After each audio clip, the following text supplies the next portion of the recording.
I am back. Hello, welcome. Thank you for joining us again. We were here this morning. We did a series. First, I am back. Hello, welcome. Thank you. Oh, that's me on my phone. We did our first 3 hours this morning. I spoke on young people and mental health. Share some statistics, and also talked to Eddie Hippolyte on men and mental health. Black men don't cry. We had a conversation about that, and I talked to Marcia Hilton as she shared her experience of supporting someone with mental health. And we saw the real struggle that is for family members, and some of the obstacles some of the barriers that she faced, and how they're managing those barriers. And then just what I saw was her heart for her children, and how committed she was to supporting them. And so in this segment, so you have me for the next, what time is it? Next 2 hours. You have me, and then I'm going to have conversation with several different people throughout the afternoon. So you have me for a few hours, and then we'll go. But I'm just going to put this advert on for now, and then we will be right back.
I'm talking without my screen, without my audio on. In this section, I am just going to, for the next half an hour or so, talk about what's trending in mental health, what's trending in Twitter, on Twitter around mental health. And it's really interesting, the conversation on social media around mental health.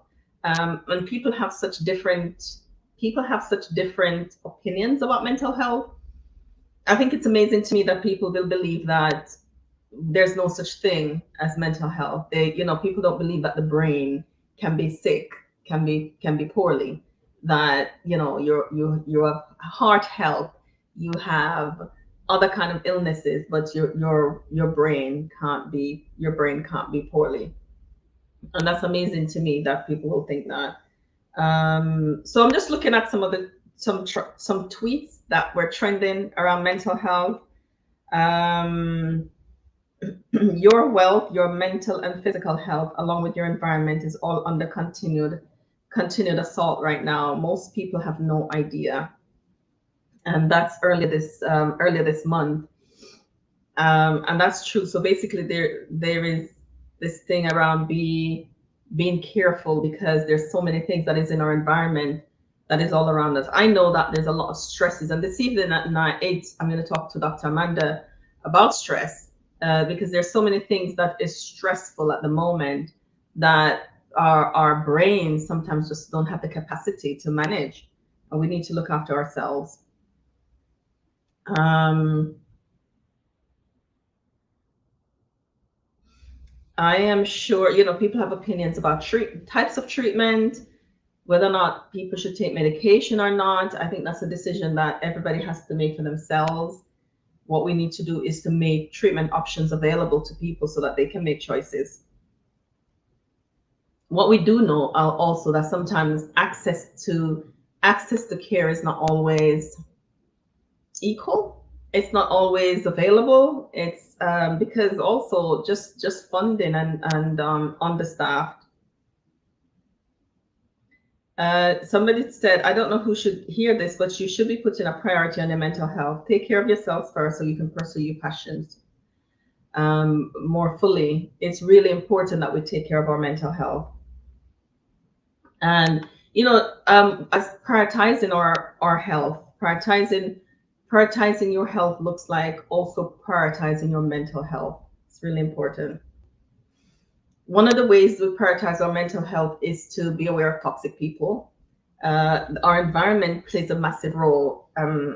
Our environment plays a massive role in our mental health, and so we have to manage sometimes our environment. Who are the people that are in our lives? Who are these people? What are they doing? What do I need to change in order for me to experience good mental health? Who are the people that I need to cut loose? Who are the people that I need to let go out of my life? And look for people that is uplifting and supportive. Take care of your mental health by exercising, listening to music, or spend time with loved ones who are caring. Music is very soothing and calming, and really an excellent way to help to manage your mental health. Just a couple more tweets I'll read about what's trending around mental health. We know that Mental Health Awareness Month is ending. It's usually June, and it's ending today. And there's a tweet that says, if you want to, and this was on the 12th, if you want to improve your mental health, start by improving your physical health. Yeah, because the mind sympathizes with the body and the body with the mind, and then we have to know what's going on with both in order to manage our mental health. Be with somebody who's good for your mental health. And my last tweet is from Lewis Ho. He's a coach. I like listening to his stuff. He says, what's one way you've been trying to improve your mental physical health lately? So he was asking a question. And for somebody like that, that's asking a question about what one thing that we can do. So I said that was the last one, but here is one that I think is really good. My daily non-negotiables for mental health: 7 to 8 hours sleep, 20 minutes meditation, 1 to 2 gallons of water, 60 minutes weightlifting, 30 minutes evening walk, and 80% healthy whole foods. Notice that Notice how these are all physical improvements. Your physical health contributes to your mental health. I'm going to say it really does contribute to your mental health. Enough sleep, enough water. I don't know about the weightlifting, but exercise certainly. Taking a walk before bed really does help to improve sleep. I've seen some was it research? I've seen it in some resources that I was using with someone that was struggling with sleep, and that's one of the things that they suggested, which they tried, and it worked really well.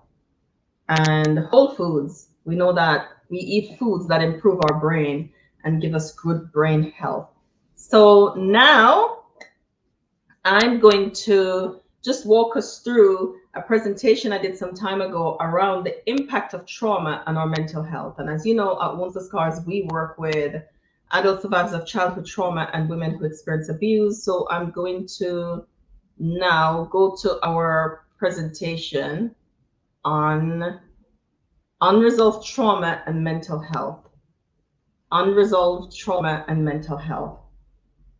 I'm just going to go make sure it's showing, because we're looking at unresolved trauma and mental health. There are ways that when we have things that are unresolved, many things contribute to our mental health, and trauma is one of those things. Unresolved trauma is one of those things that contributes to our mental health. Right. That's one of those things that puts us at risk for mental health when we have unresolved trauma. We know that people who experience anxiety and depression are twice more likely to have, people who experience childhood trauma are twice more likely to have depression.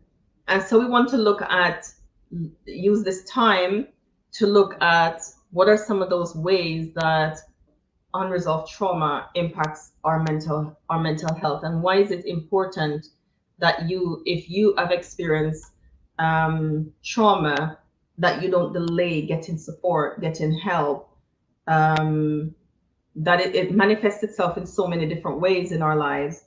It can manifest itself through, we're just talking about sleep disturbance. You can experience nightmares through recurring, when you are triggered, and memories, trauma memories. There is flashbacks, depression, anxiety, and a host of other things that can happen when we have trauma that have not been resolved, that we've not allowed ourselves to work through. So what are some of the ways that you can spot if you have unresolved trauma? And sometimes we won't always have access to the information. We won't always know that this is what's happening. What I mean is, we won't always have access to the trauma. We won't always have all the information. We won't always know, but it's important that we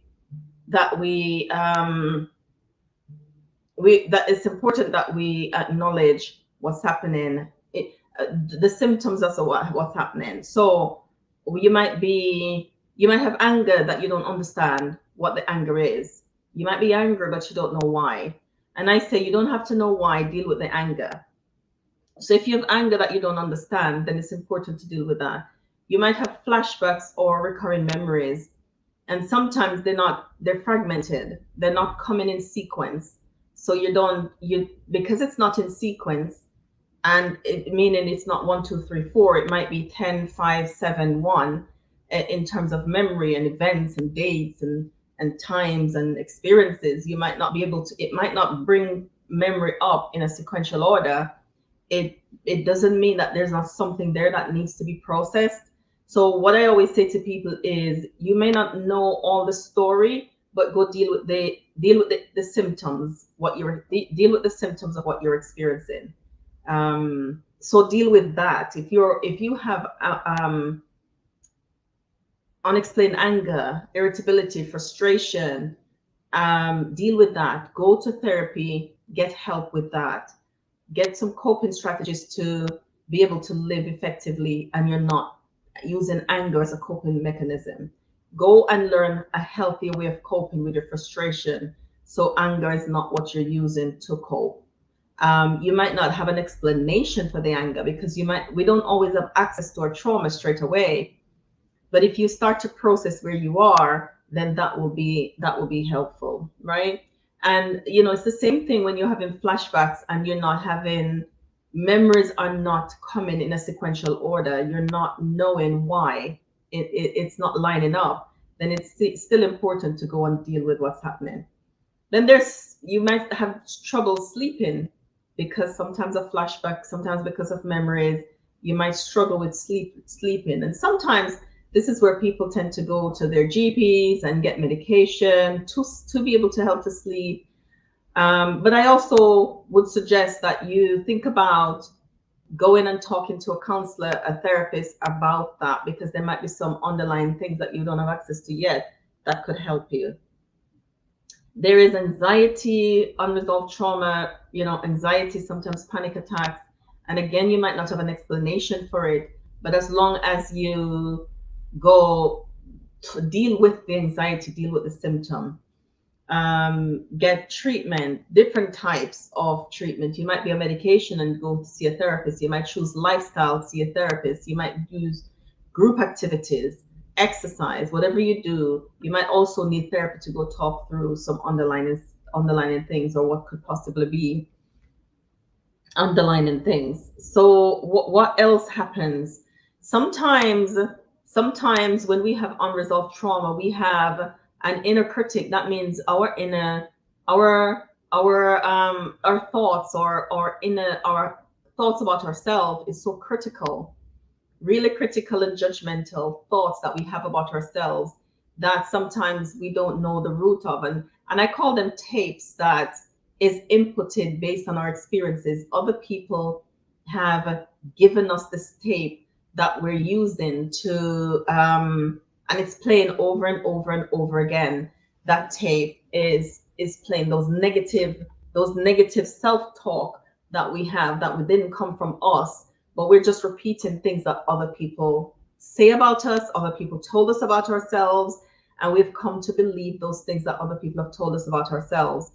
And so that inner critic that is so harsh, when you make a mistake, when you make a mistake, when you feel like you've done something wrong, when you've taken a wrong turn, when you've made a decision that you're no longer happy with, all of those ways are ways that sometimes it's a sign of unresolved trauma. So if you are really judgmental about yourself, you're really critical about yourself, you're harsh when you make mistakes, and sometimes you might be harsh with other people too.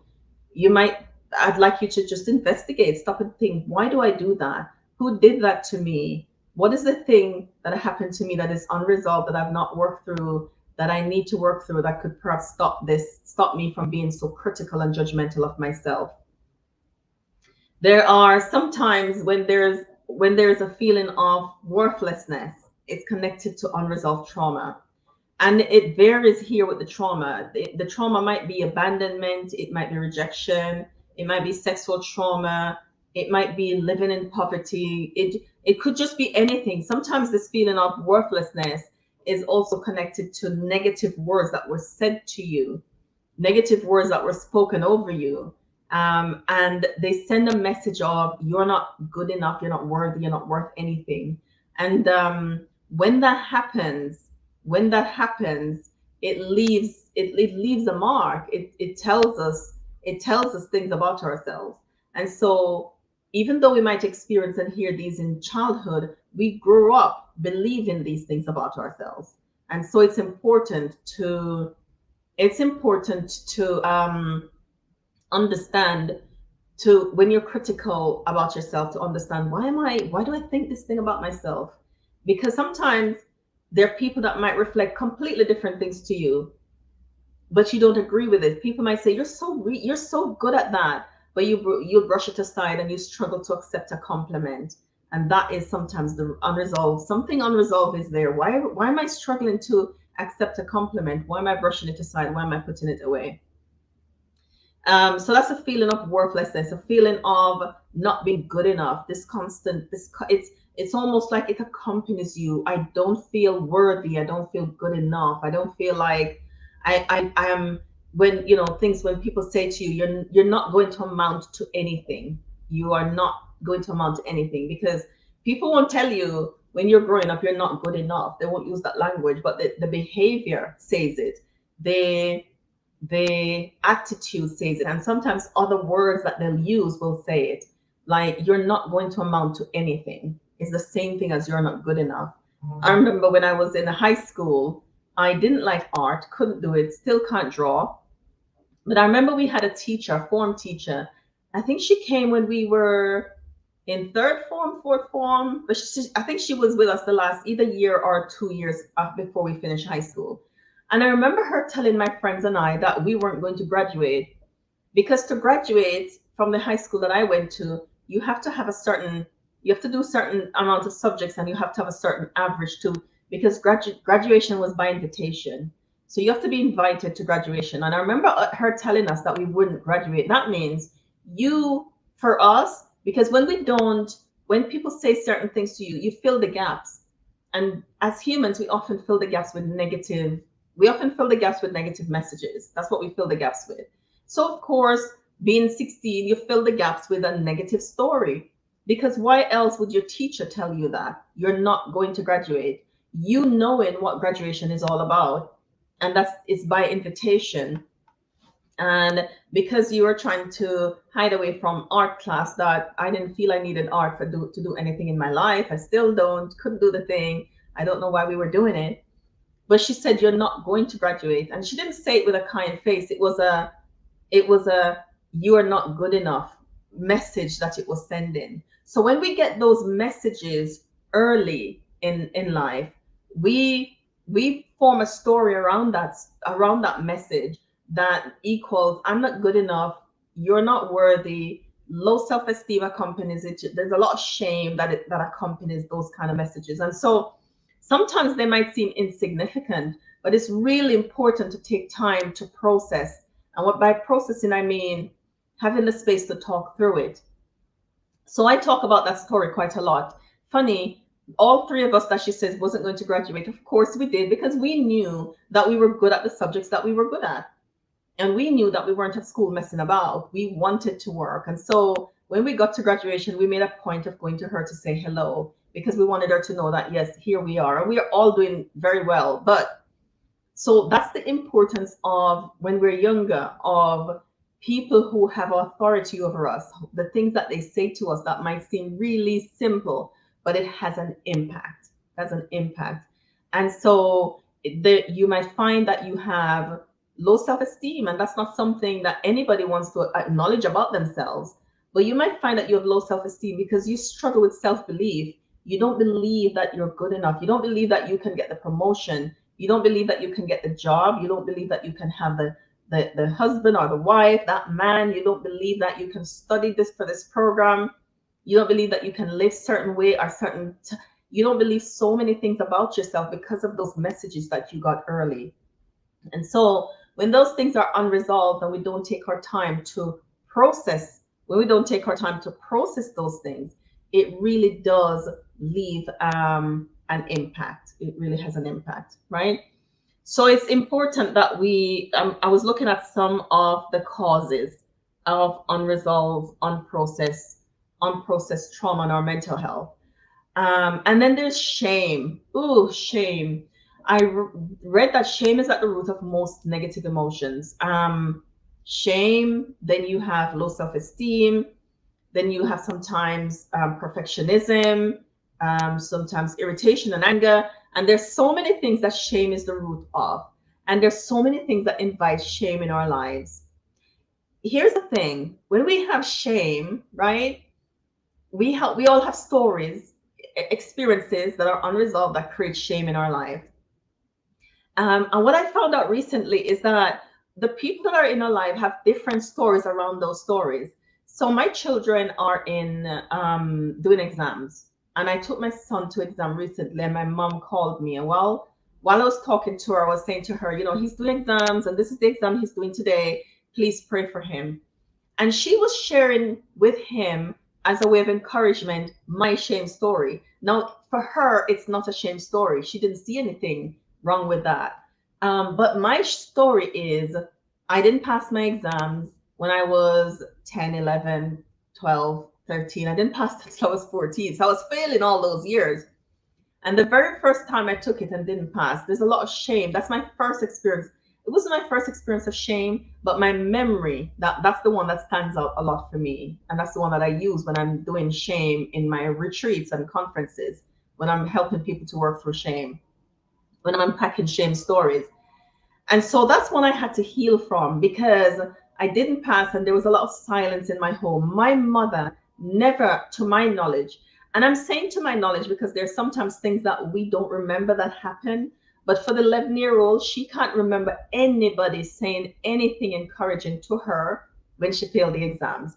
In fact, what she remembers is a resounding silence. There was silence.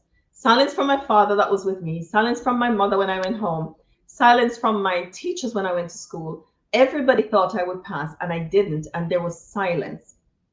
But you know who wasn't silent? Silent, my friends. They weren't silent. And then I wasn't good enough for them anymore. And so that created a lot of shame. The whole story created so much shame. But my mother was sharing this story with my son to encourage him. Not the part about me not passing, but she said, you know, your mother is like this. And I'm listening to this story going, I have never heard anybody in my family mention that episode, that experience, those experiences. Never heard it, and here was my mother using it, and I was amazed. And I'm listening in wonder because I'm going, clearly, her experience of that situation was very different to mine.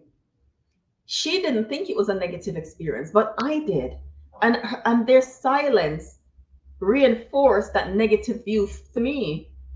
And so I'm thinking at 11, I would have benefited so much from the perspective that she had.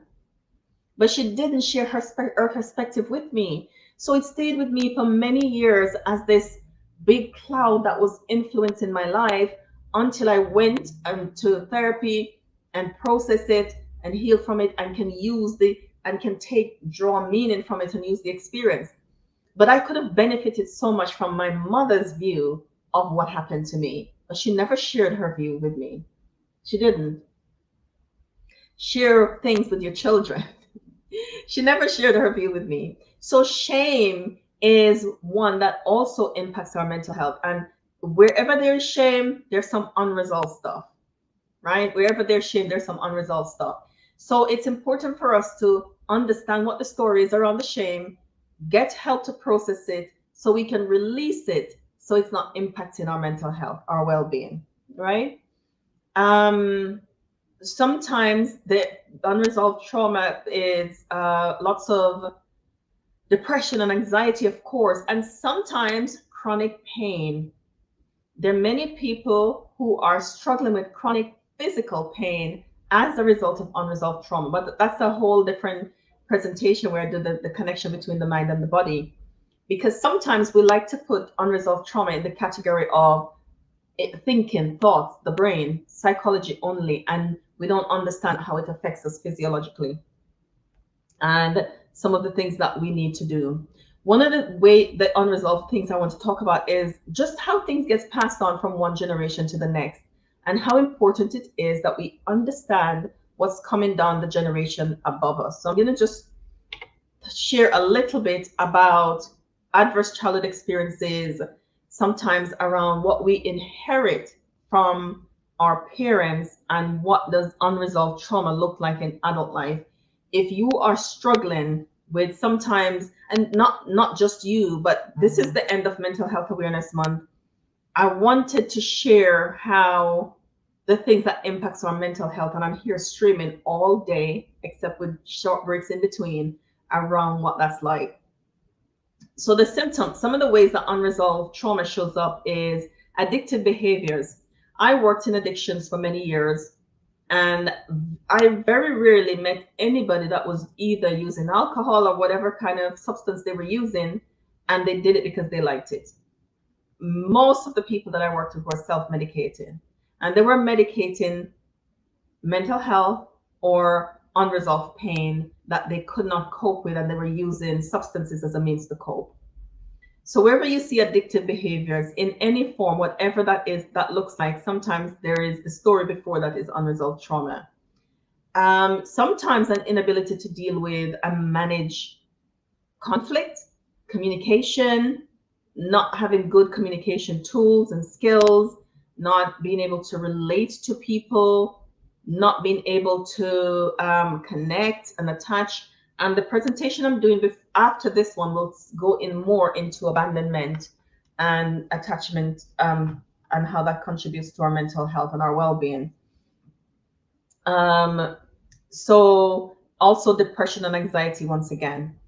So let's look at adverse childhood experiences. People who experience adverse childhood experiences are twice more likely to suffer depression, twice more likely. So what are those adverse childhood experiences? We do that a lot here is abuse, whether it's mental, physical, sexual. There's neglect, abandonment, just physical neglect.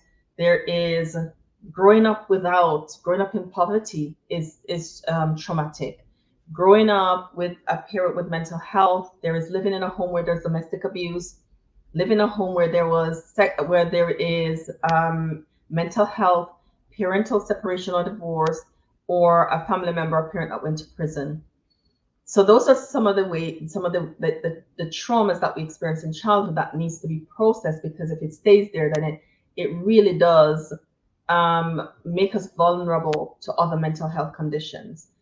So really important. There are certain traumas that we experience, and I know from talking to hundreds of people over many years of going around to speak, that sometimes, and in the Christian community we see this mostly, where the messaging is, as long as you forgive, then you're okay. My forgiveness will heal me from sexual trauma. No, it won't heal you from sexual trauma. You're forgiving your parents for abandonment won't heal the wounds of abandonment either. And your forgiveness of whatever it is won't heal it. It won't heal it. You can live in a home where there was domestic abuse, and indeed you could be the woman who experienced domestic abuse, and you forgive your abuser. It won't take away the post-traumatic stress symptoms. And so that's why it's important for us to process, to have a place to go talk through and heal from the impact of the event, because forgiveness won't heal it. And as we see, when you experience, it usually is 4 or more, you also have a 20 years lower life expectancy. But when we experience 4 or more, but what we're seeing now is that it doesn't have to be that many. Sometimes one can make you vulnerable to mental health, right? So it's really important to know that, to understand that, and have a space to go and process that. And there's some research that I saw a couple of years ago when I was planning a conference that says Afro-Caribbean males in the UK are 3.1% more likely to develop psychosis. And when I saw this, the presentation or the conversation I had earlier, 10 o'clock this morning with Eddie Hippolyte around Black Men Don't Cry, really speaks to the statistics, because when we don't have a place to express and to expel, that means we're keeping things in. That means we're vulnerable. Makes us more vulnerable. And so it's really important for us to find places that we can talk through. And I keep saying find places. So where are those places? Those places look like a support group. Those places look like therapy, a friend that can listen and talk as you go for a walk, a place where you can just go relax and play and laugh. You don't have to talk about the thing. But safe spaces, and safe space might not be a group of 50 people or 10. 50 would be way too much anyway, or 10 or 5 people. It might be 2 or 3 people that you're able to talk to about the trauma, about what has happened. But what we do know is that it won't heal by not working through it. It won't. It will just stay, and it will just impact the people that are around you, and it will affect your mental health. Even traumas that we experience in adult life can lead to post-traumatic stress. So it's not just childhood trauma that can lead to post-traumatic stress and make you vulnerable into your mental health. It's even traumas like living with domestic abuse or any other traumas that we experience, really important that we find places that we can go talk, that we can go heal, and that we can go get some tools to cope. Really important, because otherwise we're using things to cope that are not effective things to cope with. We're using things like substances to cope. We're using work to cope. We're using the adult industry, for want of a better word, to cope. We're using all kinds of stuff that people are using to cope that are not really coping strategies, that are not healthy coping strategies, that it doesn't help to relieve the symptoms of the trauma. It doesn't help to relieve the symptoms of the trauma. What it does instead, it leaves you vulnerable. It leaves you vulnerable and expose you to more harm. And you don't want to be exposed to more harm. You want to be able to use things that are going to be effective. I was working with someone this week and they said, Joanna, I think I'm fine. I have some tools in my tool bag and I'm using them, and I'm okay. And I was so excited because that's what we want. It's not always easy to find a counselor, find a therapist to go talk about your past. And one of the things that I know, especially in our community, I hear a lot is, I grew up in a home where you weren't allowed to share. What happens in this house stays in this house. And sometimes it's not spoken in so many words that you must not share what happens in this home, but it's an assumed thing. And so lots of people have grown up not sharing. I'm very cautious of that message with my children, that I don't want them to believe that they can't ever share what's going on, but I want them to be able to share appropriately and with the right people. And so even though I don't say you can't tell anybody what's happening in this house or even imply it, I'm really helping them to understand what can I share and what can't I share, so they're comfortable sharing when they need to share. Because otherwise we can just pass on the message that we got, that you mustn't share. And although nobody ever told me that, you just kind of know that you mustn't talk about stuff.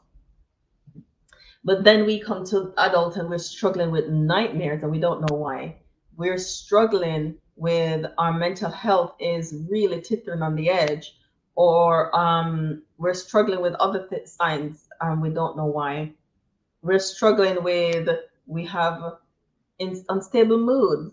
We have mood swings and we're not sure why. We're struggling to sleep and we're not sure why. We have confusion and brain fog regularly, and we're not in that stage where our age where we should have brain fog, and we don't know why we're struggling with these things. We don't know why we're challenged sometimes just to perform daily tasks, and it's a really difficult thing, like swimming in mud. We don't know why these things are happening. We just know that they are happening. And really important then to just get I say to people, when you get a counselor, you might not need to do 6 months. You might not need 3. You might need 6 sessions. And those sessions will help to highlight for you what has happened and give you some tools to cope. It might just be that you've lost your ability to cope, or I hear this all the time, I used to be so good at coping and now I'm not. And sometimes that's because either your coping strategies are still working, but they're not working as well because there are other stuff that you need to process, or it could be that those coping strategies were not healthy and they stopped working. So even if you're on, have you ever taken certain medication and you realize that your body's just not responding to it anymore because you've taken it too much and it got used to it, and so you need stronger things. And sometimes our coping strategies can be like that. You might be using coping strategies in the past that was just not healthy, just not real, just not right for you to use, and you're using it and you realize that you're not coping now. So it's time to look at, well, why am I not coping, and what else can I do? What other things can I use to to cope? Some of the ways unresolved trauma will affect us is trauma, of course, impacts our brain. That's a whole different conversation, how trauma impacts our brain. But we really struggle to regulate our emotions when we experience trauma, when we unresolved trauma. Not everybody who experiences trauma struggles to regulate their moods. There are people who have good regulation techniques or abilities, but when we have unresolved trauma, we might struggle to regulate our mood, struggle to manage our mood. We are either up or down, or we're constantly agitated, or we're not coping. And there are certain situations that seem simple that will really affect us because we have this unresolved thing that's going on that we've not dealt with. Language matters. So what did I mean about like language matters in terms of mental health? And I want to speak with this to how you talk to yourself when you've experienced things, the things that you say to yourself, and the language and the words that you use. So important. And if you're listening to this and you're supporting someone, the language that you use to them is important too. How you talk to them and the words that you use to describe what has happened is going to be massively important, because it can make or break as well a lot of times. Okay, so what are some of the treatment options when you've unresolved trauma, you have mental health? Throughout this presentation, I've been talking about therapy, processing, talking through. So that's talking therapy, which is really effective to help you resolve trauma, help you to externalize it, understand it, provide a safe space for you to cry in and for you to heal in. And if you've done healing work, you'll understand that, yes, it certainly did that for me. If you've never done healing work in terms of, and when I say healing work, I mean attending counseling, going to a counselor, you might struggle to understand what the benefits will be for you. But if you've unresolved trauma and you've listened to this presentation, you will know that if you see yourself experiencing any one of those things, procrastination, anger, irritability, low moods, unstable moods, you struggle to regulate your mood and manage your mood swings, you have flashbacks and memories, you have depression and anxiety, any one of those sleeplessness, you struggle to sleep, you have confusion and can't manage day-to-day tasks sometimes, your memory is not what it used to be, and it's never been really great anyway. Those things are signs that there's some unresolved issues that needs talking through and working through. And so some of the treatment options are therapy is one. I would advise everybody, and I'm not saying this because I'm a counselor, but everybody needs therapy. Absolutely everybody does. Everybody needs 6 sessions once a year. And it's kind of like going to your GP first thing in the year and say, I'd like to check up, I'd like to do some blood work and just to see how my body's functioning. Is there anything that I need to do? That's important, right? So therapy is important, especially if you've unresolved trauma. Sometimes some people need medication. And you might have different feelings about this, but I always say they're lifestyle treatments and they're lifestyle things, but you have to do one. And sometimes when we have unresolved trauma and mental health, we don't want to do anything and we just want to get better. And for those in the Christian community, which I am in and who I work with a lot, I hear a lot of people just want to pray about it and want it to go away. And they want to use Bible study and prayer as a means to get rid of it. And it just doesn't. It just doesn't. You need to engage with other treatment options as well as Bible study and prayer for effectively healing trauma and managing your mental health. Really is important. And some of the lifestyle choices includes, as you see this gorgeous plate on the screen, some of the lifestyle choices includes nutrition. And I did this in the first part of the conversation that I did today. Some of them include nutrition. So you will need to have good nutrition. Think about things that feeds your brain, that nourishes your brain and looks after your brain. You're going to need that to be able to function effectively. And as you see that gentleman, he's on his knees, he's going to run. He might be running a race. He might be a long distance runner or a sprinter. You don't need to be one of those in order to exercise. You can go outside in fresh air and exercise. Some people prefer the gym. There's so many forms of exercise that we can focus on or choose from, but it's important to choose one and to to choose one and do it well, right? Choose one and do it well. Do it well. So whatever the treatment options that you do, choose one and do it well. Okay, so we've come to the end of this talk, the impact of unresolved trauma on our mental health. We're going to have a short 15-minute break, and then I'm going to come back and I'm talking about the two A's of trauma that we experience and how those impact us. I'm going to, and I'll be right back. So I'll leave you with this, and I'll be right back.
Hello, everybody. Welcome back. I just had a break. While I was on my break, I listened to music. I like to listen to music. So I'm sitting here. The sun is streaming through. I'm sipping my water. We're keeping hydrated to help the brain. And I'm listening to music. I have a playlist that I listen to. I'm probably going to share some later on, and how just music works for relaxation and help with our mental health. It's really important, music. So I'm not somebody who listens to music constantly on just always playing it, but I play it at special times when I have a special specific need. That's how I use music. So how do you use music? Do you listen to music? And if you do, what do you listen to and how do you use it? Welcome back. I appreciate you being here with me. I have another, it's 1:30 now. 2, 3, 4, 5, 6, 7, 8. Well, I finish at 9 o'clock, so I still have another 8 hours to go. Sitting right here talking to different people. I have two, three, four amazing people coming up that's going to have conversations with me. My next guest is going to be in an hour, Dr. Benjamin, and I can't wait to have a conversation with him so you can get to know him too and hear his amazing story. But for now, I'm going to talk about two obstacles to connection. And this is the closeout of Mental Health Week, Mental Health Awareness Month, rather. And in Mental Health Week, I did some presentations right here on our channel, and you can go on the live part of Woods to Scars YouTube channel, and you'll see the information there that I shared around how I just want to talk about mental health, talk about mental health, because we want to break down the stigmas and so people can know that they can access support. So in this part of this marathon session, I'm talking about two obstacles to connection. What are those obstacles to connection that we have? I'm praying by tomorrow I'll still have a voice because I have clients. Two obstacles to connection. What are those obstacles? And just what does connection have to do with our mental health? So we need people. We really need people. We need people for connection. And when we have people in our lives that are safe and kind and compassionate, and we can get all that social contact, then it really does help our mental health. So two obstacles to connection. Follow us on social media, follow us on this channel. If you have not like and subscribe to the channel, please do like and subscribe. We really appreciate your support. So I'm going to talk about the impact of childhood trauma on our everyday lives, understanding how trauma impacts our romantic relationships and ways that we can begin to combat that. So trauma is an emotional response to an event that we have, disaster, natural disaster, accidents, different types of trauma. But here at Woods to Scars, we're talking specifically about childhood trauma. So it can be an event or an experience, also unresolved loss. I like to put that in because sometimes the trauma is that we've lost somebody traumatically, unexpectedly, sudden, and that can be difficult for us.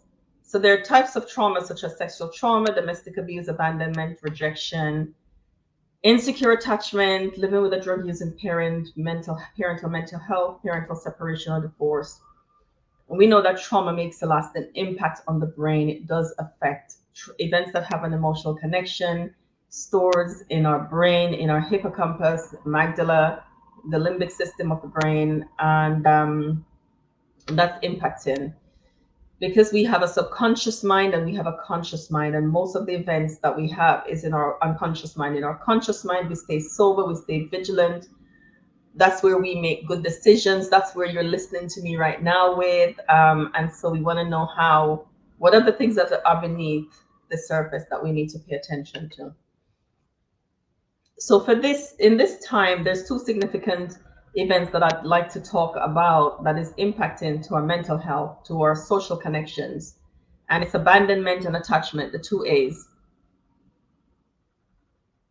Abandonment and attachment, and how that impacts our mental health, or just our ability to connect. So we do our thinking and our decision making in our frontal lobe. However, when we're triggered, our frontal lobe goes off and we resort to the emotional side of our brain. And sometimes in that way, our reactions are different than we would like them to be. They're harsher, they're more not as soft, not as gentle, not as thoughtful and considered, especially if the things that we experience and our automatic response is such that we're not as gentle and kind because we're not in our frontal lobe. Childhood trauma is where Terry Real said trauma means attachment. But I want to look at abandonment. Abandonment, according to the dictionary, is an action or act of being abandoned, an act or instance of leaving a person permanently or completely. And abandonment is important because sometimes that's the one that we don't pay attention to. We don't pay as much attention to abandonment. We don't pay as much attention to abandonment. We don't pay as much attention to the parent that was present but unavailable, to the parent that left and what that means. Oftentimes we feel if we forgive them, then that means that I'm going to be fine and there's nothing else for me to do. And all I needed to do is to forgive. And we're together now and we're okay. My mother and I are best friends. My father and I have a good relationship, and we feel that that's all that's necessary for the abandonment to heal. But while the adult and the parent are now friends, then there's the child that didn't have the parent that needs to be considered, and that those things really impacts our ability to connect, how we connect, and how we let people in, or whether or not we're even capable of letting people in because of that. So abandonment creates feelings of insecurity. When we're insecure about ourselves, sometimes that can create anxiety. Sometimes that stops us from having connection with other people because we're insecure. We don't feel good about ourselves. We don't Sometimes there's a lot of self-loathing going on, that we don't like ourselves very much because of it. People tend to experience the world as unsafe, and so there's a lot of emotional reasoning that happens when we experience one of the impacts of abandonment, a lot of emotional reasoning, because if we experience the world as unsafe, like the world is not unsafe, maybe people left us but the world is not unsafe, so you see the distortion that is present there. And if there's distortion in that area, there's distortion in other areas too, where we feel like people are doing things to us, and we reason out things emotionally, like I feel afraid, therefore these people are dangerous. And they might not be dangerous, it might just be that we feel afraid. So people tend to experience the world as unsafe, and we live in fear of being left, betrayed, or rejected. When we're living in that kind of space, it's going to be a challenge for us to let anybody in, because if we feel like people are going to leave us and betray us, people are not loyal, we'll tell ourselves. So there'll be a lot of distortions that needs fixing when we experience abandonment and the impact of abandonment. And so it's really important that if you're feeling insecure, it doesn't mean that there's anything wrong with you. It just means that this abandonment, this is what it teaches me about myself. It teaches me that people leave. And therefore I feel like I'm always on edge. I'm hyper vigilant. I'm super sensitive because I feel people are going to leave. And so I cut people off before they have an opportunity to get close enough, because I don't want them to leave me and recreate that feeling for me. But when we do that, we're recreating the feeling for ourselves anyway, because when we live in a hyper-vigilant, hypersensitive way, then people struggle to connect with us. People struggle with that because they don't understand it for themselves. And then, of course, the pattern is being recreated and carried on. It's the opposite of what we want or even need, but because of the abandonment, that is how we live our lives. And the emotional reason that we do when we experience the world as unsafe doesn't mean that the world is unsafe. It just means that we don't trust people because we fear they might leave. And it's important to know that. So some of the behaviors that are associated with abandonment is being possessive or clingy. There's sometimes codependency, manipulative behavior. Sometimes at the root of this, of course, there's no excuse rather for manipulative behavior. But if you are the person that does it, you can have an understanding of why you do it. It's not the person who's been manipulated responsibility to fix it or even point it out. It's your responsibility to learn that, yeah, this is who I am, to sit with that reality for yourself, that truth for yourself, and get help to fix it. There's also people pleasing. Um, and we this also goes on the phone response when people are people pleasing, and when there are people that benefits from that, it might be difficult to change, especially as well as when you're codependent and people benefit from you needing them, or you indeed benefit, you get a benefit from it, because we do things because we get something from it. When you do it, when you get the benefit that you get from being codependent or people pleasing, how people might praise you and people might like you, or pretend to like you, people might encourage you, people will say nice things about you, and that feels really good, because the story it might tell you is that, well, I'm liked and I like the feeling. And so the motivation to change, you might not have that intrinsic motivation to change because you're getting some benefit from it, even though that's not healthy. It's not a healthy way of doing life and relationships, but because of the benefits, then you might do that.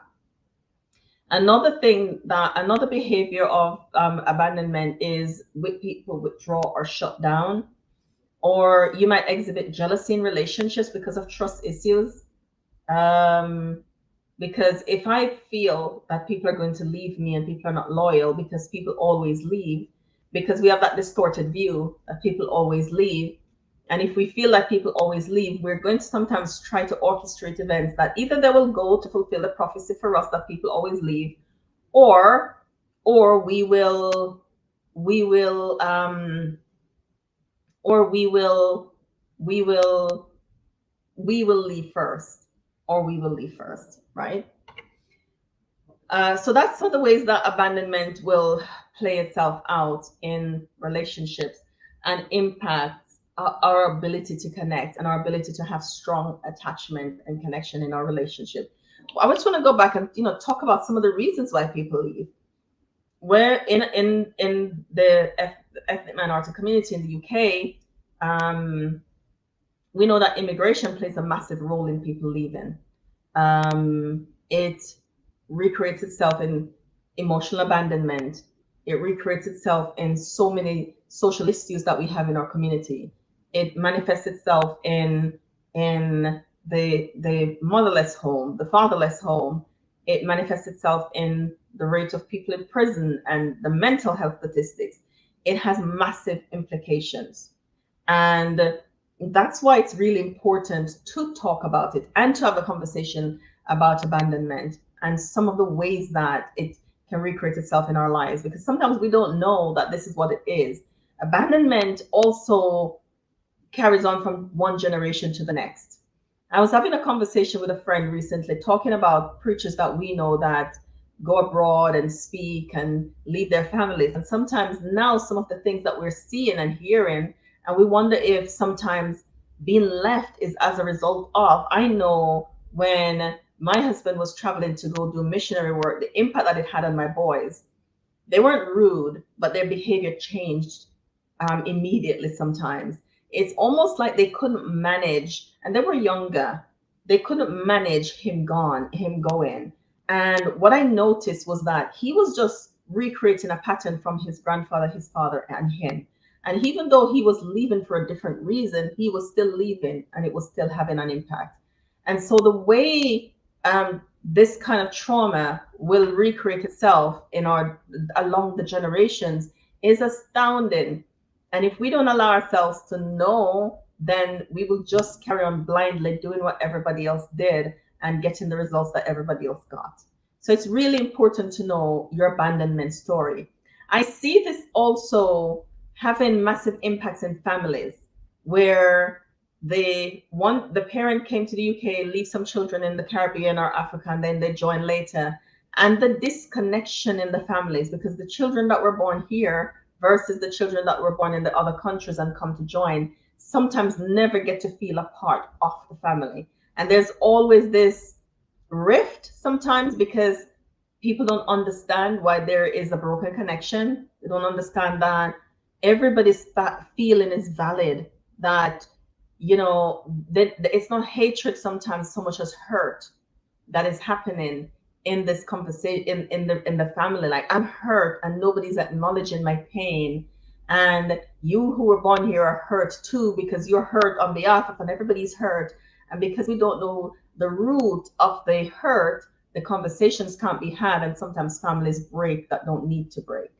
So I want to encourage you, if this is a feature in your family, if this is a story that has happened in your family, to get support, to get help, to so that your family can be together. And sometimes all it needs is an acknowledgement of hurt, an acknowledgement of hurt, an acknowledgement of that pain, an acknowledgement of what the abandonment was like. And some people will never be able to relate to or understand it because you weren't left. But the person that was left, to one of the powerful things is to be able to witness people's stories, to be able to hear their stories. I was left, it created this abandonment for me, and because of that I have these problems, right? It's really important. So I want to talk now about attachment. What's this? So that's the second A, attachment.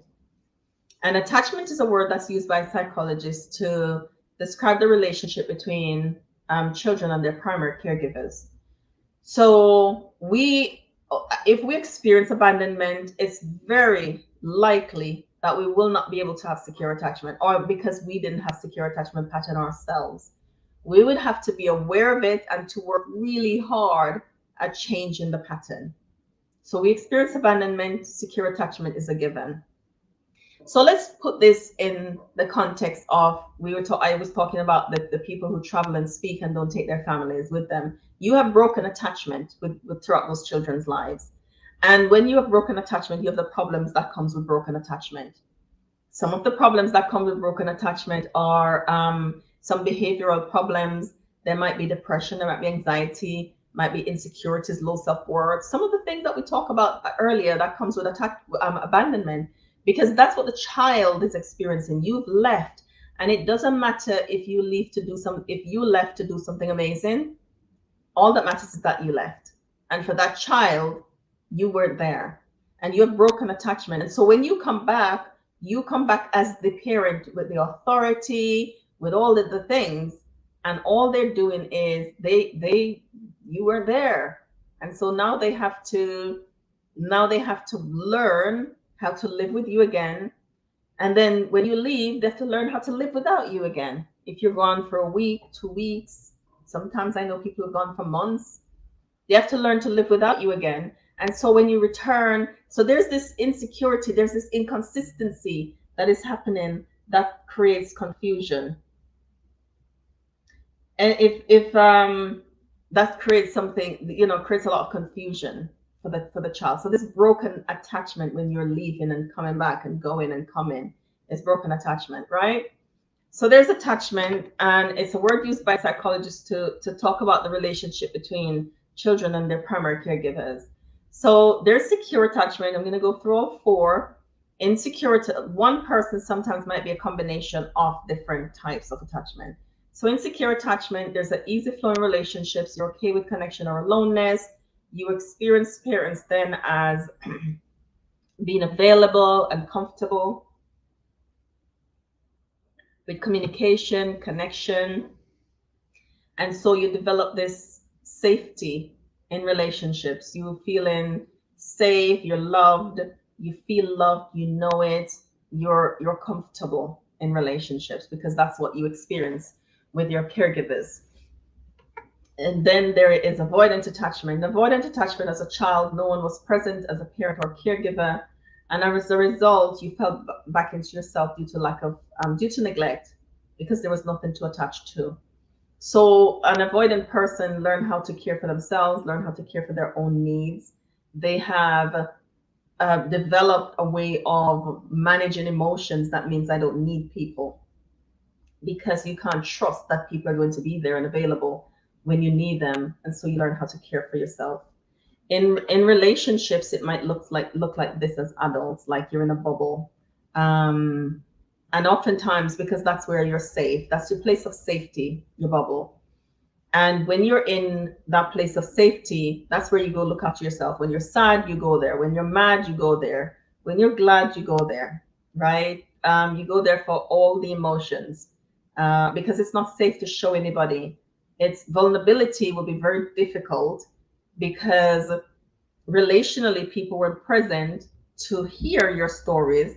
And so it's going to be a challenge to tell people your stories now. And so people who are avoidantly attached have to learn how to trust that people are going to be there and be safe. And so one of the things that sometimes avoidant requires is honesty and consistency, to know that you're going to turn up, you're going to be present, you're going to be available. They want you to communicate if you're not going to be there, so that they can know that I can depend on you and I don't have to depend on myself. And in relationships, this can be really challenging, because if you're in a relationship and something goes wrong and you shut down so you can go care for it, that the message that it sends to the next person, especially if they're not secure and they don't have the tools to say, when you shut down, this is the impact of it on me, then that might be very challenging for the relationship. And of course, for closeness and connection. And so then there is ambivalent attachment, where ambivalent attachment, there's some inconsistency that creates anxiety. Inconsistency. I just talk about the parent leaving and returning. They're gone and you used to be without them, and you're sad and you miss them, and they stay long on the prolonged sadness, and you don't know what to do with the sadness, and you look after yourself, and then they return and they come with gifts, and they want to be a parent, and they want to be loving and kind, and you don't know what to do because you're on edge, because you don't know when they're going to leave again. And especially if they travel often, then they might leave often. And sometimes some parents who, when they return home, don't know how to do the work of connecting when they're home. This happens even if they never go away, like to another country to work, or another state or city. Sometimes just the parent doing several shifts and you're not seeing them, that can create inconsistency, because when they're around, but they're not around a lot, and so you're used to doing without them. And again, if you're a parent and you're listening to this, this is not a shame. This is a understand. This is not shame. This is not judgment. This is not any of those things. This is just a way for you to understand how attachment patterns create, and how it impacts connection, and some of the things that we are necessary for us to do. Some of the things that are necessary for us to do in order to understand ourselves. And then there's disorganized or fearful avoidant, where we live in a frozen place, where parents are perceived as scary, push pull in relationships. I want it, but I'm afraid to have it.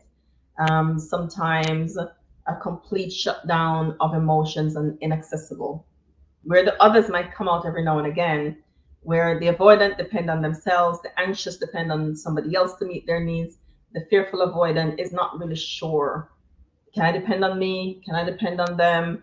I want it, but I don't know. Will I have it? If I will I what will I do? And as adult, you want connection, but you're not sure you can have it, and you move close to others and pull away. And this presents uncertainty in relationships. And it manifests itself in romantic relationships in many ways. Sometimes in the wanting connection, in moving from one relationship to the next, because of, especially in inconsistent insecure attachment pattern, moving from one relationship to the next to get that high, to get that feeling, because of the inconsistency that happened before, and then the moving on, when the high goes to the next person and the next person. And sometimes that's all that needs to happen, is the abandonment wound, the core wound of abandonment needs to be addressed and healed, and the attachment patterns need to be addressed and healed, so that you can move on to having safe, healthy relationships. So 3 things that can help us grow healthy relationships after trauma. And when our healthy relationships really does also affect our well-being. So we want to know, how do we grow our relationships so we can enjoy healthy, safe well-being? And emotional connection, somebody texts me and says, safety means love to me. Safety means love. And I think that was really profound, that safety means love. And for a lot of people, safety means love. Meaning, when I feel emotionally safe, I feel loved. When I'm heard, when I'm listened to, when I'm affirmed, when I'm encouraged, when I'm supported, I feel loved. or when I'm safe enough to say anything, when I'm safe enough to be what I need to be, when I'm safe enough to cry when I can cry, then that feels I feel loved when I'm safe enough to do that. But not a lot of people know how to create an environment for somebody to be to crying, to laughing, to be themselves in. And the next thing is, can I be vulnerable with you? And for avoidant, this is so important. I think for everybody, but the person who is avoidant, who is used to looking after themselves, um, because there was nobody available, perhaps sometimes equate vulnerability to not weakness, but to, am I going to be safe? Is the underlying question. Will you be able to hear me and listen to me? Will you be able to give me what I need? I don't have to be on guard around you. When I can relax and be on guard around you, then I can connect with you because I can experience you as safe. And, just the idea of practicing kindness and compassion, which is helpful. And trust, building trust. Do you do what you said you're going to do when you say you're going to do it? Do what you said you're going to do when you said you're going to do it. This is really important to be able to follow through with the thing that you said you're going to do. Following through is important, for people to know that I can trust you. So follow through with what you say. And some ways of healthy communication, which will improve connection, is speak from your heart, let people know what you're thinking. Again, once we feel safe, we're better able to do that. Help the next person to understand how you feel. So we say, I feel amazing with the sun on my face. It makes me feel warm and like I'm having a hug. Um, or I feel sad when you leave. I am happy when you're home, but I feel sad when you leave. And when you leave, it makes me wonder if, you know? So we're speaking from the heart so we can help somebody else understand how we feel. Of course, I'm encouraging you to do this in an environment of safety because not everybody is safe enough to hear us at that depth. And we want to pay attention to that. Words can build you up and tear you down. They say sticks and stones will break my bones, but words will never hurt me. That's not true. Words hurt. And we want to know to express ourselves when those words hurt and tell people how we feel about it. Sometimes we grow hypervigilance, and we take that into a relationship when we've experienced it. The hypervigilance around, because especially if in abandonment, when it creates insecurities, when there are trust issues that are involved. And so the hypervigilance is, will they stay? Will people stay? Will they love me? Can you love me? Do you love me? And when all that is going on, there's a lot of insecurity. So these are things that impedes connection, abandonment and attachment, not being able to understand your abandonment wound and how that creates itself in relationship. There's also shame sometimes at the root of these. And we want to be able to address and heal the shame. We talked about shame being a feature of unresolved trauma as well. So, and how that connects to our mental health. So this is one of the ways that we see how it's working as an unconscious process, and sometimes it puts us in a place where we feel like we need to protect ourselves either through people pleasing, through frustration or harshness or critical way of responding and relating, or we go into a fawn response when we feel like we're in shame. And it's really important for us to understand, for us to know what is going on so that we can know the things to do to protect ourselves, so we can heal, so we can have good mental health and good, healthy, safe relationships. I'm going to close this one off here, put some music on for the next perhaps 15-20 minutes, and then I'm going to be back with a short one, and then we're going to go into our series of interviews for the afternoon. I am so grateful that you're staying with us, that you're watching the videos on replay, that you're listening to the podcast when these are posted as podcasts. We welcome your feedback and your questions.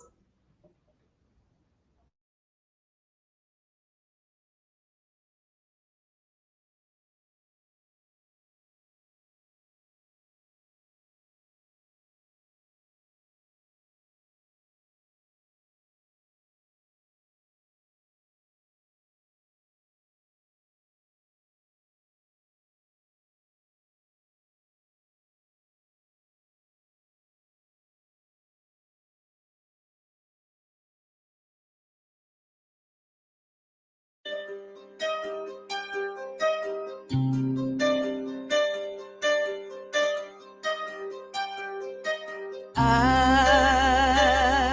delight in the love of God after the ended man. After the ended man. But I see another love in me, warring against my mind and bringing captivity. Oh, wretched man that I am, who shall deliver me from the body of this death? I will to do good, but how to perform is the thing that I find not in me.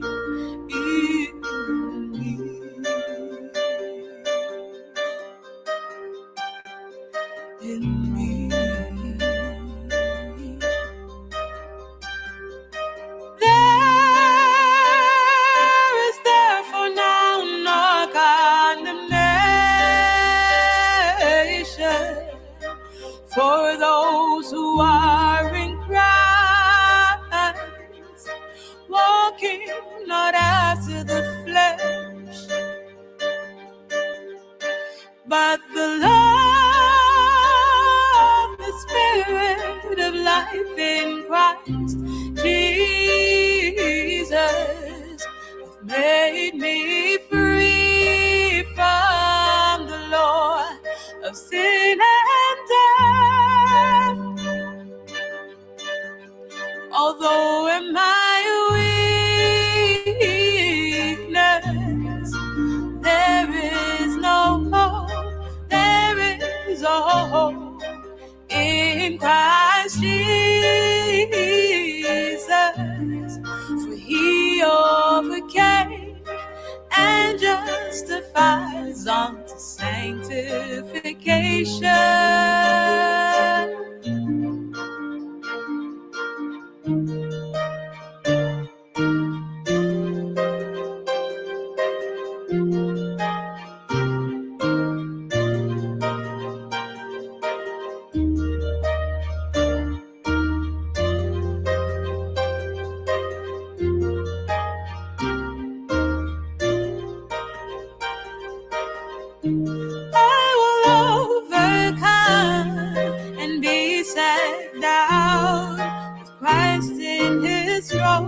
Just as he overcame, sin will no longer reign. For Christ has made me free. I'm quickened to victory. Promise to those who love him, I will over and be set down with Christ in his throne. Just as he came, sin will no longer reign. Christ has made me free. I'm quickened to victory. Promise to those who love him. Promise to those who love him. Love him. Promise to those who love him. Promise to those who love him. Love him. Promise to those who love him.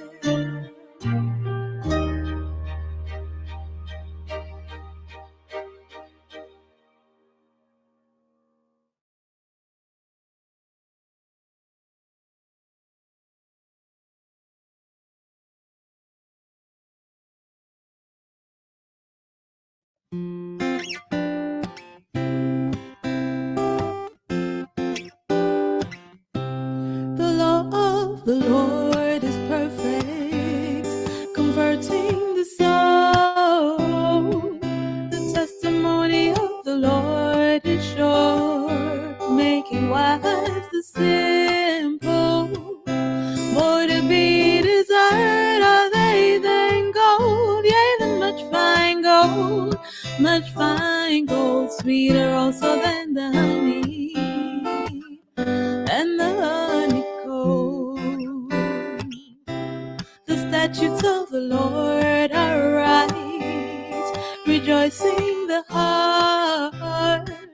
The commandments of the Lord is pure, enlightening the eyes. More to be desired are they than gold, yea, than much fine gold, sweeter also than the honey and the honeycomb. The fear of the Lord is clean, enduring forever. The judgments of the Lord are true and righteous altogether. More to be desired are they than gold, yea, than much fine gold, sweeter also than the honey and the honeycomb. More to be desired are they than gold, yea, than much fine gold, sweeter also than the honey and the honeycomb, and the honeycomb, and the honeycomb.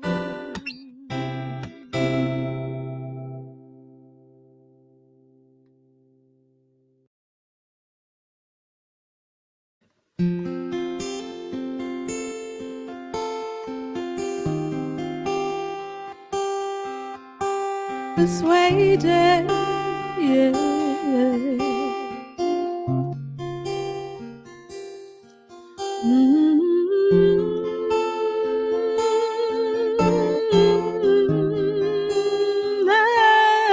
I'm persuaded.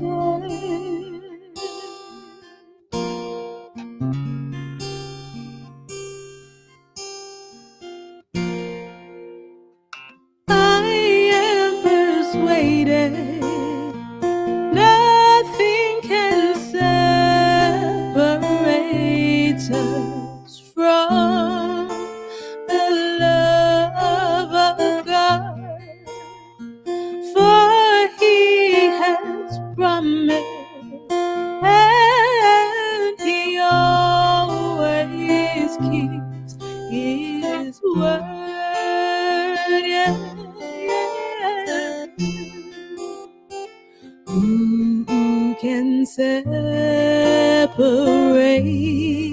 us from the love of Christ?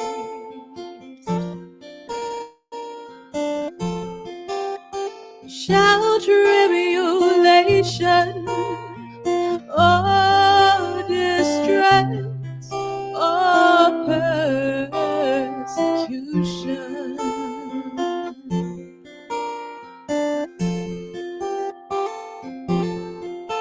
or famine or nakedness or peril or sword, no, no, no, no. Nay, in all things more than conquerors we are in Christ.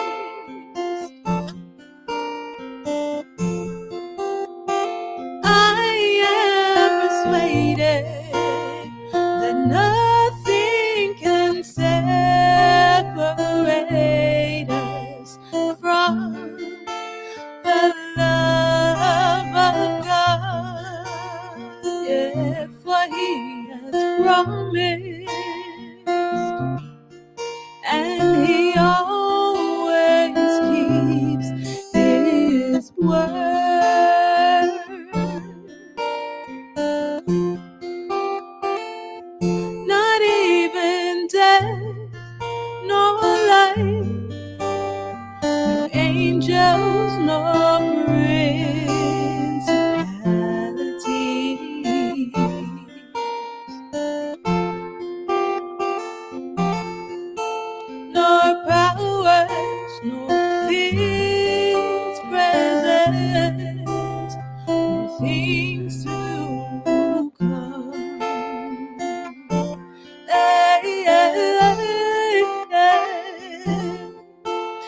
from the love of God, oh, which is in Christ.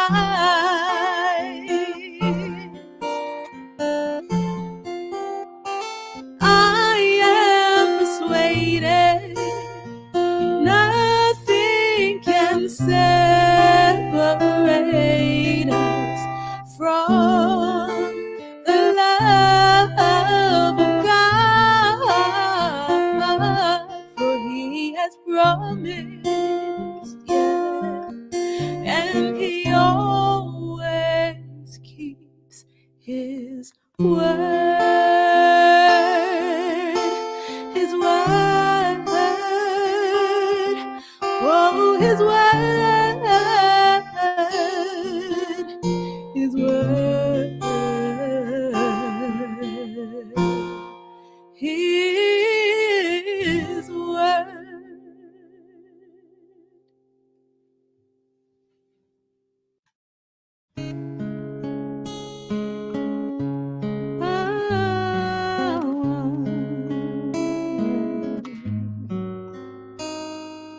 Oh, the deep, deep love of Jesus, vast, unmeasured, boundless, free, rolling as a mighty ocean in its fullness over me. Underneath me, all around me is the current of thy love, leading onward, leading onward to thy glorious rest above.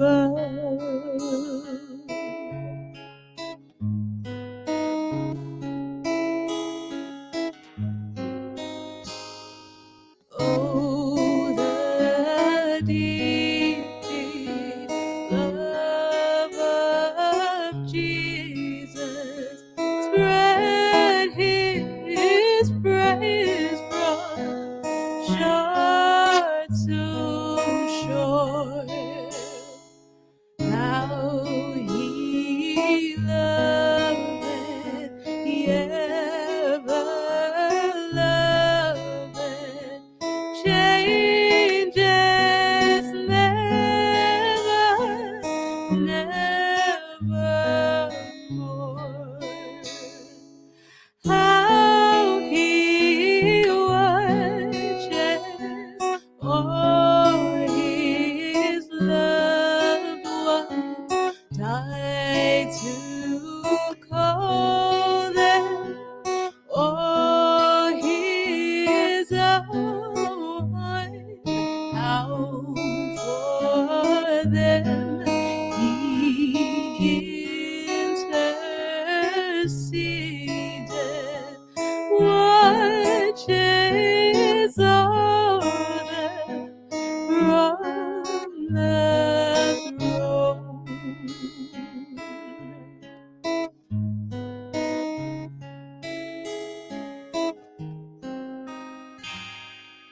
Oh, the deep, deep love of Jesus, love of every love the best.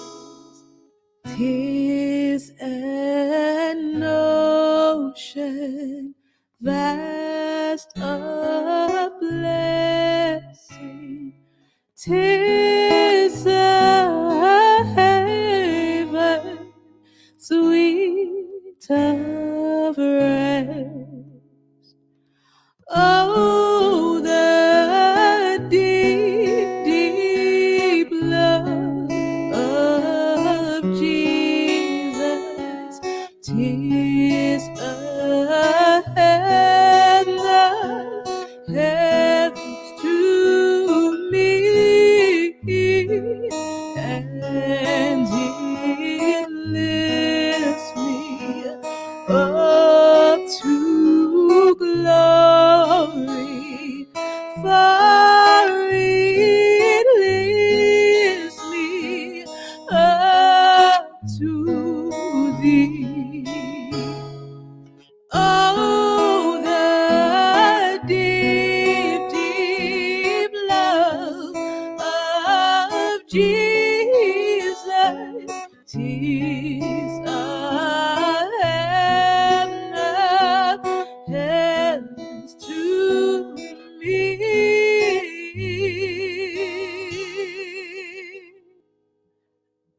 And it lifts me up to glory, for it lifts me up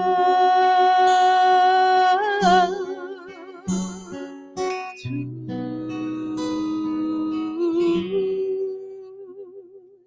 thee.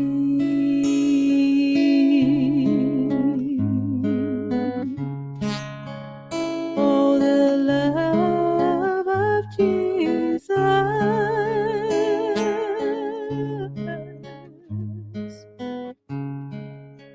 Oh, the love of Jesus.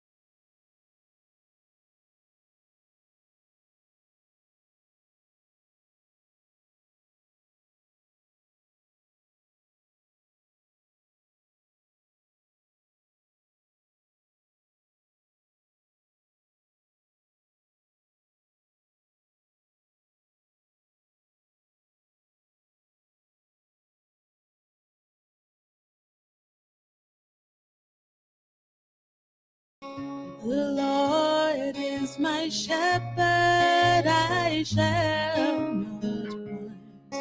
He makes me to lie down in green pastures. He leadeth me beside the still waters. He restoreth my soul. He leadeth me in the paths of righteousness for his name's sake. Yea, though I walk through the valley of the shadow of death, I will fear no evil. For thou art with me, thy rod and thy staff, they comfort me. Oh, they comfort me. Thou preparest a table before me in the presence of mine enemy. Thou anointest my head with oil, my cup runneth over.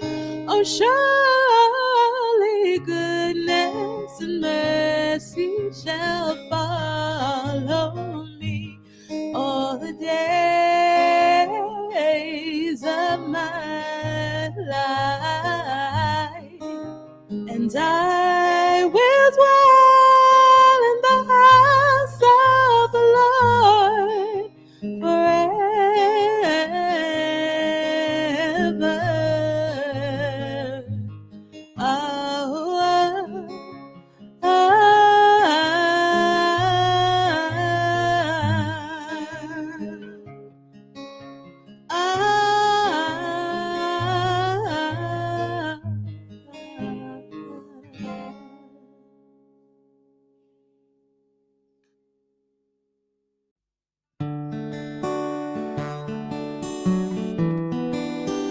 Follow thee, follow thee, follow thee, yeah. Oh, shepherd divine, I know thou art mine. Thy search in the night was for me. This bleak world is cold, but warm is thy fold. My shepherd, I follow thee. Thy beautiful lamp shineth bright on my way. Thy glorious light unto thy perfect day. Through pastures serene, through valleys of green, my shepherd, I follow thee. Oh, shepherd divine, I know thou art mine. Thy great heart was broken for me. Thy grace and thy love, thy picture in all, they kissed upon Calvary. A life that is given to ransom my soul, a heart that was broken to make sinners whole. This world is but lost in view of thy cross. My shepherd, I follow thee.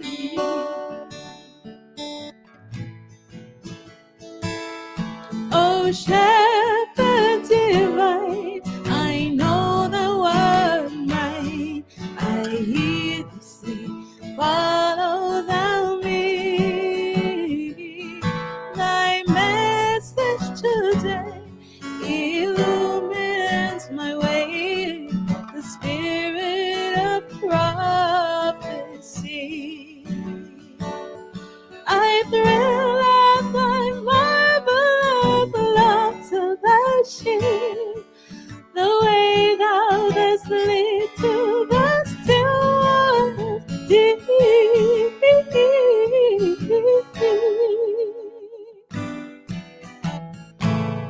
One staff and one rod, one fold and one guide, my shepherd, I follow thee. One staff and one rod, one fold and one guide, my shepherd, I follow thee. Follow thee, follow thee, follow thee. Follow thee, follow thee, follow thee.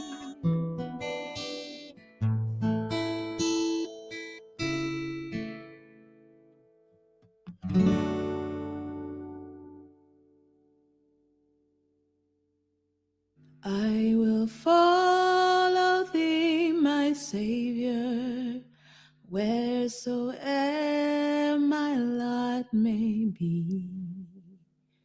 Where thou goest, I will follow. Yes, my Lord, I'll follow thee. I will follow thee, my Savior. Thou didst shed thy blood for me, and though all men should forsake thee, by thy grace I'll follow thee.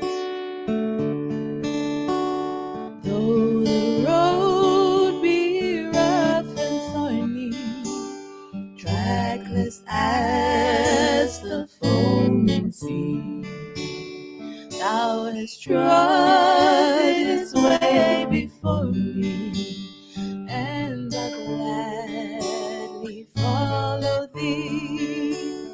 I will follow thee, my Savior.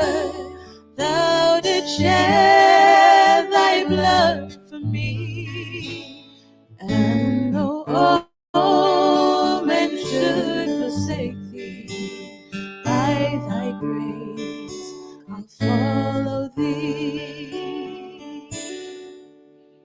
Savior, like a shepherd, lead us.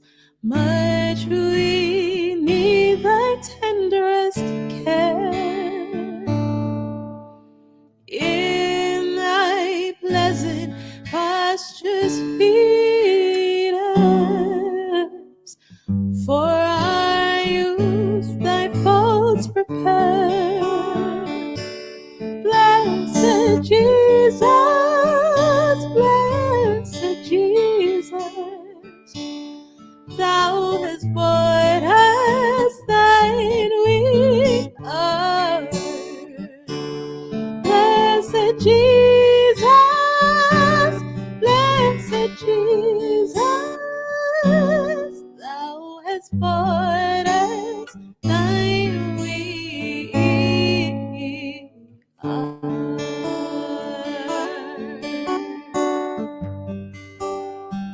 Thine we are. Yes. Thine we are.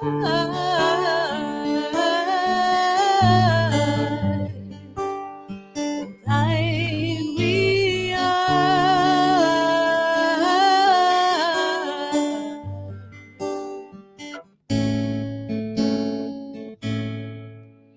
I am thine, O Lord, and I have heard thy voice, and it told thy love to me.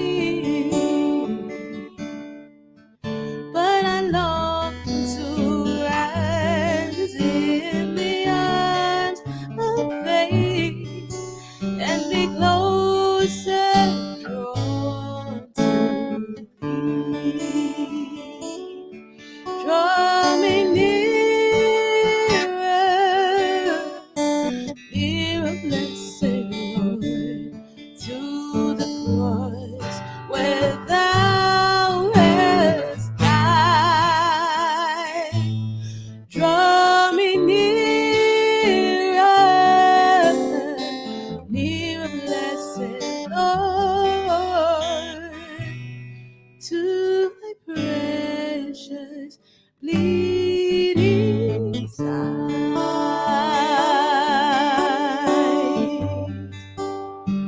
Thine we are.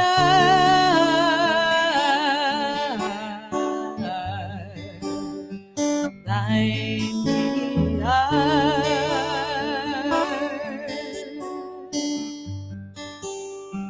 Thine we are.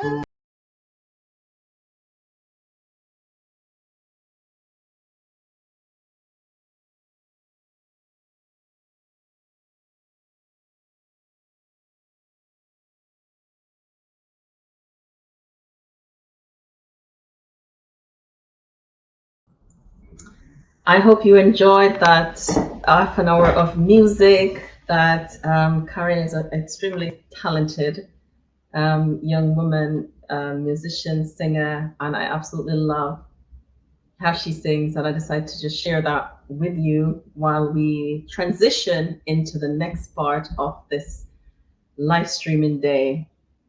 So if you're just coming on, my name is Joanna Daniel. I'm a trauma-informed counselor and I live in the UK.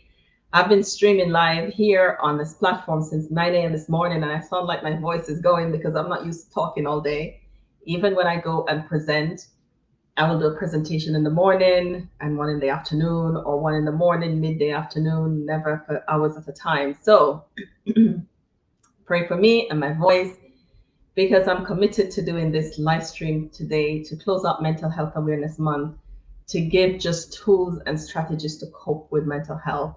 When I started this morning, we've been having lovely sunny days here in Wales, where I am, but when I started this morning, it was slightly overcast. Well, not overcast, but it was slightly foggy.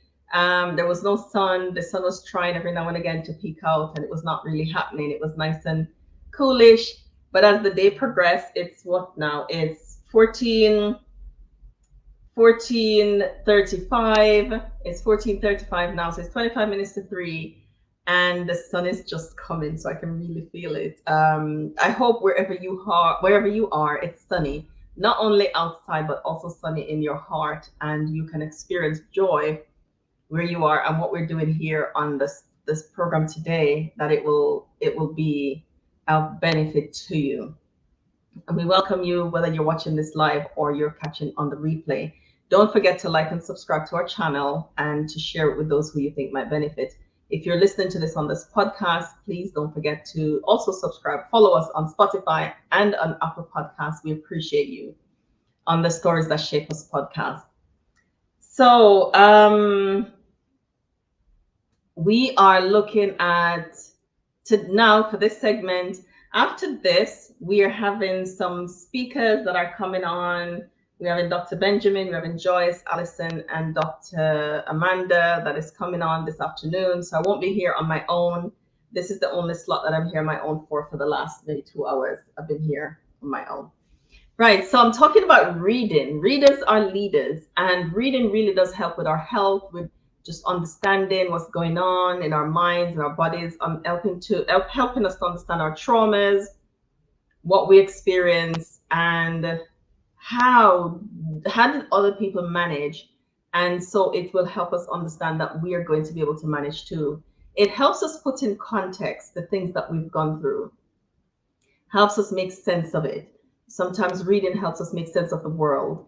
The things that we don't understand, it helps us make sense of it and understand it because we see it somewhere else. I remember when I was healing and went to counseling, and my counselor gave me a book to read. And it was so amazing that it felt like they were writing my life in that book, because it just made real everything that I had gone through, everything that was happening for me. It made it so real. Not that it wasn't real before, but when you see somebody else write about it, then you know that, hang on. So that is real, and so they've experienced that, so that means it's true. So it almost validated my experiences. And so reading is powerful in that regard. It really does help us to reflect, give us the tools to reflect on our journey, give us the tool to reflect on our experiences, the things that we've gone through, and what we can expect. So that's important. So the first book I want to talk about, and feel free to share your books. Feel free to share the books that you've read and that I've experienced. I can see that Dr. Benjamin is here. I might have to do this reading section in another time.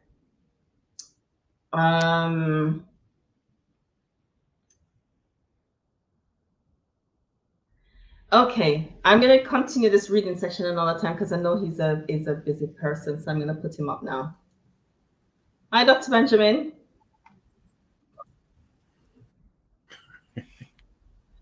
Hi, morning. Can you hear me? Oh, good evening. Good evening. Yes, I can hear you.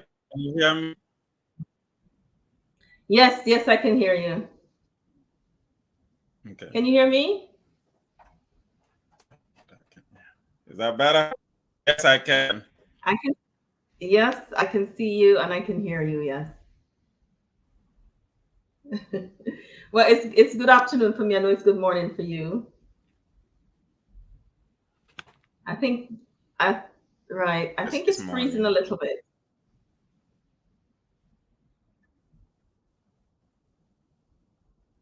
Yeah, my computer is like freeze as well.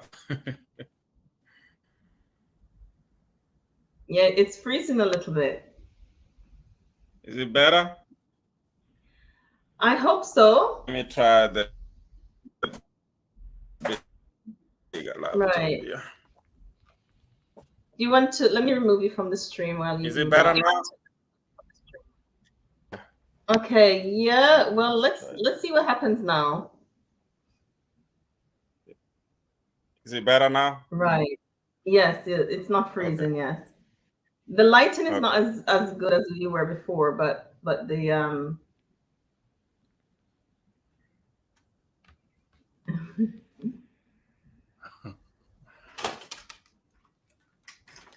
Let me try this.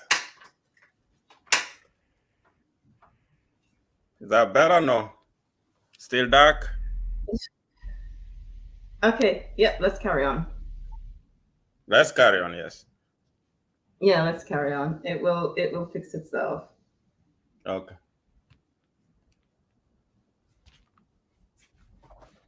Yeah.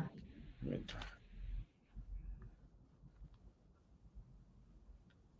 Oh my All God. right. So good afternoon.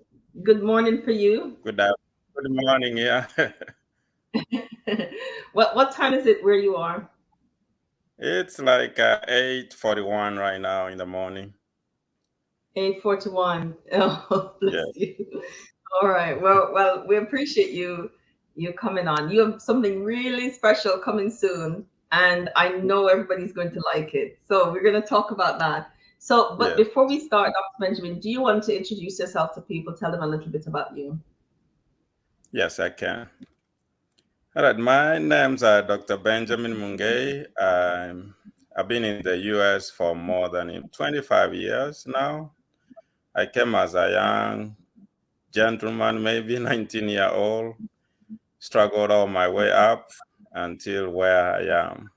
I have 4 daughters, namely Mabel, Kendall, Grace Ann, and Bian, and my wife Esther. So we are a family of 5 or 6. I went to Yeah. school in Kansas, and then I had to move to Texas for some job opportunity. So I have vast experience in healthcare and IT. Yeah. And you teach. You teaching at the moment? Mm-hmm. No, IT, Uh, IT, technology. you teach technology, Yes, in and you've vast method. experience in healthcare. Yes. So, what do you have coming that is going to be amazing that people will that we're why we're doing this talk today? I mean, other than your experience, I think I want to Okay. hear some more about that. The young 19-year-old who traveled across the world and lived apart from his family. How did he manage? And what are some of the things that you can share to help other young people? I just read some research today that you might find interesting. Not Okay. research, some statistics by the National Health Service here, and Mm-hmm. mental health in young people is increasing. And you were in that age group when you left home and moved across the world Yes. to away from your family. Can you hear Mm-hmm. me? Yes, I can. Yeah, so tell us some of the ways that you manage when you travel so far on your own. How did you manage? How did you manage your Uh, mental health? How did you manage altogether? at the age of 19, you know, you have that space you are taking off from your parents and trying to be independent. Hmm. But when I moved away, I was so excited. I'm like, now finally I'm gonna be an adult and away from the parents. But arriving here, I got a culture shock. Yes, The culture shock shook me so well that I needed my parents back. you needed So after them. a few months, I started to call them for advice. I'm like, I'll call my mom every day, 3 times a day. She'll be like, you'll be okay. Just keep praying. I'm like, Mom, it's tough here. You Hmm. know, back home, you could just walk around, but here you need a car to move around with. Mm-hmm. uh, Mm-hmm. America. So in Africa, you don't need a car. You can just walk around and, you know, manage your daily activities. But here, Mm-hmm. if you walk around, sometimes the police might stop and ask you, hey, do you need a ride? Do you need help? So I started Really? culture shock slowly. And through my friends, I was able to gather some skills and, you know, some ways to go around my mental, awareness of what I'm supposed to do as a 19-year-old. It took me a while.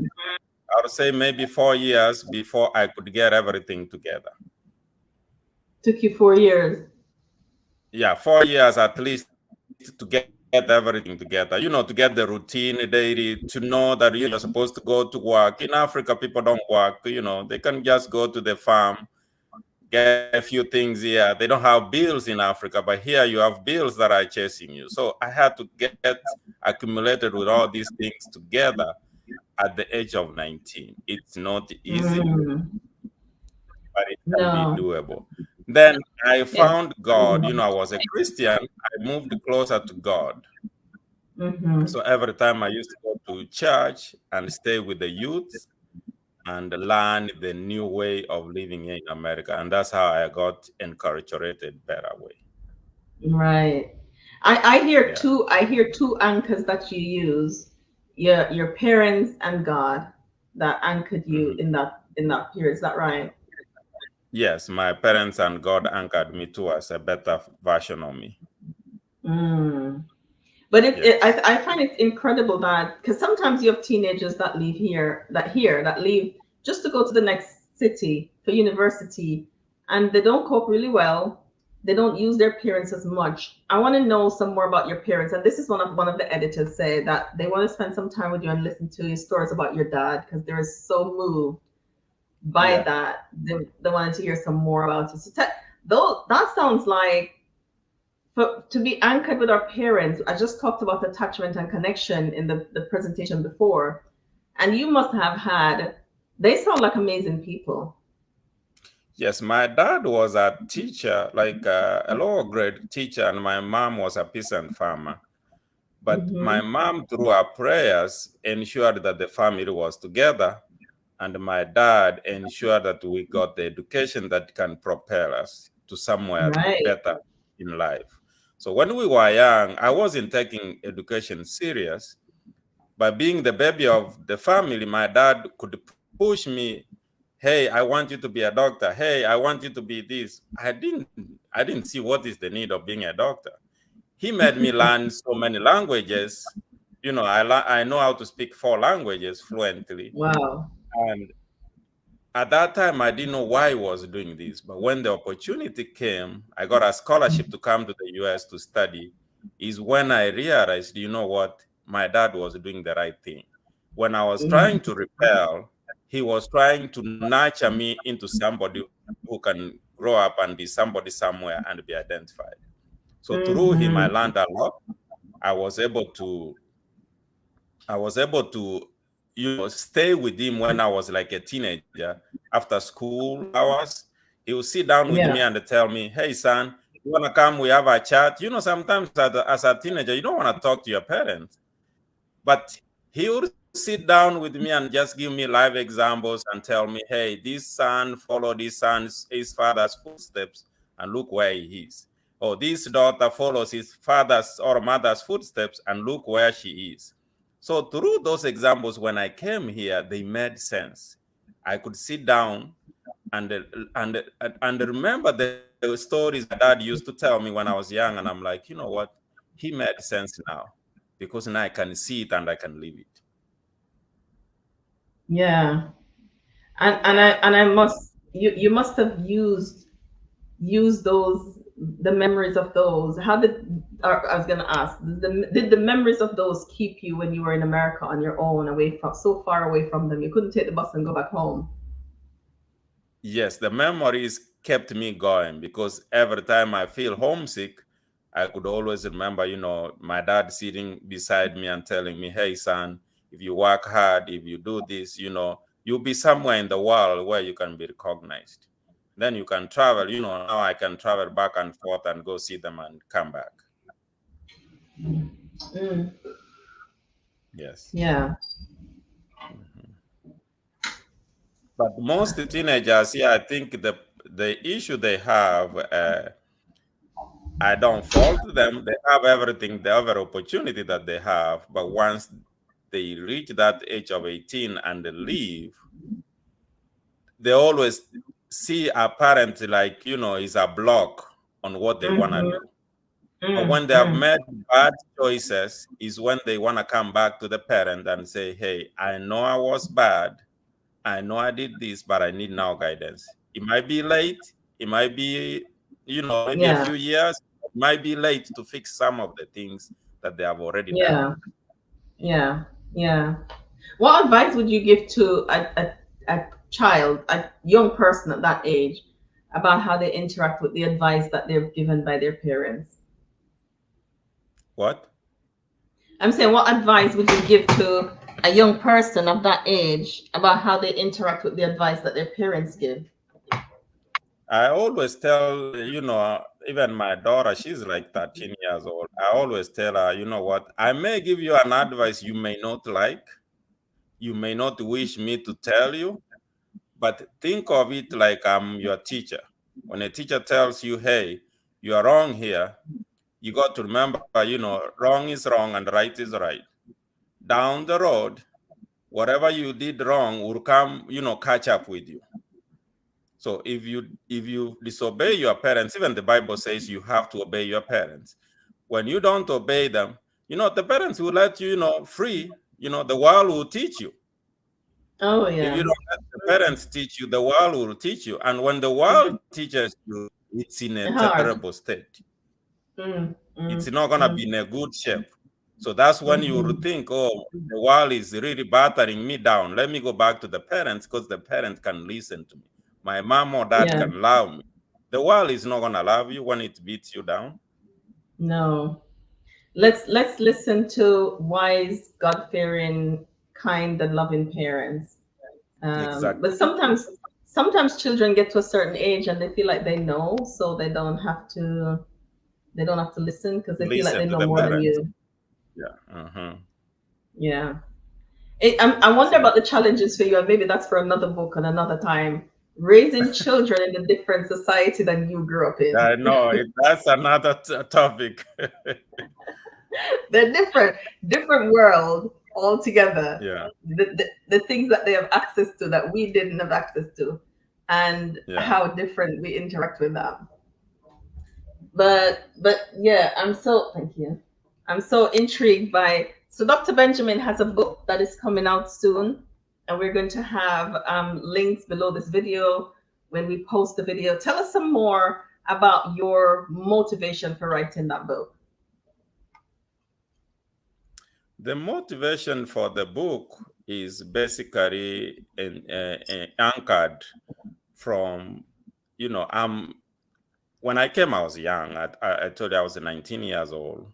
Looking way back, peeling back my life story, some things I look back and I say, if I could have done them differently, I couldn't have taken my school. It just taken me almost 17 years in college. I mean, most of my friends are like, you're still schooling? I'm like, yes, I'm still schooling. So they tell me you have been having patience in life for 17 years to just keep studying. We left after the first degree, we were done. But I had a goal and a vision when I came. Yeah. I had the goal of being a doctor, but I ended up not being a human doctor, but maybe a book doctor, Not a So medical doctor. the motivation gave me that, if you have when you are 19 years old, you cannot make life goals. You have short-term goals. I want to have a car. I want to have this. I want to have that. You don't have long-term goals. But when you reach a certain age, maybe in your late 20s, you start to realize that life is not about, material stuff. It's about focusing and putting your life together for future, for long-term goals.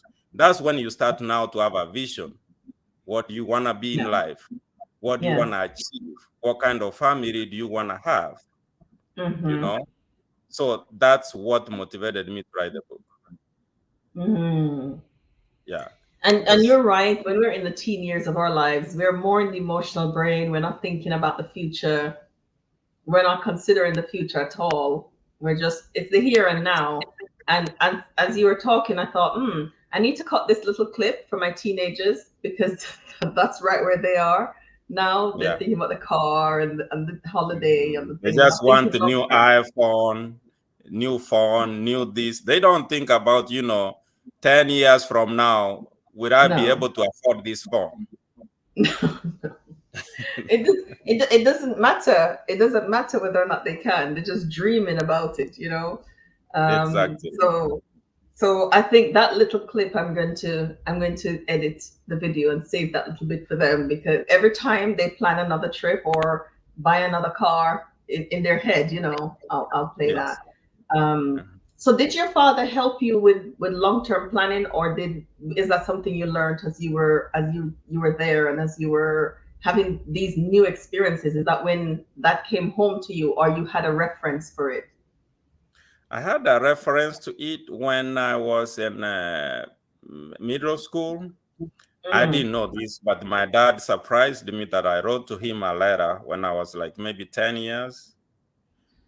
Wow. Not 10 or 10, 11 there. I wrote to him a letter wishing him that if he puts me through good schools, I want to be a doctor.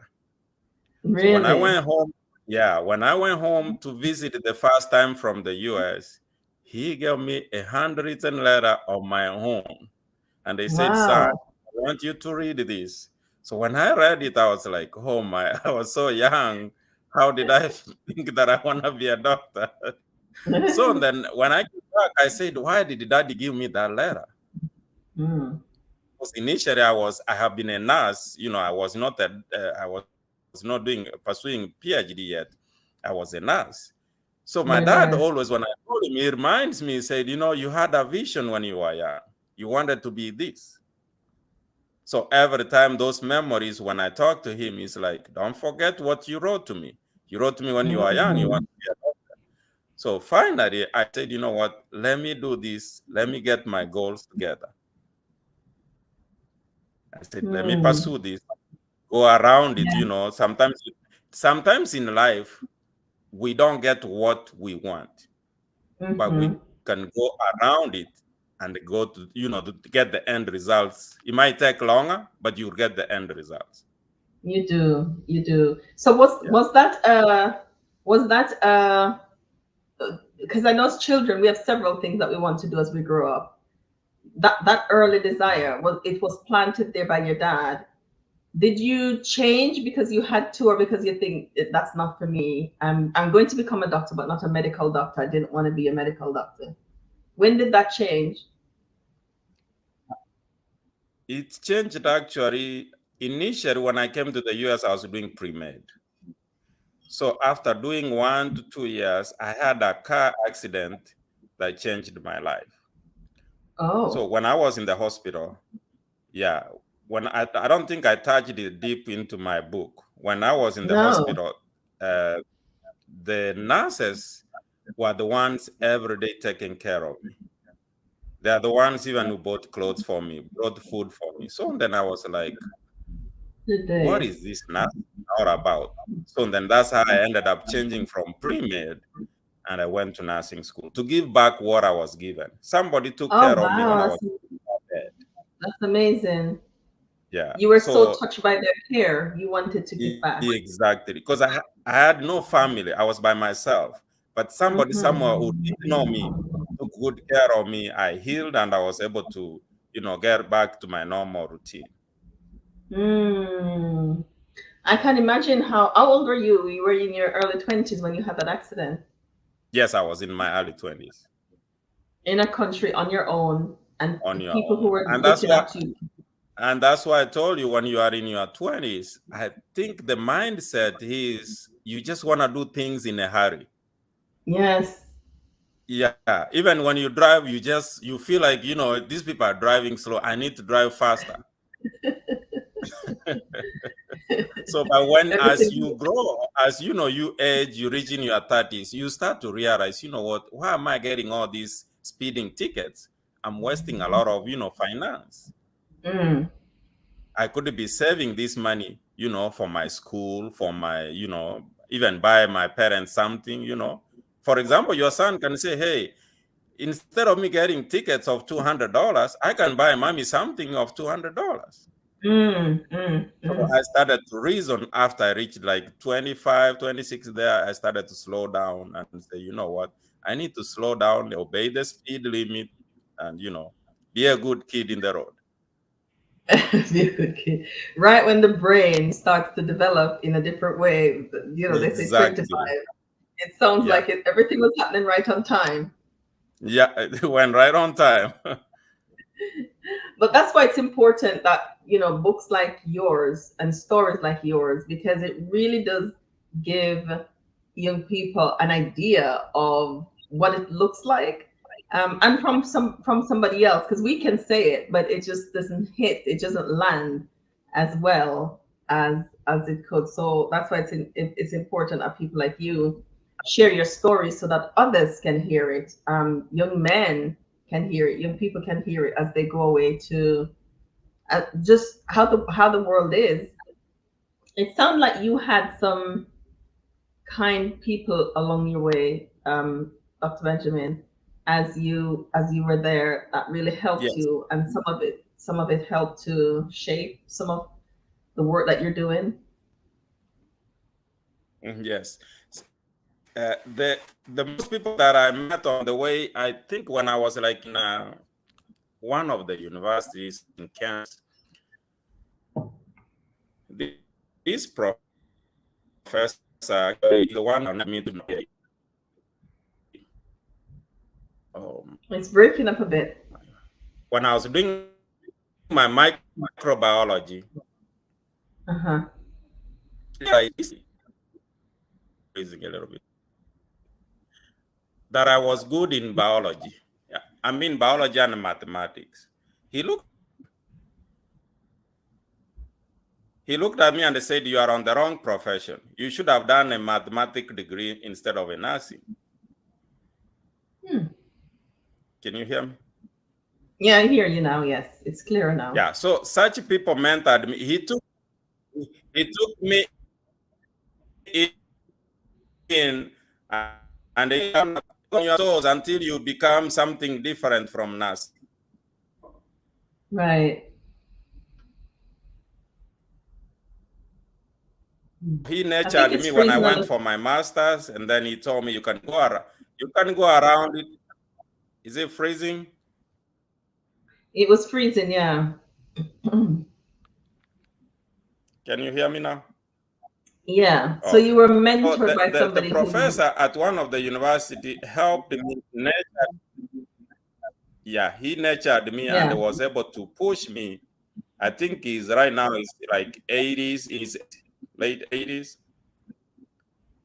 And he is so proud wherever the stage I am right now. He told me, I really knew that you were good in something more than nursing.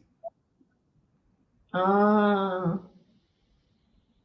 right. Yeah. Oh, so it's so amazing. No matter what, when you're young, you need to surround yourself with the right people.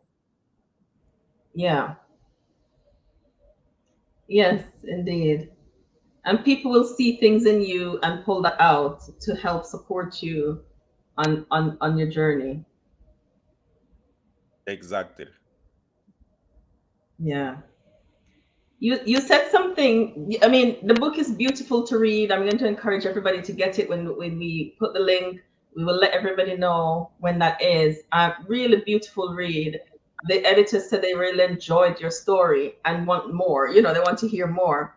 So that's really positive. So you said one thing that you've learned is to stay positive in all circumstances that you encounter. You said it won't come naturally, but you're encouraging. What do you do to stay positive? What are the things that you do to stay positive?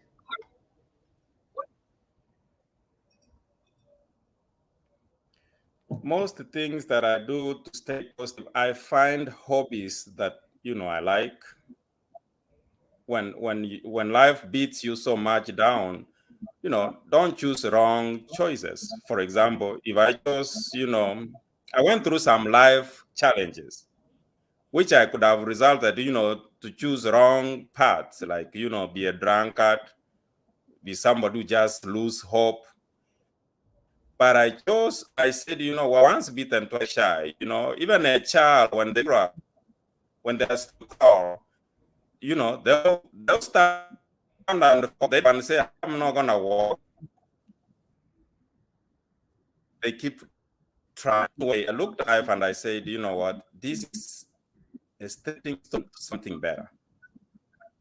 So at that time, what I did more, I told and I prayed a lot. I am a prayerful person. I asked God, is there something that you want to show me to? Some of us, we always forget.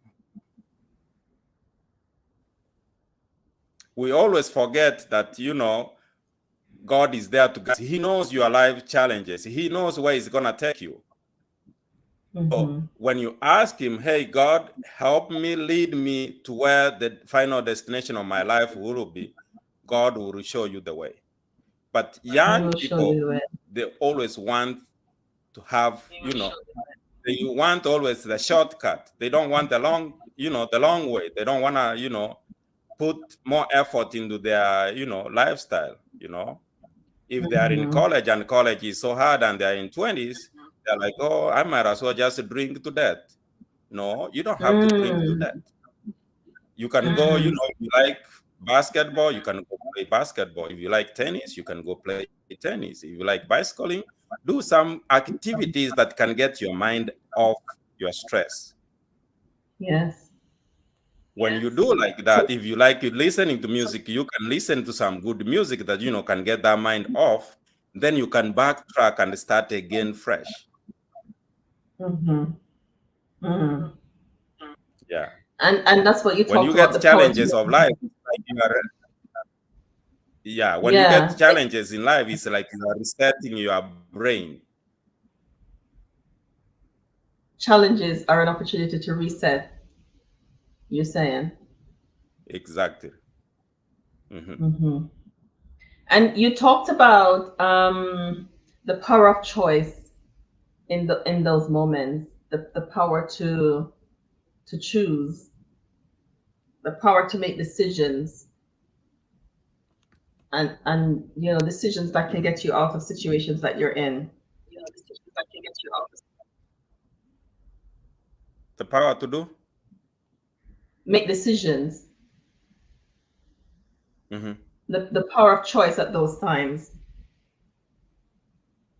Yeah, that time, when you are going through a lot of life challenges. For example, you don't have to go through, divorce or this, but you are coming off high school and you are going, you are leaving your parents, your sibling, if you have one, and you are going to college, to a new life. You got the power to choose, the path you want to lead. You can choose a profession that can lead you to a better, destination. And choosing also friends determines how you end up getting these goals achieved. There's that saying that says, show me your friends and I will know your character. So if you have bad friends, bad influence, negative energy, you're not going to go far away. You need that positive energy to get your stress and your choices right. So when I was in college in Kansas, I had so many Kenyan friends who kept pushing us, we're young. They're like, don't leave school. College is there. Don't leave college. At least take one or two classes. If you get stressed with a lot of classes, drop a few and leave at least one or two, keep going. So those are the kind of people you want to surround yourself with so that you can make correct choices. Excellent. Positive people who encourage you. Yeah, positive people, exactly. Who encourage you. I mean, I think as I'm listening, one of your stories, one of resilience, just one of courage, that the will to keep going. You also looked at and was grateful for people that were around you, how they helped you and how you want to help people as a result of the help that you received. You took counsel, you were teachable as well, and you took counsel and acted on it and used it. Exactly. I took in whoever gave me good advice, I took it in, looked at it, and used it in a positive manner. Yeah. That And you means even still, if I was far away from the parent, yeah, carry on. Sorry.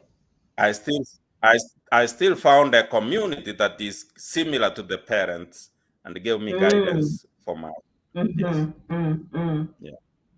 That's interesting. So you had your parents at home and moving to the US, you found a community that modeled some of their values that could provide guidance and support in the areas that you needed it, and you use them both to get you to where you wanted to be. Exactly. That's a good model and good advice for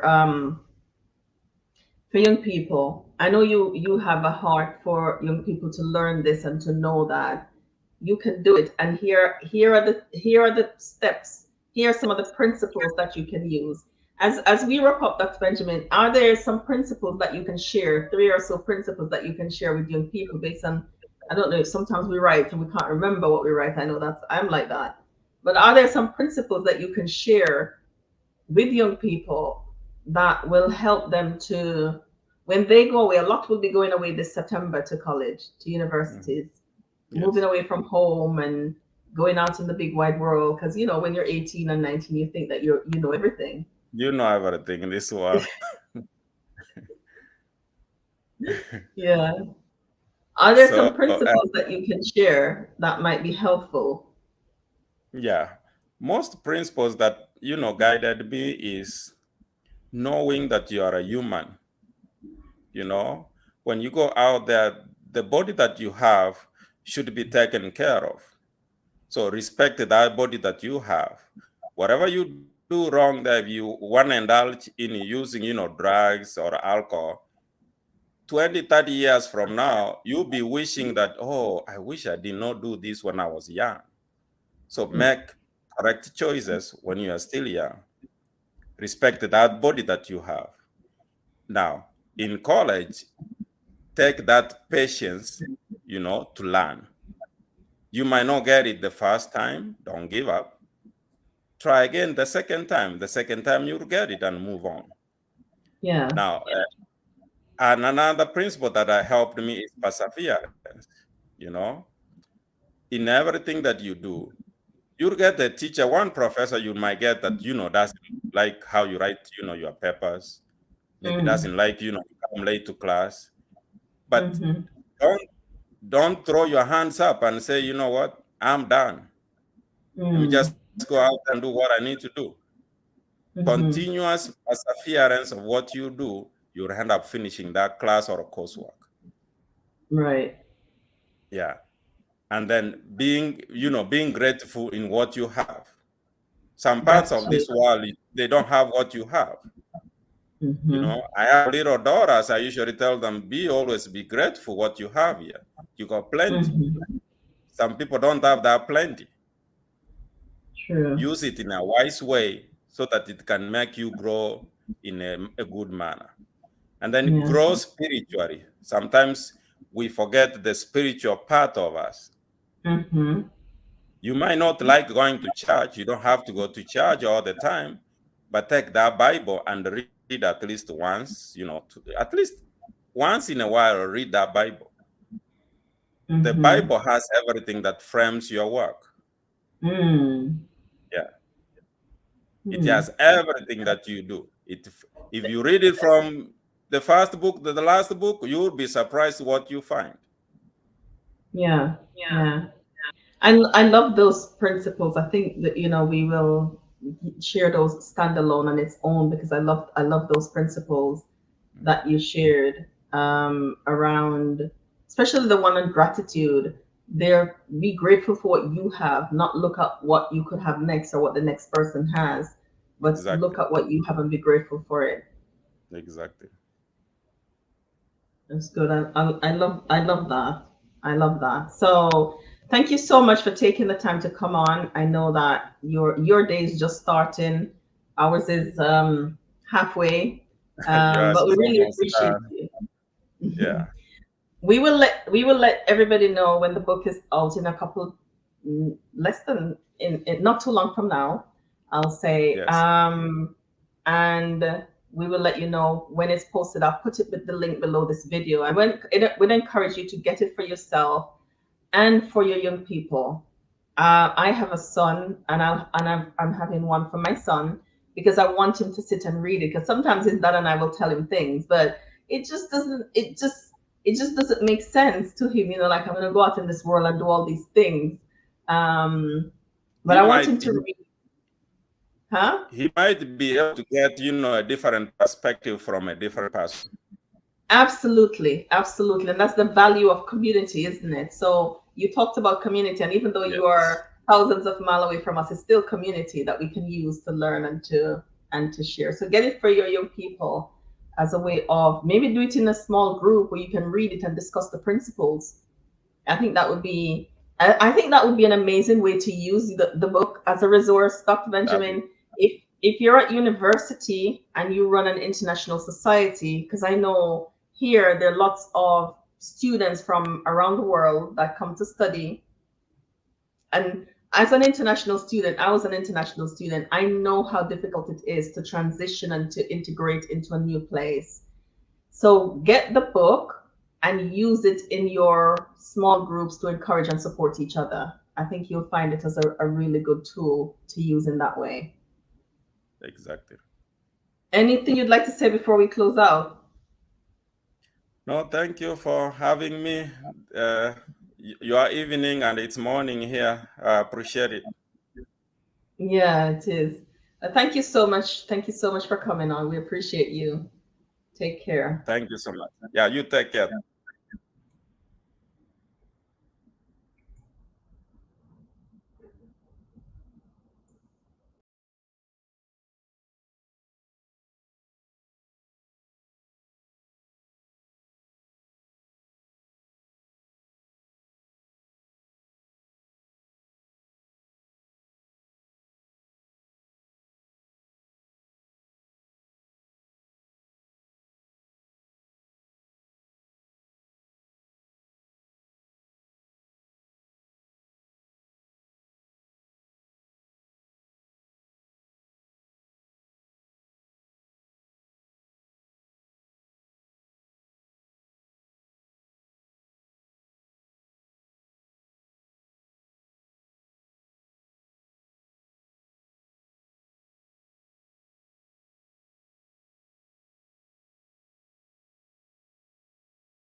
As the branch cannot bear fruit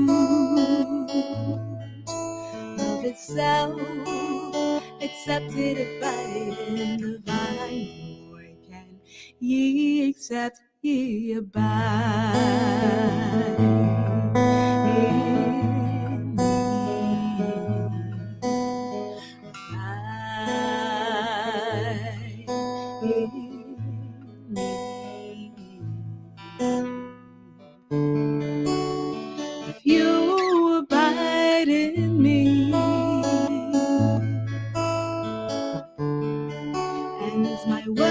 words abide in you, you shall ask what you will, and it shall be done unto you. Oh, I am the true vine, my Father is the husbandman.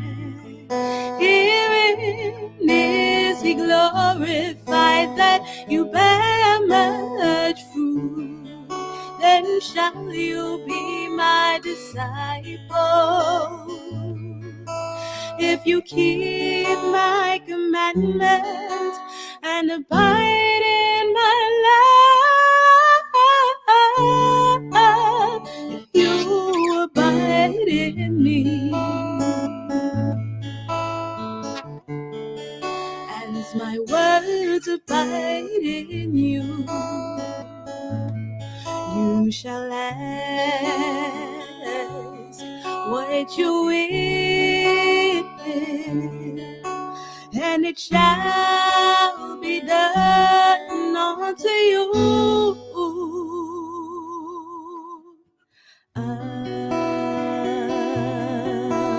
Abide in the vine, you are the branches. Abide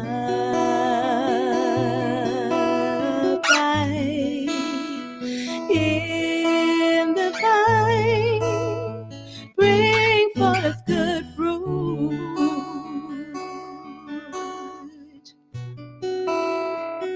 I am the vine, you are the branches. Abide in me, bring forth much fruit. For without me, you can do nothing. You're nothing without me. You're nothing without me. I am the vine, oh, and you are the branches. Abide in me, bring forth much fruit. For without me, oh, you can do nothing. You're nothing without me. Abide in me.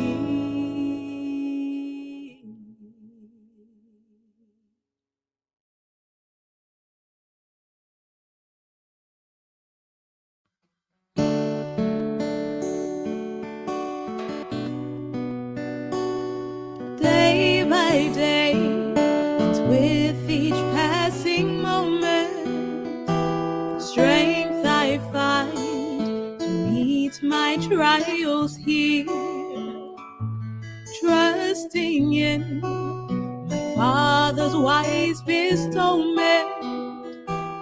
I've no cause for worry or for fear. He whose heart is kind beyond all measure gives unto each day what he deems best. Lovingly, it's parts of pain and pleasure, mingling toil with peace and rest. Every day, the Lord himself is near me, with a special mercy for each hour. All my cares he fain would bear and cheer me. He whose name is Counselor and Power, the protection of his child and treasure, is a charge that on himself he led. as your days, your strength shall be in measure. This the pledge to me made. Help me then in every tribulation, so to trust thy promises, O Lord, that I lose not faith, sweet consolation offered me within thy holy words. Help me, Lord, when toil and trouble meet me, here to take as from my Father's hand. One by one, my days, my moments fleeting, till I reach the promised land.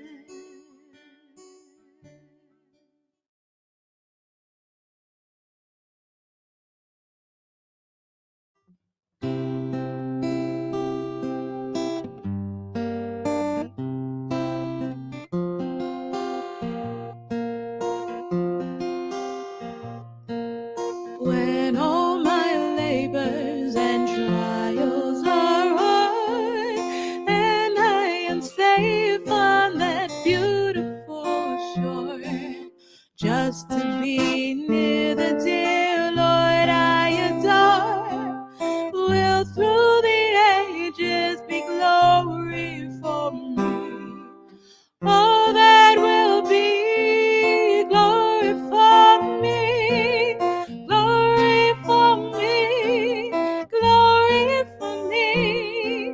When by His grace I shall look on His face, that will be glory for me.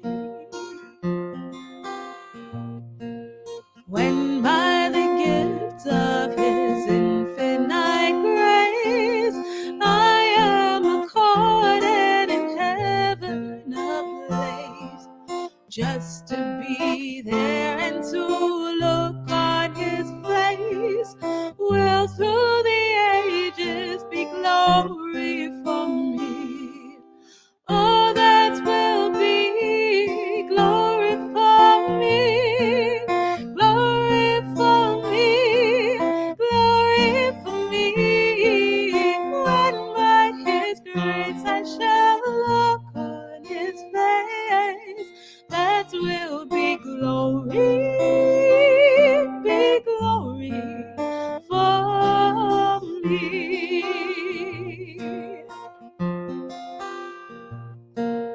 Friends will be there I have loved long ago. Joy like a river around me will flow. Yet just a smile from the Savior I know will through the ages be glory for me. Oh, that will be glory for me, glory for me, glory for me. When by His grace I shall look on His face, that will be glory for me, for me, for me, for me.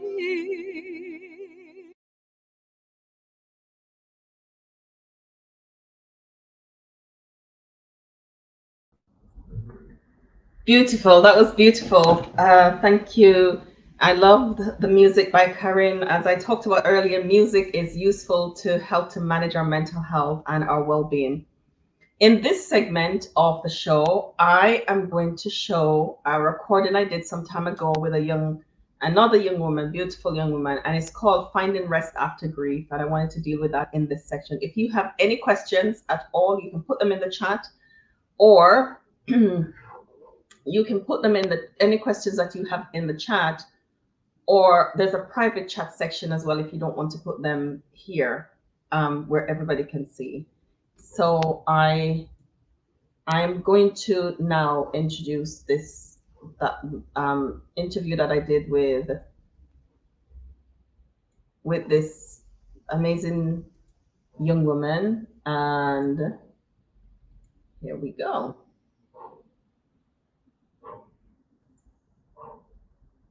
So as I mentioned, everyone, we have a special guest. Her name is Sharina, and Sharina has a very important topic that we're going to talk about today. And this is what she writes about in the devotional, Come See a Man. It's a topic that we often don't talk about in church, Sharina. It's almost like we're expected to just carry on. This is something I haven't shared. My husband lost his mom. We lost my mother-in-law 2 weeks ago. And while she was ill, it was a very, very brief illness. And while she was on life support, I could hear conversations with people calling him to say, and we won't grieve as those who don't have hope. And I said, well, what does that mean? How do we don't do that? I don't know what they meant. So it's so important that you're talking about this, because you're talking about how to find rest. Tell us about how you found rest. What was that journey like? It's been a long journey, and it never ends. It's not a journey with a definite destination point you reach and you say, yes, you've arrived. Yeah. I think I was saying to someone the other day that I think grief is something that will always stay with us for our lives until we stop breathing ourselves. Because grief is God's way of letting us know that the world isn't what it was, how He designed it to be. So we have to feel the loss of things, because God felt the loss of us in the garden. Yeah. But finding rest is it's been a struggle, because I don't deal well with authority, and God is very, very much the authority in my life.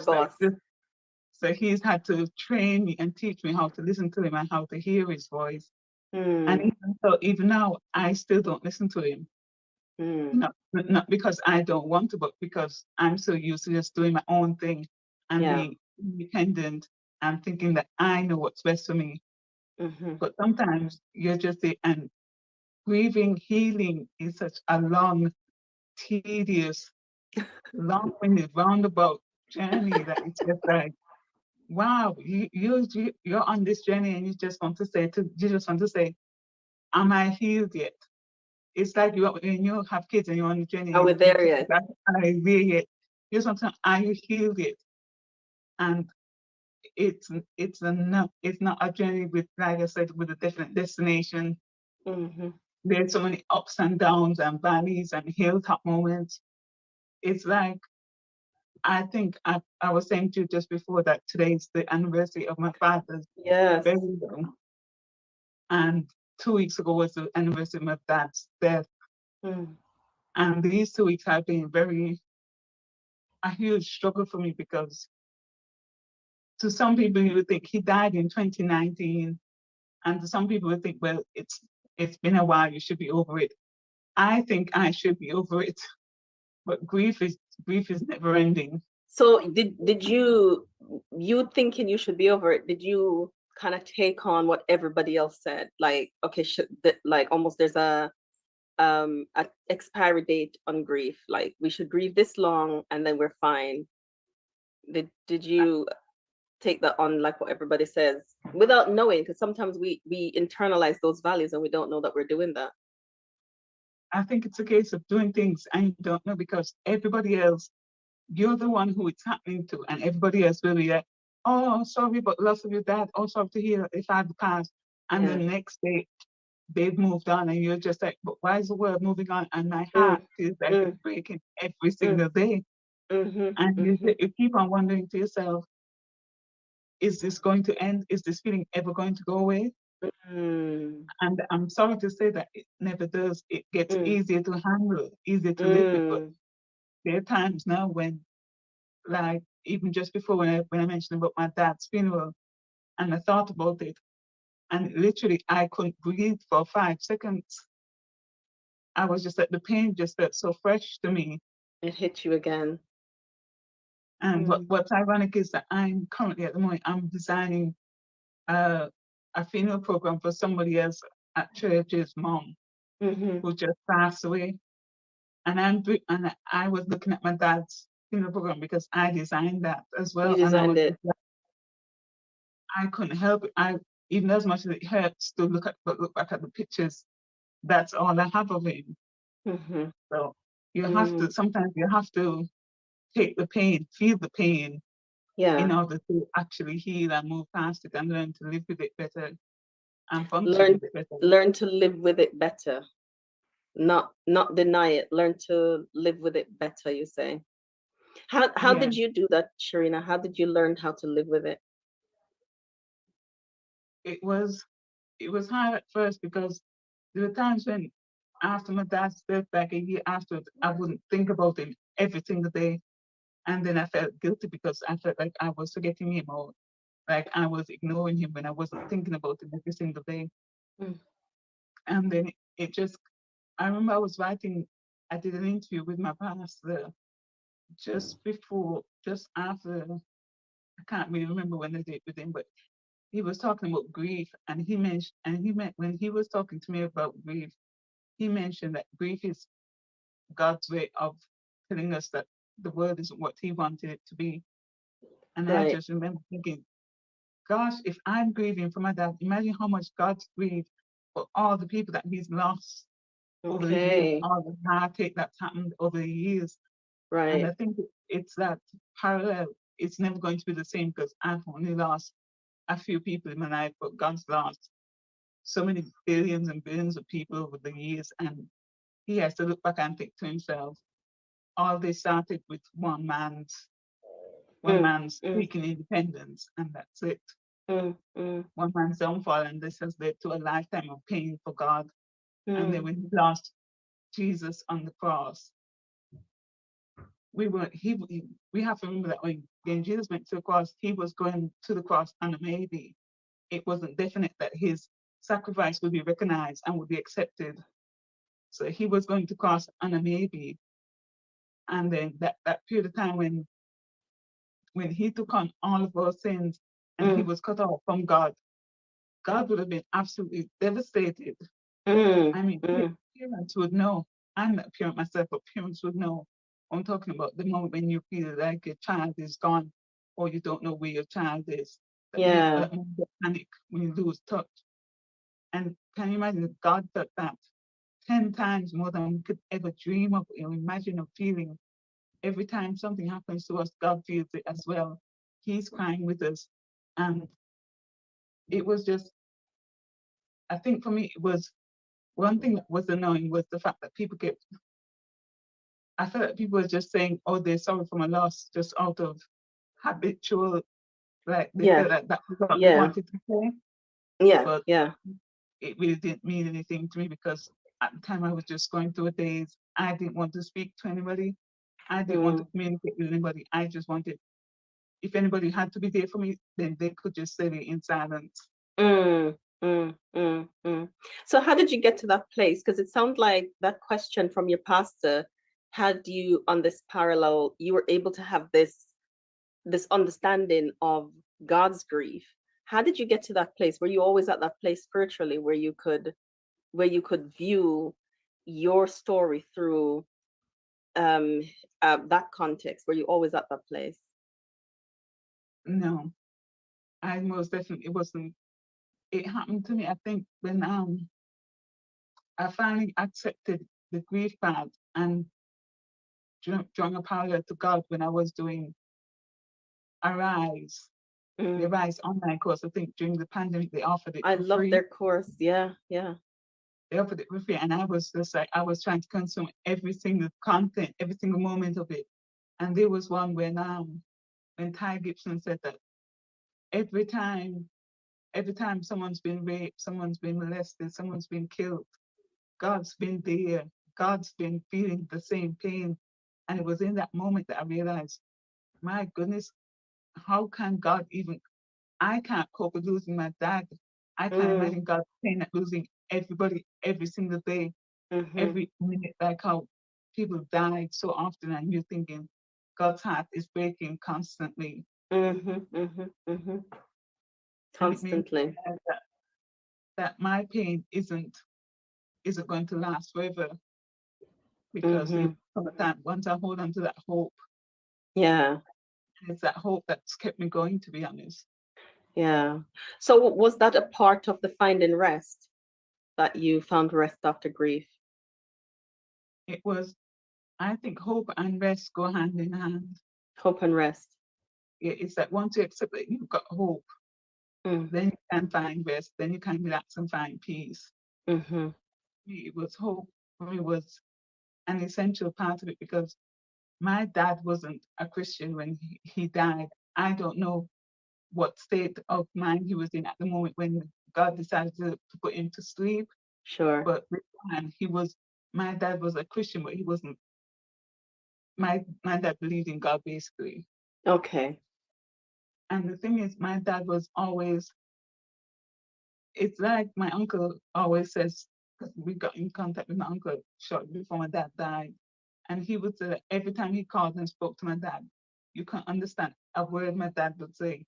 But as soon as he started talking about Jesus, everything became crystal clear. And he would get into trouble in the nursing home because he kept singing his voice, Christian songs and Christian hymns. And sometimes I would just go to the nursing home and I would sit with him and I would just read the Bible to him. But then I'm reading the Bible, he's saying the words, he's reciting it word for word. So I'm just like, what's the point of me reading it to you?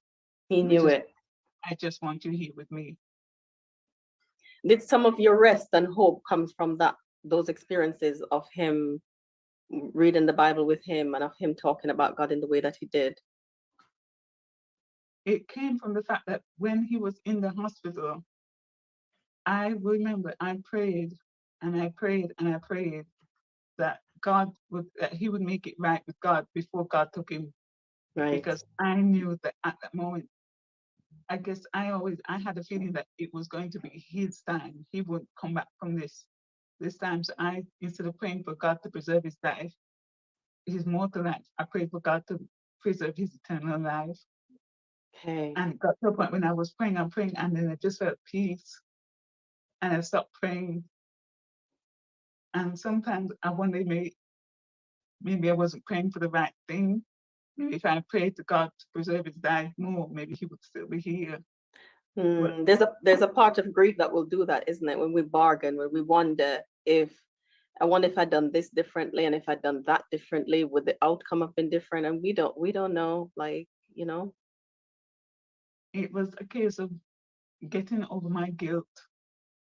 Your guilt. Realizing, because I held on to so much guilt because I wasn't in person when he died. And then when I asked my mom said that he was asking for me, and I can't imagine how he must have felt being in, and then me not being there, knowing that I have always been there whenever he's in hospital for any trivial matter. You're there. I've always been there, and he didn't actually know that I had moved to Watford for a job. So in my head, I'm thinking that he's probably thinking that I just don't love him enough, or I don't want to see him. And I know you know that wasn't true, and it's best not to think what people think, and but I'm sure, Sharina, there's a lot of people who can relate to guilt when somebody dies. How did you resolve that guilt in order to find peace? It was a lot of talking, actually addressing my feelings, and a lot of I talked it through with yourself, I talked it through with a friend of mine, and I talked it through with God. And in the end, all three of you asked me the same question: If I was here, would it have made? Do I honestly think that I could have stopped my dad from dying? And I had to face the fact that I am not God. As much as I want him to be here now, there is a reason why God put him to sleep at that time. Yeah. So that helped And with your guilt. it helped my guilt, and it also helped the fact that I kept forgetting about the fact that I had been praying for him to be at peace with God, and that God gave me that peaceful feeling that let me know that okay, he's made it right with God. So maybe it is time for him to go home now and just rest. But we never want that time to come, do we? As children, we never want to say goodbye to our parents. It's just not something that we want to do to anybody that we love, really. But it sounds like you talk through your feelings, you said, to resolve the guilt. Because I know a lot of people get stuck in the guilt phase of grief, and grief becomes complex, and it lasts for years, and it becomes other things. And when there are other things that accompanies grief, the guilt phase might take longer. But you talked about your feelings, so you were able to acknowledge them, talk about them, and face some truth with them. You told yourself the truth, sounds like. Unfortunately, Fortunately. well, it seems a bit unfortunate, but it is better for my growth that I came face to face and I accepted those feelings and the fact that I didn't have any control, which is something Yeah. that I've always struggled with. Control is always my number one thing. I need to have control over life in general. Mm, we have less control than we think we do, don't we? Yep. And there's so much freedom in that, in knowing that you don't actually have that much control over everything, so that when anything goes wrong, it's not actually your fault. When No, anything goes right, it's not actually down to you.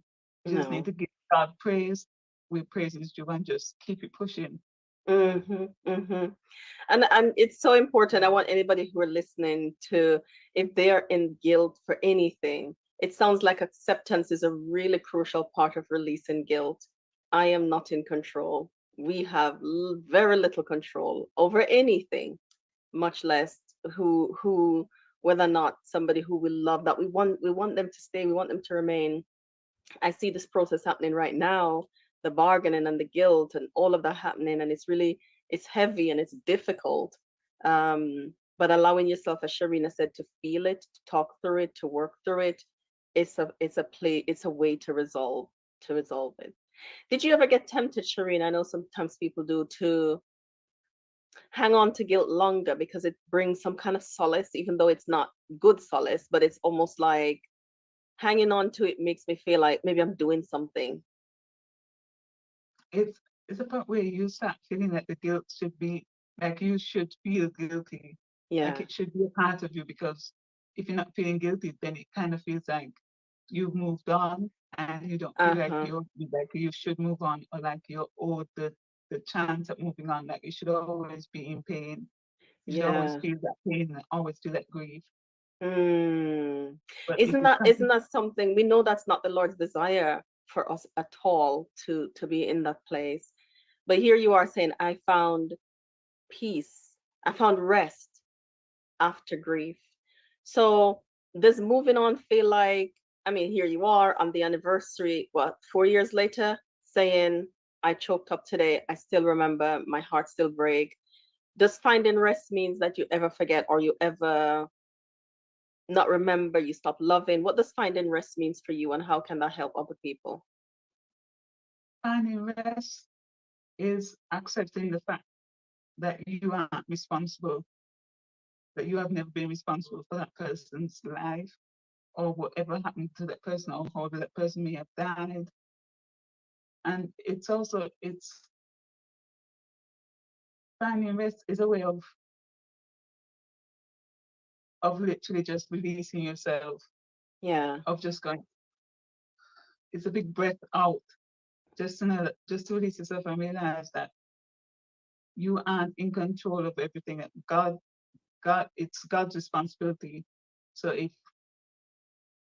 if God wanted to take my dad at that point in time, then God had there must have been a reason for it. Mm-hmm.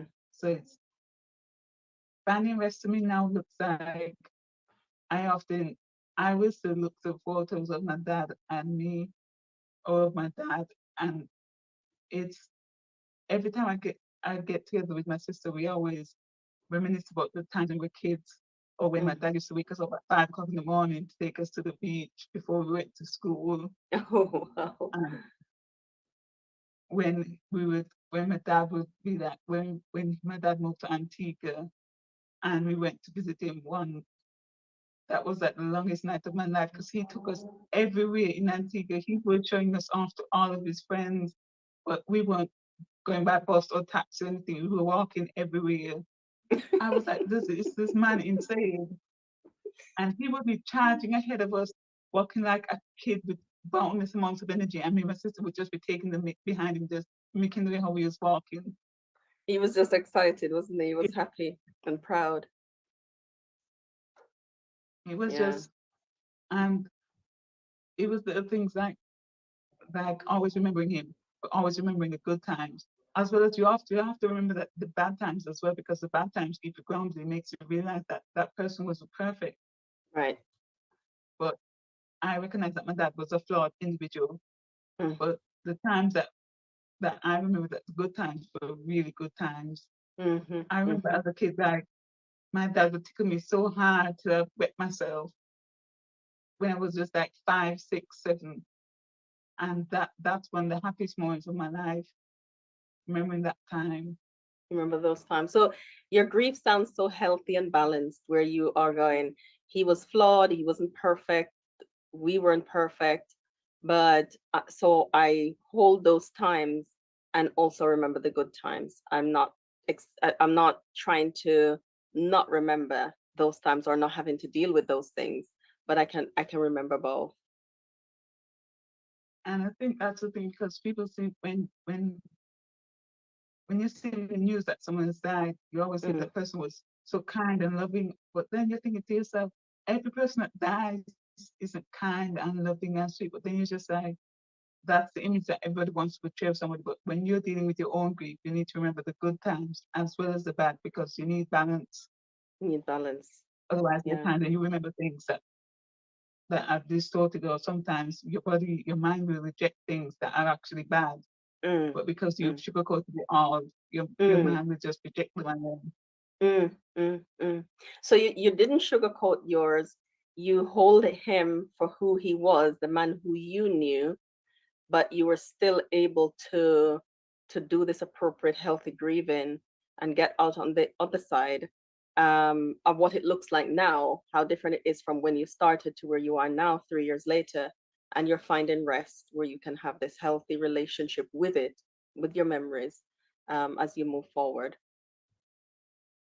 I think something that I never realized until when we were doing the groups together was grieving isn't only just death. It's not just loss of someone in your life. So I think dealing with that grief of my dad helped me to deal with my grief now of my situation, of my physical situation, of losing the ability to walk and losing the life that I foresaw myself having. It's giving me the coping skills to actually deal with it better. So as much as grief is a very painful part of life, it is a part of life, and dealing with it in a healthy way will actually help you deal with other things, because you're not just going to lose one person, one thing, and then it's over with. It's going to be a continuous thing of loss as life goes on. Yeah. You might be grieving more than one thing as life goes on, as you say. And as I share this beautiful book with you, This Too Shall Last, and it's just so beautiful for that, when it talks about how to manage those situations that we have, that we're dealing with, that is the present, that is the now. How do we live with them? And this is so different, Sharina, because I know that, let me just phrase it this way. Let me ask it this way. Your community, in terms of church community, how did that help you to manage? You mentioned your loss of mobility and the life that you thought you were going to have, and the loss of your dad. How does church help you to manage those two losses? Honestly, when I lost my dad, church was the last place I wanted to go, because I don't deal well with sympathy and pity. And it's hard to differentiate between sympathy and pity and empathy and people Right. genuinely who are actually sorry for you. But I don't want your pity. And unless your pity is going to bring back my father, I don't want it. Tell I me the don't want difference anything. between, for you, what are the differences for you? How can you differentiate between pity, sympathy, and empathy? What would that look like? I think for me, empathy was when I first found out that my dad had passed, and I was at work in the offices at BUC. Yeah. Yeah, I was at work at the office at BUC, and my manager at the time came in, and all she did was just hug me, as opposed to for the whole day. I had pastors and stuff coming in and praying with me, and that's all fine, that's all good and well. But at the time, I've just lost my dad. I don't really want to hear you praying for me and feel your pity and thinking that a prayer is going to make the pain go away So it or felt going to like lessen my pity. pain. It felt like pity. But And the hug felt like what? Empathy or? the hug was more like empathy because she just hugged me and held me. And then Right. after she just sat with me in silence, she didn't say anything. She just Mm. let me cry everything out. So it Mm. felt, for me, I felt like when people coming in and praying for me and stuff like that, it just felt like I was consoling them more than they were consoling me. Right. Not what you needed at the time. Mhm. Because when other people are dealing with your grief, it becomes very awkward for them. Yeah, sometimes we Because don't they always know how to do that though, do we? We don't always know how to manage grief. Yeah, can be we tricky. don't know what to say. We don't know. Mm-hmm. And the thing is, there is nothing that you can say. There's nothing that Nothing. you can do. You can just be like Job's friends in the Bible and just sit with him Yeah. for days, hours, whatever it takes. Sometimes you don't need to always fill the room with noise. Silence is also just a good way of consoling somebody as well. Hmm. Would you have known how to tell them what you need at the time? Would you have even known what you need at that time, that first day? You would I think if I'd given into it, I would have just screamed at everybody just to get out. just leave me, give me silence, give me peace. Right, right. But Because in I've that, sent those text messages that says if there's anything you ever need, and I meant it, I mean it. And for me is, do you want me to come over? Do you want me to come cook and clean? Do you want me to sit in silence with you? I can listen. But now that people are asking me, what do you need, Joe? I'm like, and I said to my friend, I said, I don't know. I don't know what I need. And sometimes what I need, I don't know if I can ask for because I don't know if that's what you mean. Because sometimes what I need is just somebody to go for a walk, to listen how I am dealing with the impact of my loss and just everything that's happening. So it's grief is so tricky to navigate. But you said some things that maybe we can learn from is pity, empathy, sympathy. So maybe when we're supporting somebody who's experienced a loss, we can think about, okay, so maybe I should ask, or what would be empathy for you? Because I don't want to that's a be good pity. just asking somebody what they want instead of just coming around and just talking, and all that person wants is just for you to just be quiet. Mm, And I'm a very blunt person, and it took all of my restraint just not to shout at those people and then to shut up and get out of the office. so then you were looking after other people's feelings, but your feelings wasn't, but they thought they were looking after your feelings because we have a way of helping that we think is appropriate. I have offered to come around with chocolate and schlur. Like, I can sit in silence and we eat chocolate. That's okay.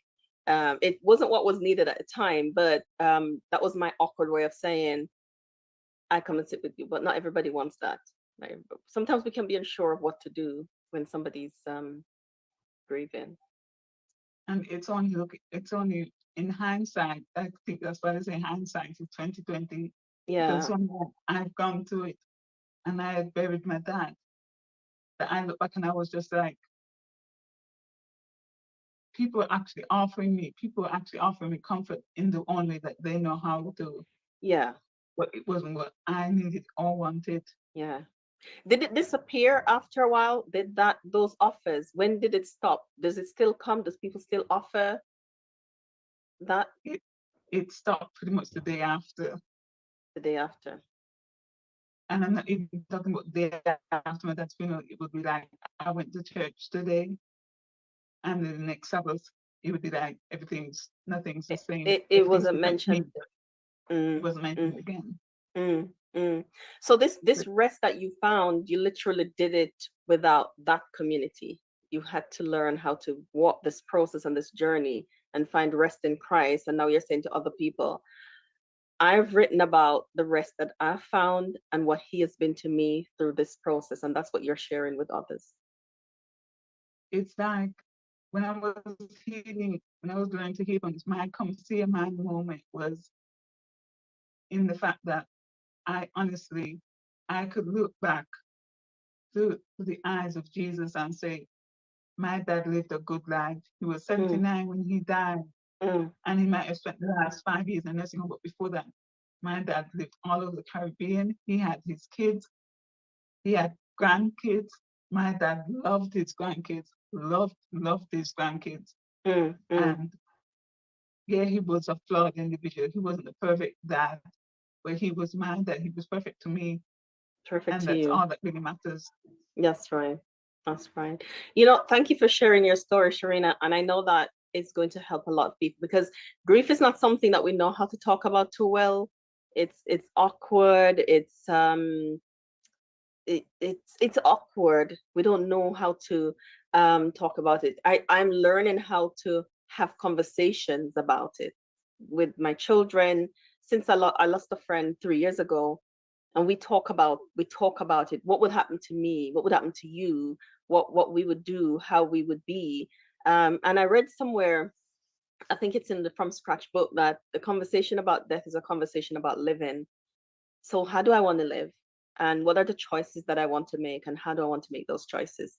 So I hope that somebody listening to this can, and as they read your story in your stories in Come See a Man, Sharina wrote 30 of those stories in Come See a Man. I was drawn in from the very first one. Sharina knows I like her writing. I was drawn in from the very first story, Sharina, and I know that they're really short stories, so they're not long. And even though we said 365 days, I reckon that you could sit with that book and finish it in a month, but you will have something to treasure. So the people who register for the early bird booking that ends on the 28th of February gets a copy. Just people who are in the room, though, not the live stream people who are outside of the UK, will get a copy of Come See a Man, where you can read some more of Sharina's stories. And if you are going through this place where you're navigating grief and you're navigating the different phases, we hope that you will able to also find the rest that she has found and is sharing. Thank you, Sharina, for coming. Thank you for sharing with the people. And we look forward to, I know I'll see you soon, but we look forward to seeing our friends at the conference. Take care.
The Lord is my shepherd, I shall not want.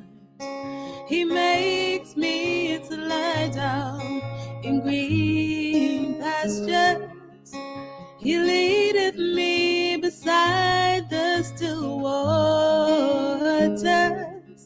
He restoreth my soul. He leadeth me in the paths of righteousness for his name's sake. Yea, though I walk through the valley of the shadow of death, I will fear no evil. For thou art with me, thy rod and thy staff, they comfort me.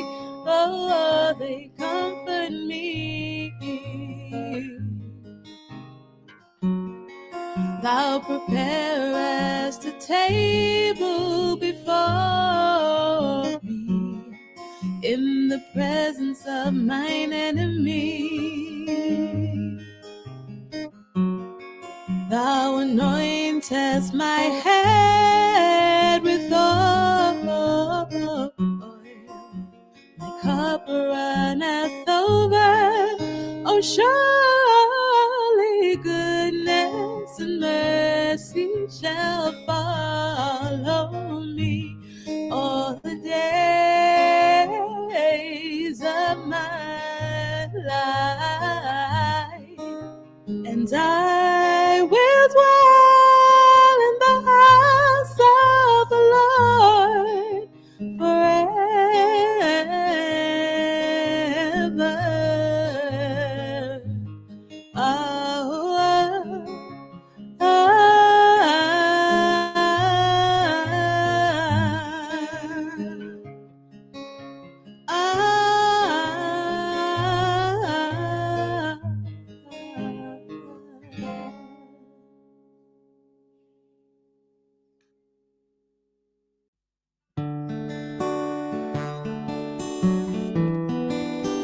Follow thee, follow thee, follow thee, yeah. Oh, shepherd divine, I know thou art mine. Thy search in the night was for me. This bleak world is cold, but warm is thy fold. My shepherd, I follow thee. Thy beautiful lamp shineth bright on my way. Thy glorious light unto thy perfect day. Through pastures serene, through valleys of green, my shepherd, I follow thee. Oh, shepherd divine, I know thou art mine. Thy great heart was broken for me. Thy grace and thy love, thy picture in all, they kissed upon Calvary. A life that is given to ransom my soul, a heart that was broken to make sinners whole. This world is but lost in view of thy cross. My shepherd, I follow thee.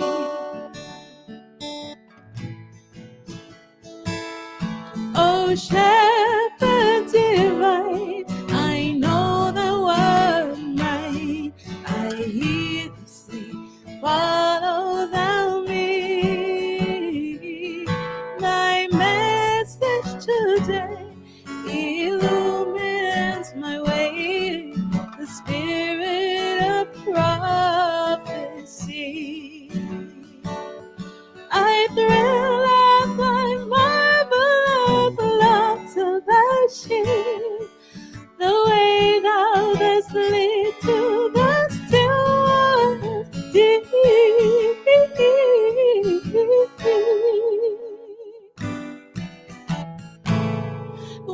staff and one rod, one fold and one guide. My shepherd, I follow thee. One staff and one rod, one fold and one guide. My shepherd, I follow thee. Follow thee, follow thee, follow thee. Follow thee, follow thee, follow thee.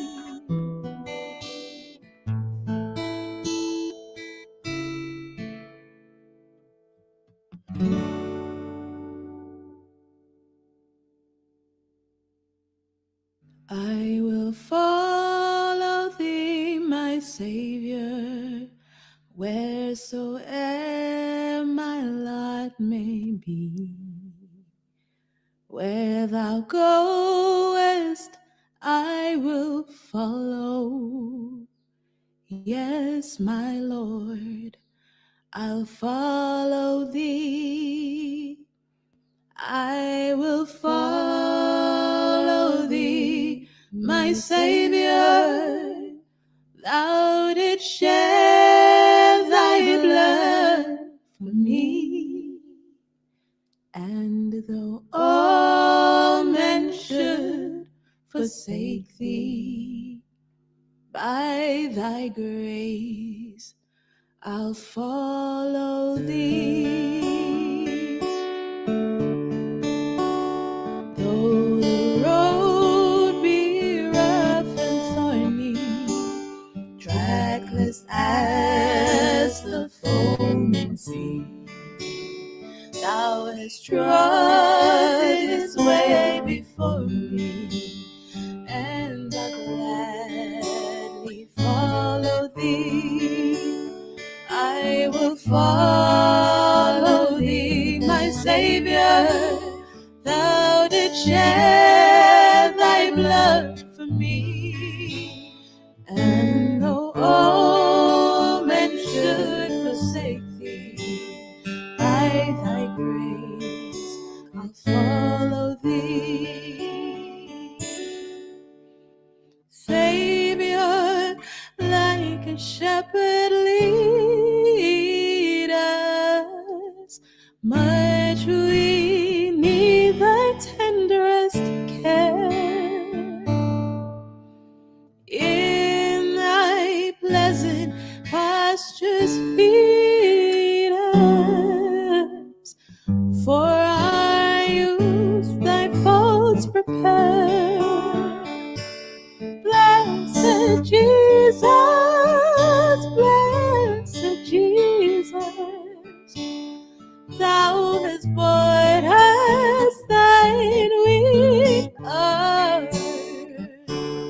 Blessed Jesus, blessed Jesus, thou hast bought us thine we are.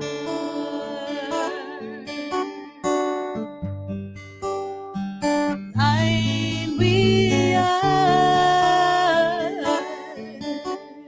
Yes. Thine we are.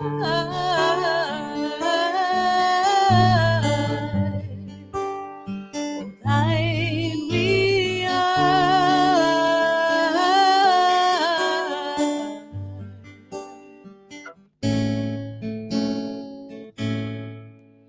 I am thine, O Lord, and I have heard thy voice, and it told thy love to me.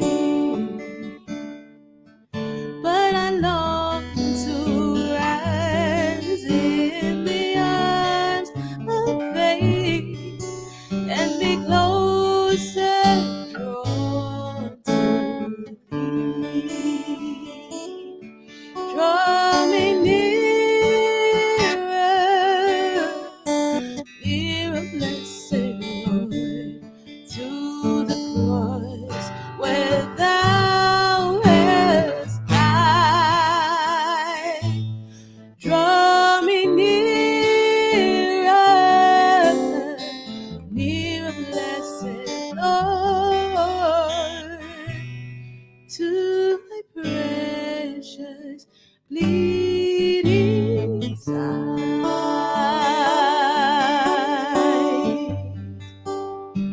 Find me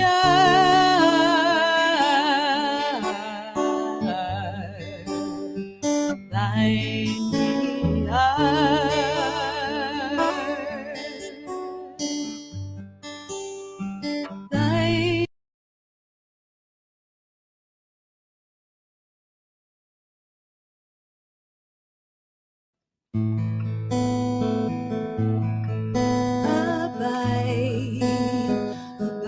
Abide in me, in me. Abide in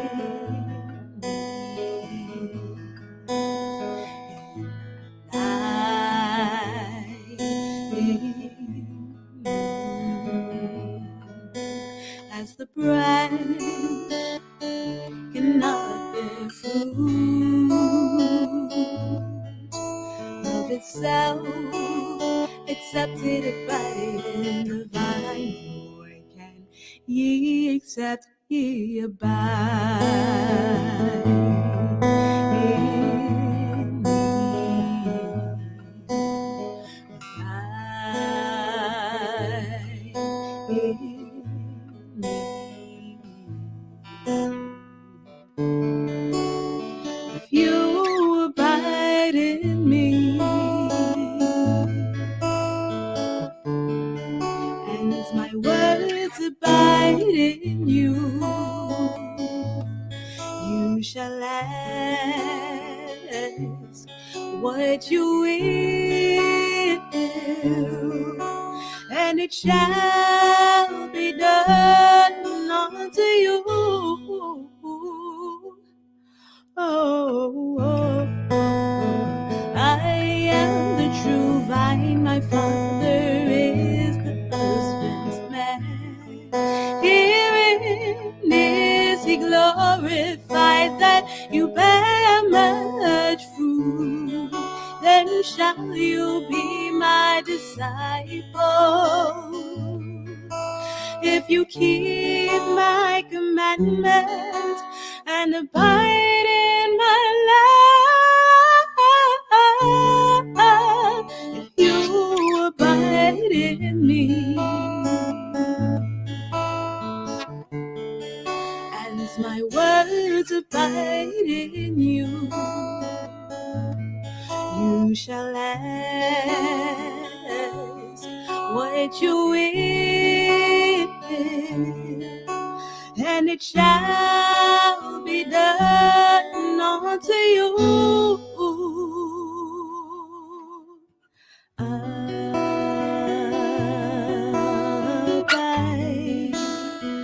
in thine, you are the branches.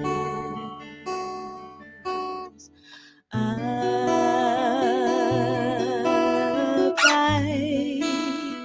in the vine, bring forth good fruit.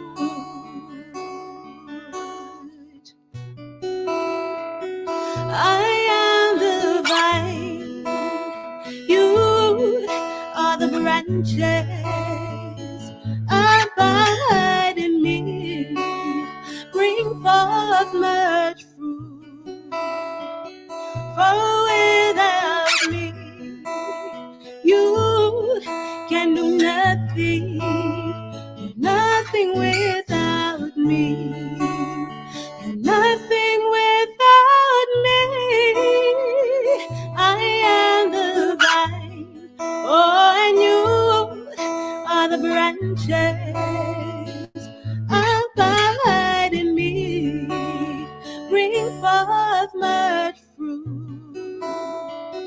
For without me, oh, you can do nothing. You're nothing without me. Abide in me.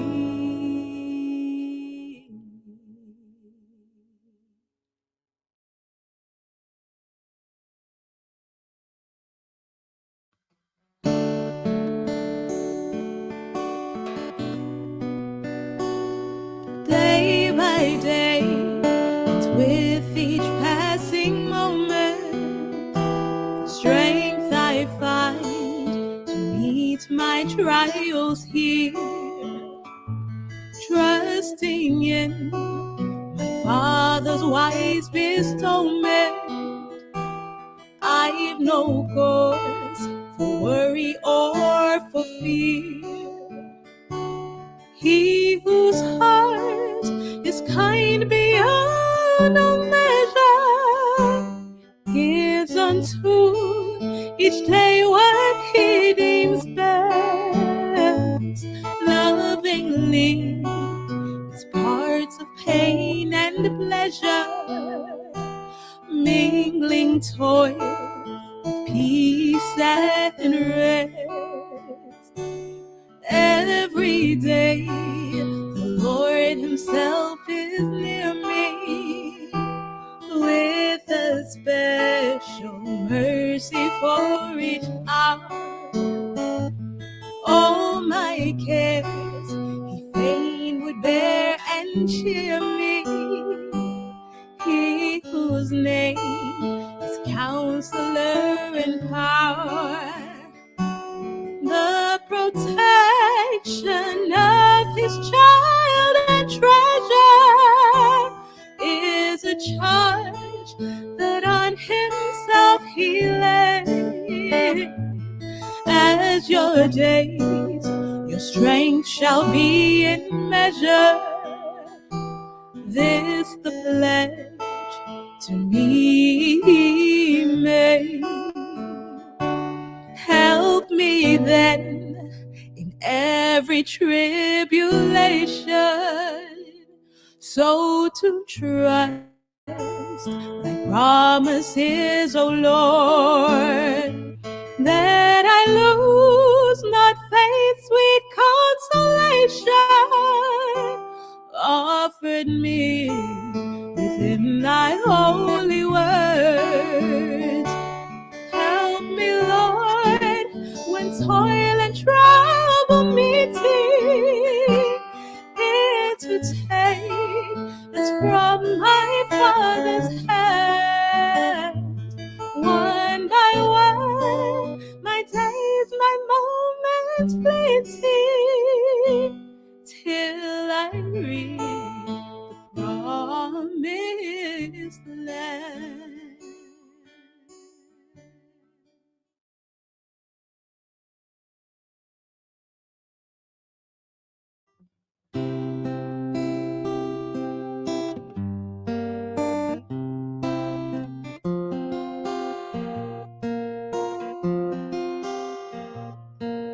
When all my labors and trials are o'er, and I am safe on that beautiful shore, just to be near the dear Lord I adore, will through the ages be glory for me. Oh, that will be glory for me, glory for me, glory for me. When by his grace I shall look on his face, that will be glory for me. When by the gift of his infinite grace I am accorded in heaven a place, just to be there and to look on his face, will through the ages be glory for me. Oh, that will be glory for me, glory for me, glory for me. When by his grace I shall look on his face, that will be glory for me.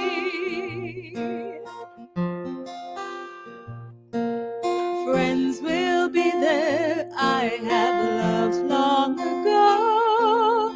Joy like a river around me Just a smile from the Savior I know will through the ages be glory for me. Oh, that will be glory for me, glory for me, glory for me. When by His grace I shall look on His face, that will be glory for me, for me, for me, for me.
Thank you for coming on Stories That Shape Us. Thanks for inviting me.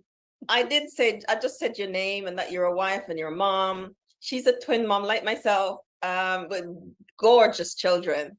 So do you want to tell our listeners and our viewers just a little bit about you before we start?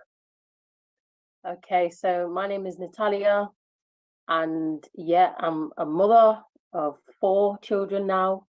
I'm also a counselor, a Christian counselor, and yeah, I spend a lot of time with the children, but I also have a real passion for counseling.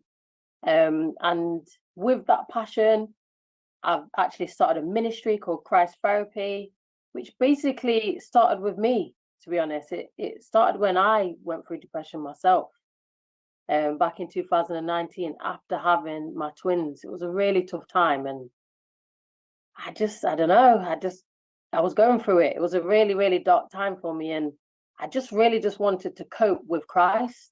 And we can get more into that in a bit, Joanna. I don't want to go on too much. Yeah, thank you, Natalia. But you said something, Natalia. You said you had depression. I was just thinking Christians aren't allowed that.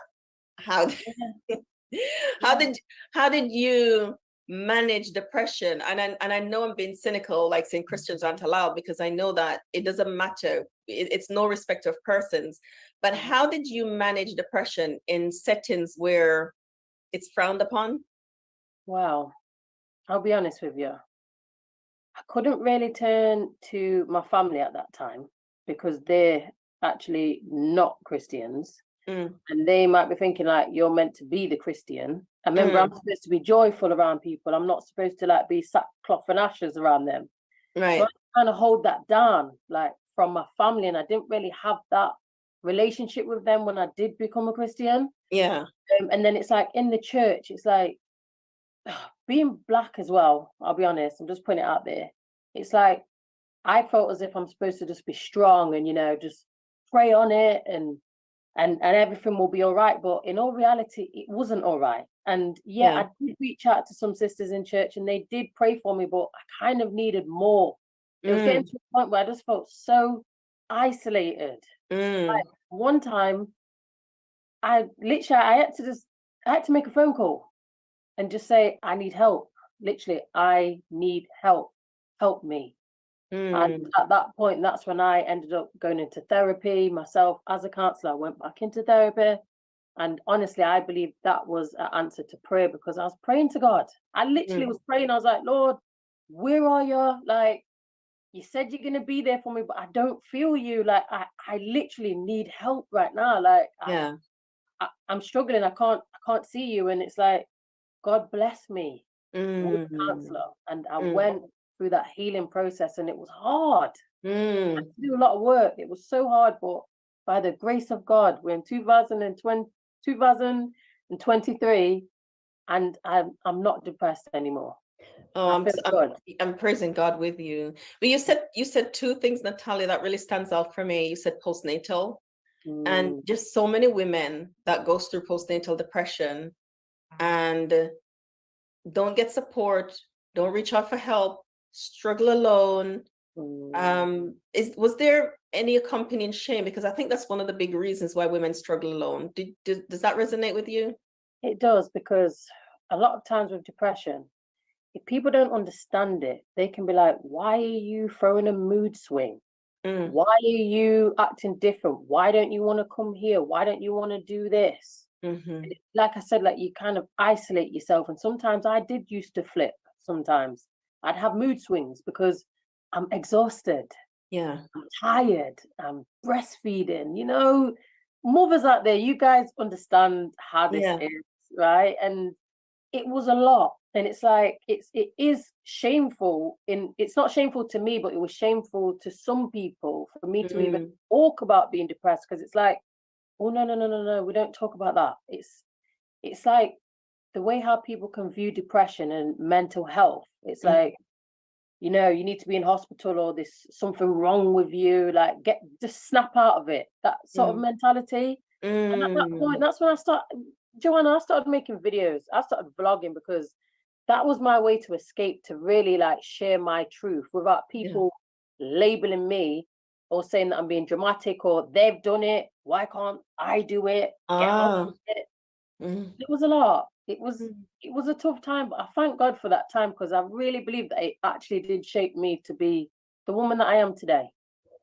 How did you think it shaped you? Because of the trials, because of the tests. When I say the tests, I mean like facing the reality of how I was feeling, facing the reality of sometimes that support just isn't there. And still having that bond with people and that relationship with people after going through that, when they couldn't be emotionally supportive at that time. A lot of boundaries was made in that time with me and certain family members, certain friends. I felt very alone at that time as well. I feel like me and my husband became a lot more closer because he was able to understand me in a different way. Bless and we him. were able to bond better. Like, I feel like, I don't know, I just feel more real now, like more authentic, like the good, the bad, and the ugly. Like, this is me. This is me. And I'm not ashamed of it. And it's like, when you do start talking and you start sharing your story, people are like, wow, I thought I was the only one. And you're not the only one. You're not. People go through things and it's just such a taboo to talk about. And it's sad. It is sad, isn't it? And it's depression's real, postnatal depression's real. I mean, you're here and you're saying 2023 and I'm much better. And people sometimes don't know that there's a path out of that darkness, that they can find a path out of that darkness. I want to ask about the path, but before that, you said also be strong. You know, as a Black woman, there's this expectation.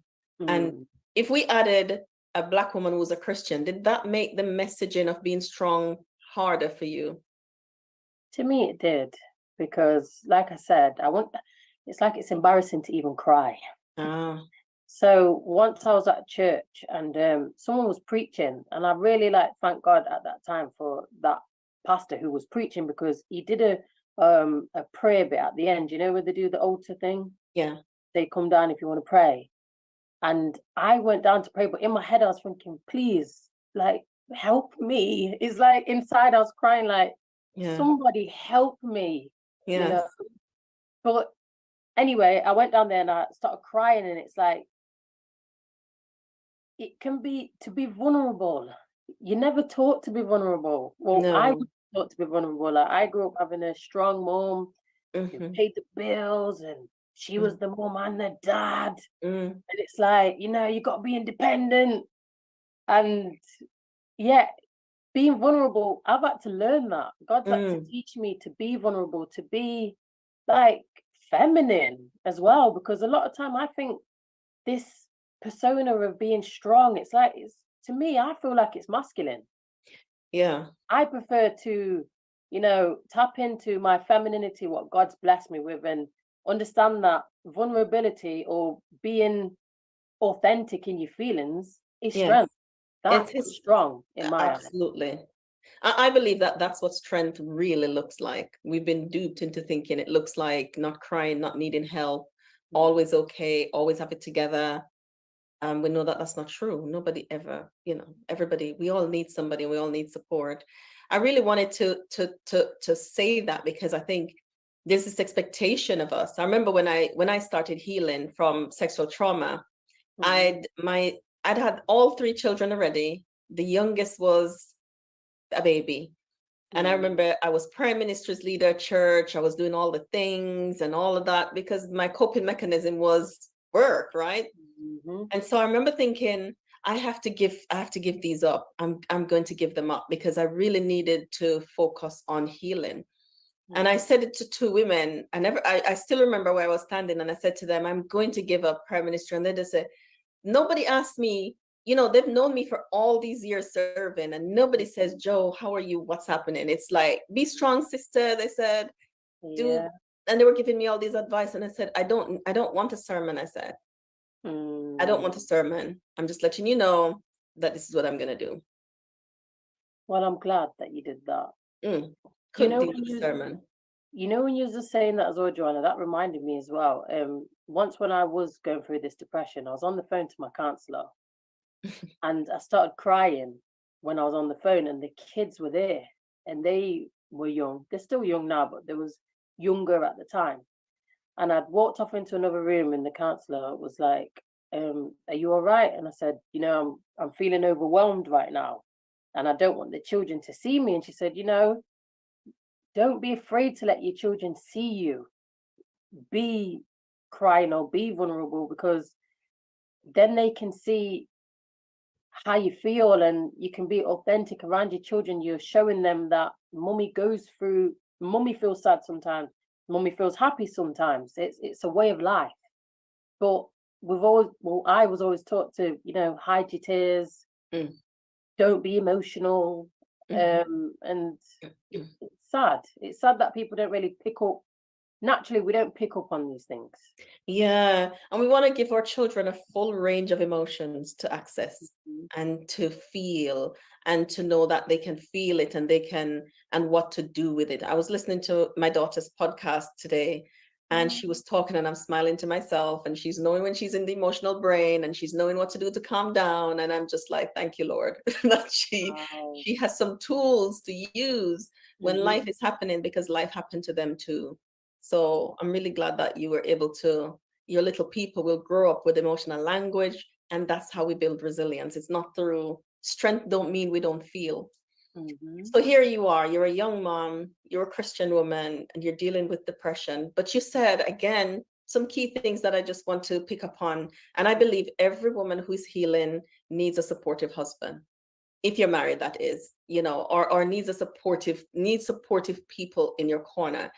I believe a man who can walk alongside his wife or partner while they're healing is A jewel. It just is such a beautiful thing, because you said he got to know me. This is me. This is the real me. It's not me with anything added. It's just me with depression, struggling day by day by day. And he got to support you through that. What was that like for you? Challenging. It was challenging because I've been someone that would deal with things myself. That's how my childhood, that's how I would deal with things. Yes. In this book, I think I do mention about smoking. Smoking Yes. was my coping mechanism when I came to the Lord. What did you smoke? Yeah, sorry? Just smoking. That's it. Smoking, yeah. Mainly. Anyway, that was my real stress relief.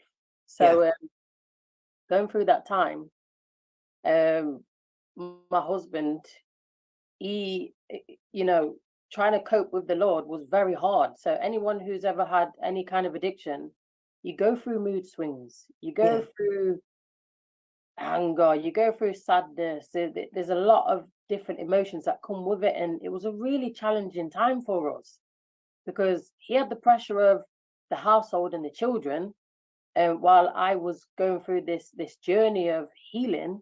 Yeah. And then we're young, we've still got a house to run, still got to work, still got other things to do. So even intimacy, just not that frame of mind. We went through a lot, I would say, and I really do believe that it really brought us closer together. I wouldn't say I would love to go through that again, because I don't want to go through that again. No. It was a journey, and like I said, he knows me and I know him. And life, marriage isn't all daisies and roses, unfortunately. Not all the time. No, you go through some real hardships, and it's real to me. It's real love. Marriage is for grown-ups. I read one time and I thought it is. It really is. It is. So he supported you, but here you are using these coping mechanisms that is not conventional, or even, I'm sure, frowned upon. And he is learning how to get to know you, to love you. But you guys have life. You have babies that you're raising together, and the bills to pay still, and all of what comes with life, and you're just managing to. Sounds like a lot, Natalia. It was a lot, Joanna. It was so much, honestly. So much. At the time, I was just thinking, why? Why?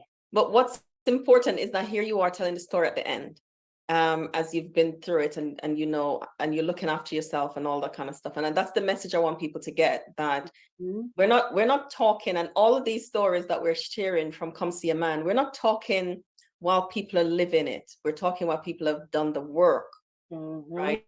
And people have done the work, and it's at this place where they're at a different place. So it's really important. And the message we want you to get is that if you are struggling, that it's okay, and you can get support, that you don't have to be ashamed of it. So tell me about the path out of depression. What was that path for you? That path for me looked like moving houses, for one.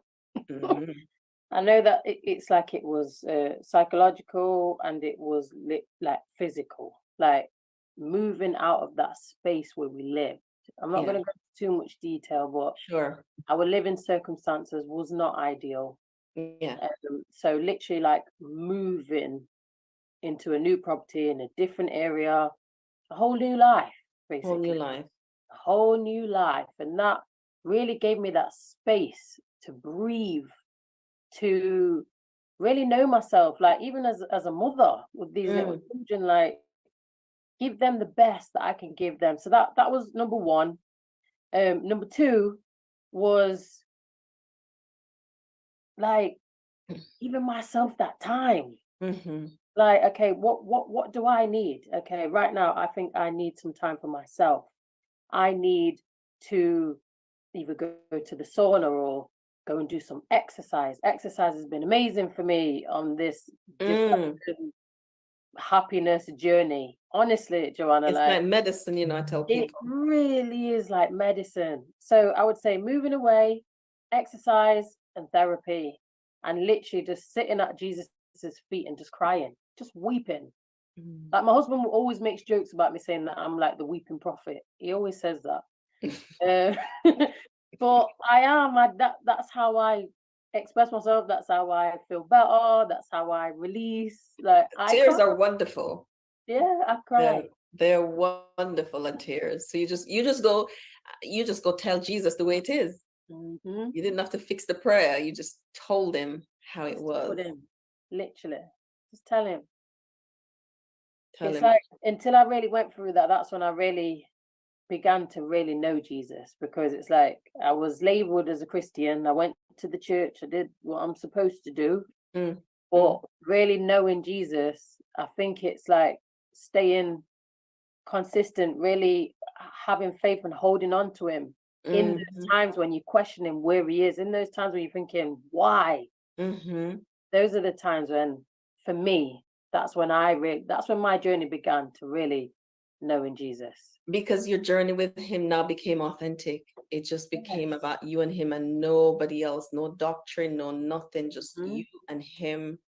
Yeah, Help me. exactly. And he knows Sounds me. amazing. I didn't have nothing to hide. I just had to be real, and a lot of times, yeah, for me, I have to keep it real, Joanna. Yeah. I mean, I am all for an authentic relationship with Jesus. I mean, he knows anyway. So we don't have to pretend. He knows what we're thinking, he knows what we're feeling. When we can develop the kind of connection with him, that means that we can go talk to him exactly about what we feel and what we're thinking. We don't have to fix it. Then it develops this closeness, I find, and level of trust that is just incomparable. Exactly. So do you use your connection with him like your path through in Christ therapy? How do you use that experience that you've had, how you've leaned on Christ and get support from him? Tell us about Christ therapy. Did that come through as a result of that? I would say with Christ therapy, it's about creating a space for not only just Christian people, but I guess in the name, it's going to draw a lot of Christians. Yeah. So basically, it's creating that space for people to be able to just express, explore, heal, be supported without feeling judged or without, basically, I don't know how to say this in a good way, but like when you go to church, Joanna, right? You've got your Sabbath school or your Sunday school, and then you've got your sermon, and then afterwards you might have a little chit chat, and then maybe some lunch, and then you go home. That space of, really getting to know people and really having that hearing, like, aura. I don't think it was there. I never experienced that in church. Like I said, that time when I was going through depression, it just wasn't there. It didn't exist. It's like I'm on YouTube and I'm trying to find like something to like kind of draw me back. Like I just felt really, really like in a dark place at that time. So God really led me to do Christ therapy, to use the skills that he's blessed me with in counseling, because something that God did give me, I would call it a gift. I genuinely care about people, like anyone. Like I have a genuine interest for people, and I genuinely care about them. So providing a space like on specific topics. So it could be depression, it could be addiction, it could be mummy burnout. It's like basically Christ therapy is a space where there's a small amount of people that will come together. And we will sit down and have that space where we can talk about things, and I'll facilitate people in their feelings and in their emotions. And we just kind of like just have that place where we can speak, because in the church, I really feel like we're lacking it. It doesn't exist. Absolutely. Yeah. There's nowhere in the structure for it to happen. It doesn't fit. It doesn't fit anywhere. And so it doesn't happen, sadly. And then a lot of times though, Joanna, it's like, people don't really see the need for counseling, but I'm thinking just because you don't see the need for counseling just because you've got your Bible and you've got that comfort and that peace and that security, that's amazing. Praise the Lord that you've got that. But not everybody has that. Not everybody is there. But you know what? I have a theory about that, Natalia. I believe it's those people that need it. Because I believe that the people who know the path to real peace, and because they use the word of God to get to that path, that real peace, they know what the journey is like. They will never begrudge anybody the need to get support to get to that place. Never. So I think the people who speak out against it or don't believe in it or speak against it, it's because they need it and they fear doing it, right? And I think lots of people who will talk like that don't even know how to use the word of God. They're not going to be able to go to God and cry and be honest with him and say, this is what's going on with me, help me. Like God and I we have these conversations, like he'll tell me off and he'll ask me hard questions and I can't answer, or I'll answer, or I'll go repent or whatever. We can have these conversations that it feels like I'm talking to somebody in the room. And it's he and I, because I've had to get to know that God. I needed him. And I needed him to be real. I didn't need my pastor's God, my mother's God, or the God that my church said I needed the real one who said, and I needed to be able to know that I can trust what he said when I needed it the most. And so when he and I so I believe that people who speak against counseling or have, one, they don't do their research, that's one. And two, they oftentimes need the support. So you keep doing Christ therapy. It sounds like an amazing space that is much needed. Yeah, definitely. And it's like some people as well, Joanna, I've done it in a few churches, and you'll invite them like, come sit down, come in the circle, come and join us. And they'll be just like sitting outside the circle, kind of like poking in, like looking in, but but it really, it's such a blessing. And it's like, because of who I pray to, because of who you pray to, we pray to a God. Like there's counselors out there that pray to God knows who. And they're doing their thing. And at the end of the day, we're praying to a living God. And let his presence just move in the space. Do you know what I mean? That, to me, I'm just so passionate about it. I love it. And I just really feel like it is my calling to provide that space in church where people can feel like, people do care, because at the end of the day, Jesus, like, he was the ultimate counselor. Oh, yes, he is. He cares so much. Like, he spent the time to listen to people. He does. Just listening to people. Yes. Without telling them what to do, without giving you advice, just listening, just being there, just that unconditional love. It was just, it just wasn't there for me. By the grace of God, it was there for me in counseling. It was there for me, in my marriage, but it was not in the church. What do you think the people that were around you could learn from that in order to support somebody else, that nobody else gets to feel that alone when they're struggling?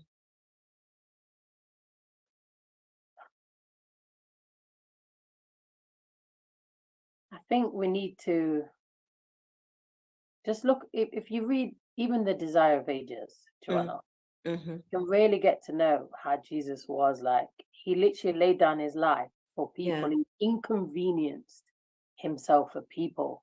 And I feel like a lot of times in church, or just in general, like, a lot of people, they don't see the facial expressions, they don't hear the tone of voice. It's like they don't see the cues of this person is literally struggling. He took that time to, look in people's face and give them that time.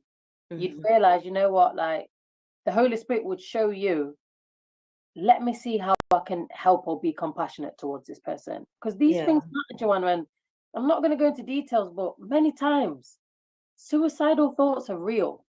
They are real, Natalia. And in the church too. And it might be shameful to mention it, but I'm saying it. I felt suicidal thoughts at times. Like, I can't do this anymore, Lord. And it's like, you're supposed to, you know, be in the scriptures, be in the Bible. You know, we shouldn't be thinking on them terms. If you've got Christ, how can you think like that? But sometimes it's like your brain, you're not even in that space to even digest any scripture. And you really do just need that help, like that good Samaritan help, where someone can just bind up your wounds and they put you on their donkey. Yes. And take you somewhere. It's like, But you really that's be so that beautiful. beaten. Yeah, that's such a beautiful analogy. Just bind up your wound, put you on the donkey with mental health. We saw there's so much stigma around mental health. Like, as somebody with depression, how can you have Christ and think like that? Well, the same way our heart gets ill, our feet, our brains do too. And at that point, your brain's unwell and it needs healing. And so this is some of the path to healing. So we're not choosing to think it, but suicidal thoughts, as you said, are real, and Christians are not exempt. We need to know how to listen to somebody who have suicidal thoughts and help them. And this, another thing, Joanna, I don't know. I think maybe we should pray, keep praying, and work together and trying to get some training in the churches for the elders and the pastors to understand what empathy looks like, what reading the signs looks like, because people are suffering. And in the Good Samaritan analogy, with the man that was beaten and bruised, he was physically harmed. But sometimes we are emotionally harmed, we're mentally harmed, we're even spiritually harmed, and nobody can see it. Nobody can see it. And this is why people tend to leave the church. That's it. And people leave because now they don't see God as able to help them. Because the people who represent God can't or won't, and tell them that they shouldn't feel what they feel, or you are ostracized or treated poorly, or whatever else I see happening and hear that people experience when they're going through these hardships. And now they believe that that reflects God, and it doesn't reflect him. And that's what Come See a Man is all about. We're telling stories about healing and holding on to faith. And it wasn't because we had support. It was because we knew how to access God for ourselves. And that's what we want to help you to do. So you don't leave him because the church that you're attending is not reflecting him in the right way. Exactly. I'm just so glad, and I really appreciate just being a part of this book, because I went to go see that man that day in my bedroom. And I shouted out to him, and I was like, God, where are you? Where are you? Like, the house was a mess. The kids were screaming. I think I just had an argument with my husband, and I just had it. You just had enough. I literally just had it. And it's like, really, like, come see this man. Come and see him and see what he can give you, that water that you will never thirst again. Yes. No, come and receive Jesus for yourself. So thank you, Joanna, honestly, for letting me be a part of it. And I just pray and hope that will be a blessing to many who read it. Me too. I pray that it will be a blessing to many. We're telling real stories. We're not real. And that's what I said to people. When you come to Wounds to Scars events, it's not your regular kind of, it's not church in a different location. We do healing, emotional healing. And so the content and the conversations are going to be around that. So this book, what I wanted to do with this was to be as honest and as real as we could without making it fancy with nice spiritual language. We just wanted to be honest with the stories of healing and holding on to faith, because I think people have had enough of the other type of stuff. So we just wanted to be honest. Where can people find you, Natalia, if they want to follow Christ Therapy? So if you would like to follow Christ Therapy, you can go to my website, which is www.christtherapy.com, or you can follow me on Instagram, which is Christ Therapy, and I'm also on Facebook as well, so you can follow the Christ Therapy page on there too. Natalia does groups. she's available to speak. Mhm. Yeah. Yeah, I have been speaking recently, Joanna, and I thank you for these opportunities that you putting me out for. You've got an amazing story, and you and your husband have together, you know, I know that you guys are going to help many people be free, because we need freedom in Christ. We need freedom in Yeah. Christ, and people need to know that he can do the things that he says he can do, because we're a witness and a testimony of him doing those things. So follow Natalia so you can see when she's doing her groups, when, you know, I think I saw you advertise some recently, and she's a part of something else that Wounds to Scars that we're going to be sharing soon. And that one's special, right? This one's special, that one's special. They're all special, and we'll tell you some more about that. Thank you so much for joining us in this episode of Stories That Shape Us. I hope you'll join us on the next story.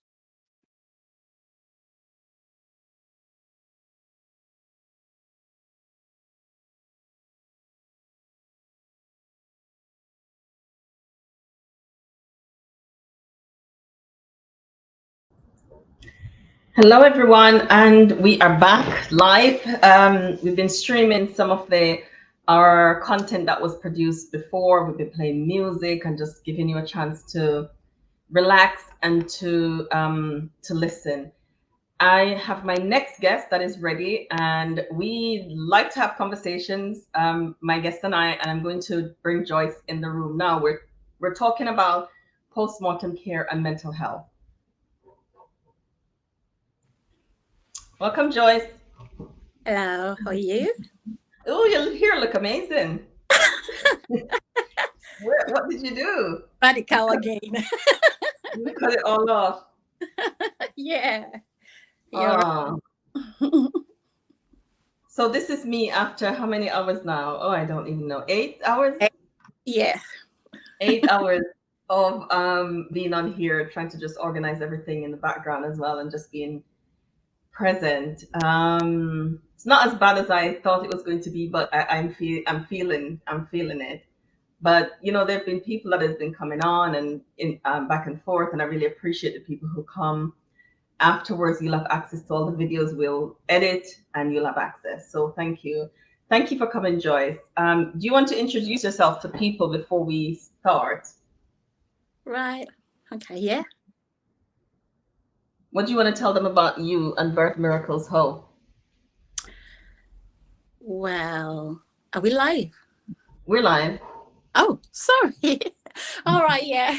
Anyway, hi again. Oh, it's always me. Joyful Joy. So yeah, I'm the founder of Birth Miracle Hope. Birth Miracle Hope. It stands for different testimonies in my life. And I'm bringing this testimony to the world to empower, to encourage, and to raise awareness on different aspects of life, especially in the maternal mental health industry and birth. So I am a birth practitioner. I am not a midwife. People always think I'm a midwife. I am not a midwife. Birth practitioner, because I bring about integrated modalities in my support services. So I empower people in different aspects of life holistically, that I'll say. So body, mind, spirit. So this is what I do. Yeah, integrated modalities. It sounds interesting to me. What is that? What does that mean? There is a doula, because a doula is not we don't provide like medical care. Yeah. The birth practitioner, I bring about all my skills, and I offer it as a package to support birth mothers or birth persons, if you'd want to say it in that way. So integrated in meaning like every little of everything, but it is personalized to the person according to what they need. Some people don't need everything. So some people just want the doula services, the birth services, or could be just the birth attendance, or maybe postpartum care. Sometimes people come in, their experience already, but they want the mental support, because I have a background in mental health as well. Yes. So you support people even after they've had the baby and they're not coping, you will go in and provide support? Yes, actually, my services start even before conception because Is it? birth preparation starts way before you even decide to have a baby. So now that's interesting. Tell me how you start preparation, how you work with a woman to prepare her before. So I work in conjunction with other people because it's not all the services that I provide myself. So I like wounds to scars that I signpost people to. So if you have like birth traumas and all that kind of thing. So this is why Joanna is there for that. So I'll right. And that's something we don't talk about, is it? Birth trauma and what that might mean for a woman and for the baby. Well, birth trauma really, it's different to everybody. So what could be birth trauma to you might not be to me. Some people don't know that they're experiencing birth trauma until after. Some people never know. So it's just in a nutshell, what is not the natural process of birth itself or birthing. So when I say how do I support persons before birth, it's more like getting stable, getting in the mindset, getting healthy, preparing your body, mind, and spirit. Yeah. Yes. Preparing your body, mind, and spirit. So let's talk about preparation, not preparation, but support for a woman after birth. Because sometimes you've had the baby, you look well, and everybody disappears. What does she need? What are some of the things that you've noticed that women need in terms of like supporting their well-being after birth? Well, Joanna, what normally happens is when the baby comes, mommy is often forgotten and everybody is focusing on the baby. So this is what I always say, I mother the mother. You mother the mother. I mother the mother. I'm there to nurture the mother because she's often forgotten. But for baby to thrive, we need mommy to be thriving as well, because so many problems start even after the birth is over. So we have things like postpartum depression and other mental health issues that present themselves after the birth of a baby. Sometimes we also have like mothers who've already like been struggling, who have a history with mental illness and whatever aspect of it on the spectrum. So these symptoms may also present worse after. And we often hear of most people talking about the baby blues. So baby blues is normal. There is a point where it's now going beyond the threshold, crossing over something that we say, hang on a minute, this needs looking at to. Yeah. So what's a time that after it passed that time, it would need looking after? How long is it expected to last? Before you said that, I remember when I had the twins, I think I heard about baby blues, but you don't quite know what it is. But after I had the twins, there was one day when all the ladies in the ward were just crying. I just wonder, why is everybody crying? And the nurse told me that it's just this point in after you have the baby. And then I felt it. And it's just a natural thing that happened. So how long would a doula or somebody who support mothers wait to say, okay, so this is no longer that natural, normal thing that's happening. This is something else and we need to pay attention to it? Honestly, this is why we are there to fit in the gaps. We are there through it all. So as a doula, if you find a proper doula, they need to walk with you throughout the journey, because the postpartum period lasts until a year after. A year, that's good. Some research says it's actually 18 months after. Okay. That's even before really good. Years old, you see. So in between there, especially those few hours after, it depends also on the type of birth that you've had. There's no one size fit all for everybody, and all the symptoms themselves differently.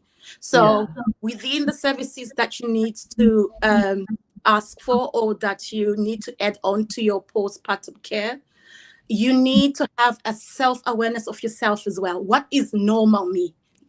who is Mhm. the normal me. So Mhm. after the baby, sometimes some things, because your hormones are fluctuating. Sometimes you're feeling things you haven't felt before. So Yeah. sometimes that's why we encourage the mom to talk. Yes. Sometimes it's not easy to pick these up, especially when mom is just present. Like I'll give myself, I've already said, like I was a masker. So I could be like smiling, but inside I'm like a duck purgling, very hard and needy. So there's some people like that. So as a doula, if you're really trained in, you would know. And we Mm. created that relationship with the mother. Mhm. That's why there needs to be that safe space. So we talk, you have to ask the crucial questions to know what's happening, how often you're sleeping, Mhm. are you eating, have you been out and about, do you have pain anywhere in your body? Because pain is one other way that all these symptoms present themselves as well. It is Oh, indeed. That's really good. It sounds like when you get to know your client, that you'll be able to pick up on things even before they're consciously aware that this might be what it is. exactly. Hmm.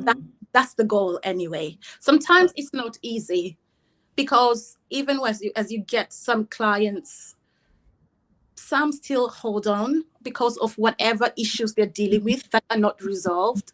So they can give you a little bit of themselves, but not entirely. Right. You mean underlining issues Yeah, that unresolved trauma. Yeah. Yeah. Yeah. That's so typical because sometimes in counseling you won't hear the story till like 3 months in.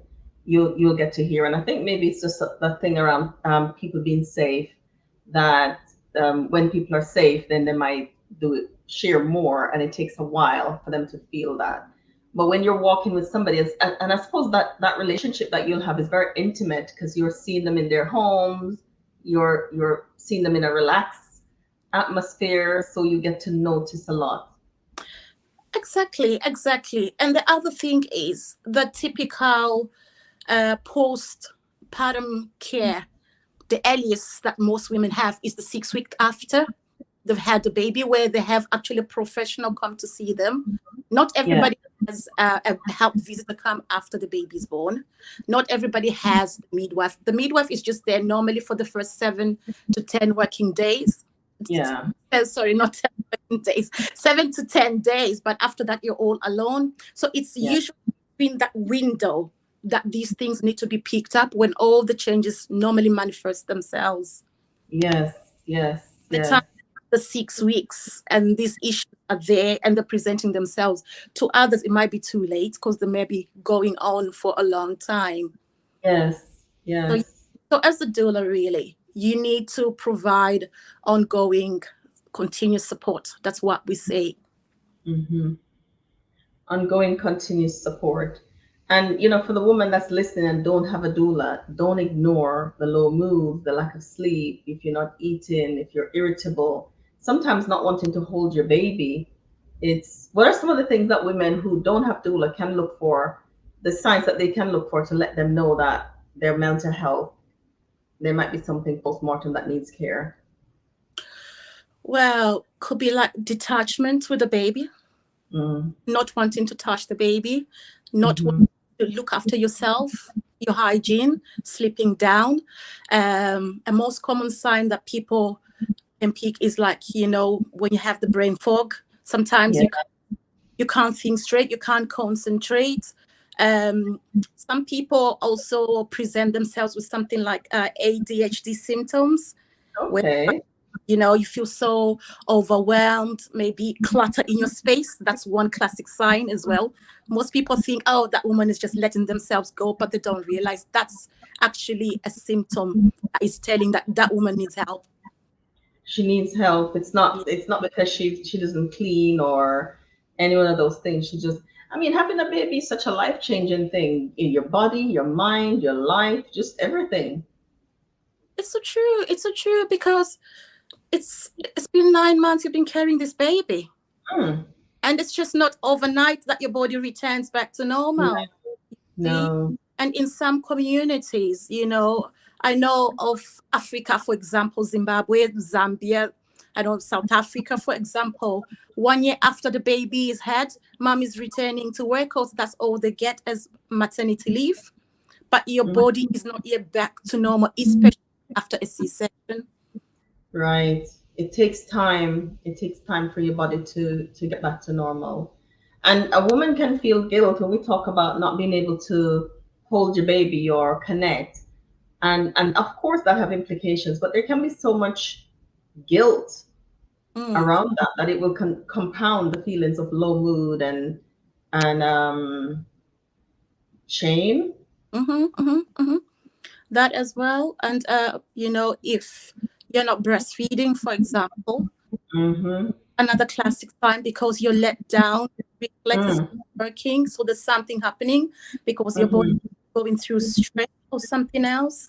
Another classic sign, if it's a person that doesn't have a doula wants to know what's going on with me, it's when you start asking those questions, something's wrong. Something is wrong. Yes. Yeah. You know, I always say this. I wish I knew about doula when I was having children. I did not know. I'm just like, I would have loved to have somebody. There were so many questions I had. There were so many things that I didn't know.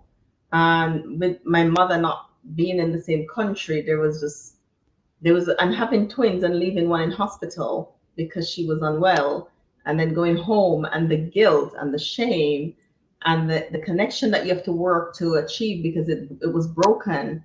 And there's just, your body's healing and you're re-traumatized giving birth, and there's so many things all at once that you're dealing with, and people are going, you should sleep when they sleep, you should breastfeed more, you should do more of this. And one day I went to church, and my son, he didn't like to be warm. Now he's in his jacket in the middle of summer and everybody's hot, but anyway, that's how they are. And he had on a cardigan and I had on my coat, and somebody says, how come you're dressed and your child isn't? And he was months old, but I know I put on that baby warmer thing and he'd scream. So I learned to not put it on because that's how he's comfortable. But people make comments that can enforce the guilt, and shame, and those things are not good for your well-being. If you're struggling already, it can be detrimental. So really glad for the work that you're doing with women. And my GP at the time, they gave me a CD with classical music and a cup to have a cup of tea, and they came to visit. I think at a certain time they came to visit because if I wasn't coping by then they would know that something is wrong. So that was really good that they were paying attention to that. That was a surprise to me because I wasn't even thinking that. I was not thinking in my head. And that's the thing, we don't, do we? Because as women, Joyce, do you see this where women are we feel we're expected to hit the ground running? Exactly. We are expected to just pull through, like running a marathon. Your body is just gone through a marathon. Even when you run a marathon, there's no way you can do back-to-back marathons without having rest. Your body can take only so much. And different. And the other thing that I see other people, this is why I always say us doulas as well, we work as bouncers. Bouncers? Yeah. Tell us more. Because we have to step in the advocacy as well, because not everybody is capable of, saying out, speaking out for themselves and standing up for themselves. We have some communities where, it's people feel entitled. You've got family. That's my sister. I'm coming there at 2:00, but you're not ready. All right. And that time really needs to be protected, but most people realize how those first few weeks, months are very crucial for mother and baby, especially so much for the baby's mental health as well for the future. Because sometimes we worry when the child is about a toddler and you're wondering, where did they get that from? It's those first few weeks. So we need people that are really supportive and positive during those times. So I've learned. My own experience, I didn't have a doula. I didn't know what a doula was. But I knew later on when I had friends that I had to step in. I was a doula even before I knew what it was. It's a term that people use right now. Most people are not even familiar with the term. What's that? but it's just support for the mother. And most people are already doing that, but they don't realize they're already doulas. That's what they're doing, right? Yes. So the mother is really supposed to be protected, I would say. But Yeah. that's fine because there's so much going on. I would actually say some are even vulnerable during that time, you see. So this is where we step in to say, okay, what do you, it's not about what I want or my outcomes, but it's just amplifying mom's voice. Yeah. So she's heard. Yes. So if mom says I want sleep at 2 to 3, now this is where I have to do my bouncer work, and I'm there 2 to 3. Make sure she sleeps. Come to the show, come back later, or whatever else I have to do, I'll do it for the mom. So we find these things. There might be like nothing, but the big things, it's very important to the mom's health, to her mental health especially, and the baby. And it also adds to the bonding and attachment, because we have attachment injuries very early on because of mom not being able to cope or trying to adjust. Mom is trying to adjust. Baby's trying to adjust because it's also a new mom. Even if it's your 5th, 10th birth, no experience is the same. You are a new mom. So if you have 3 children, you've been a new mom 3 times. So every child is different and the needs are different as well. So yeah. It is. It is. You know, I'm reading, Joyce, on the government website, the UK National Screening, the .gov, that as many as 8 out of 10 women get what is known as baby blues. It normally begins within a few days of birth and become more unhappy and upset as time goes on. And postnatal depression affects 1 in 10 mothers. That's huge. Yeah, but if you go to other research, you actually find that the statistics are different. Those are only for what's reported. I always gonna say that's always is just for what's reported. Yeah. There are people who didn't go. Majority. Don't go reports. Don't go to the GP. Exactly. And the other thing that we're finding in that we have a gap is the Black maternal health. Right. Those are really underrepresented as well. We don't really get much research on the Black mummy. So we find if the research is showing the disparities in healthcare for Black women who are going to have birth, then I imagine if that woman have a very bad experience in hospital, the likelihood of her going to the GP to report feeling low is very low. So what do they do, Joyce? Yeah, because this is what we go back to what birth trauma is.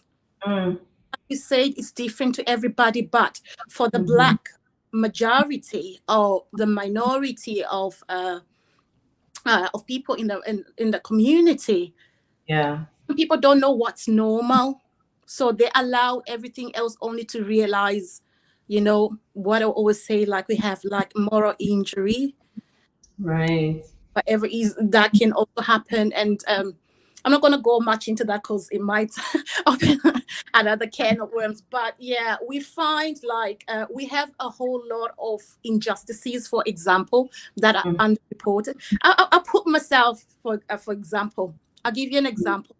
When I had my first birth experience, I had birth trauma. At the time, I knew I didn't want to go through certain things. And there's a time when I felt like, I think this is beyond normal. And I actually felt like now I'm a guinea pig because of the words, the language that's used on the Black woman. I felt like I was butchered because it was exactly how I felt.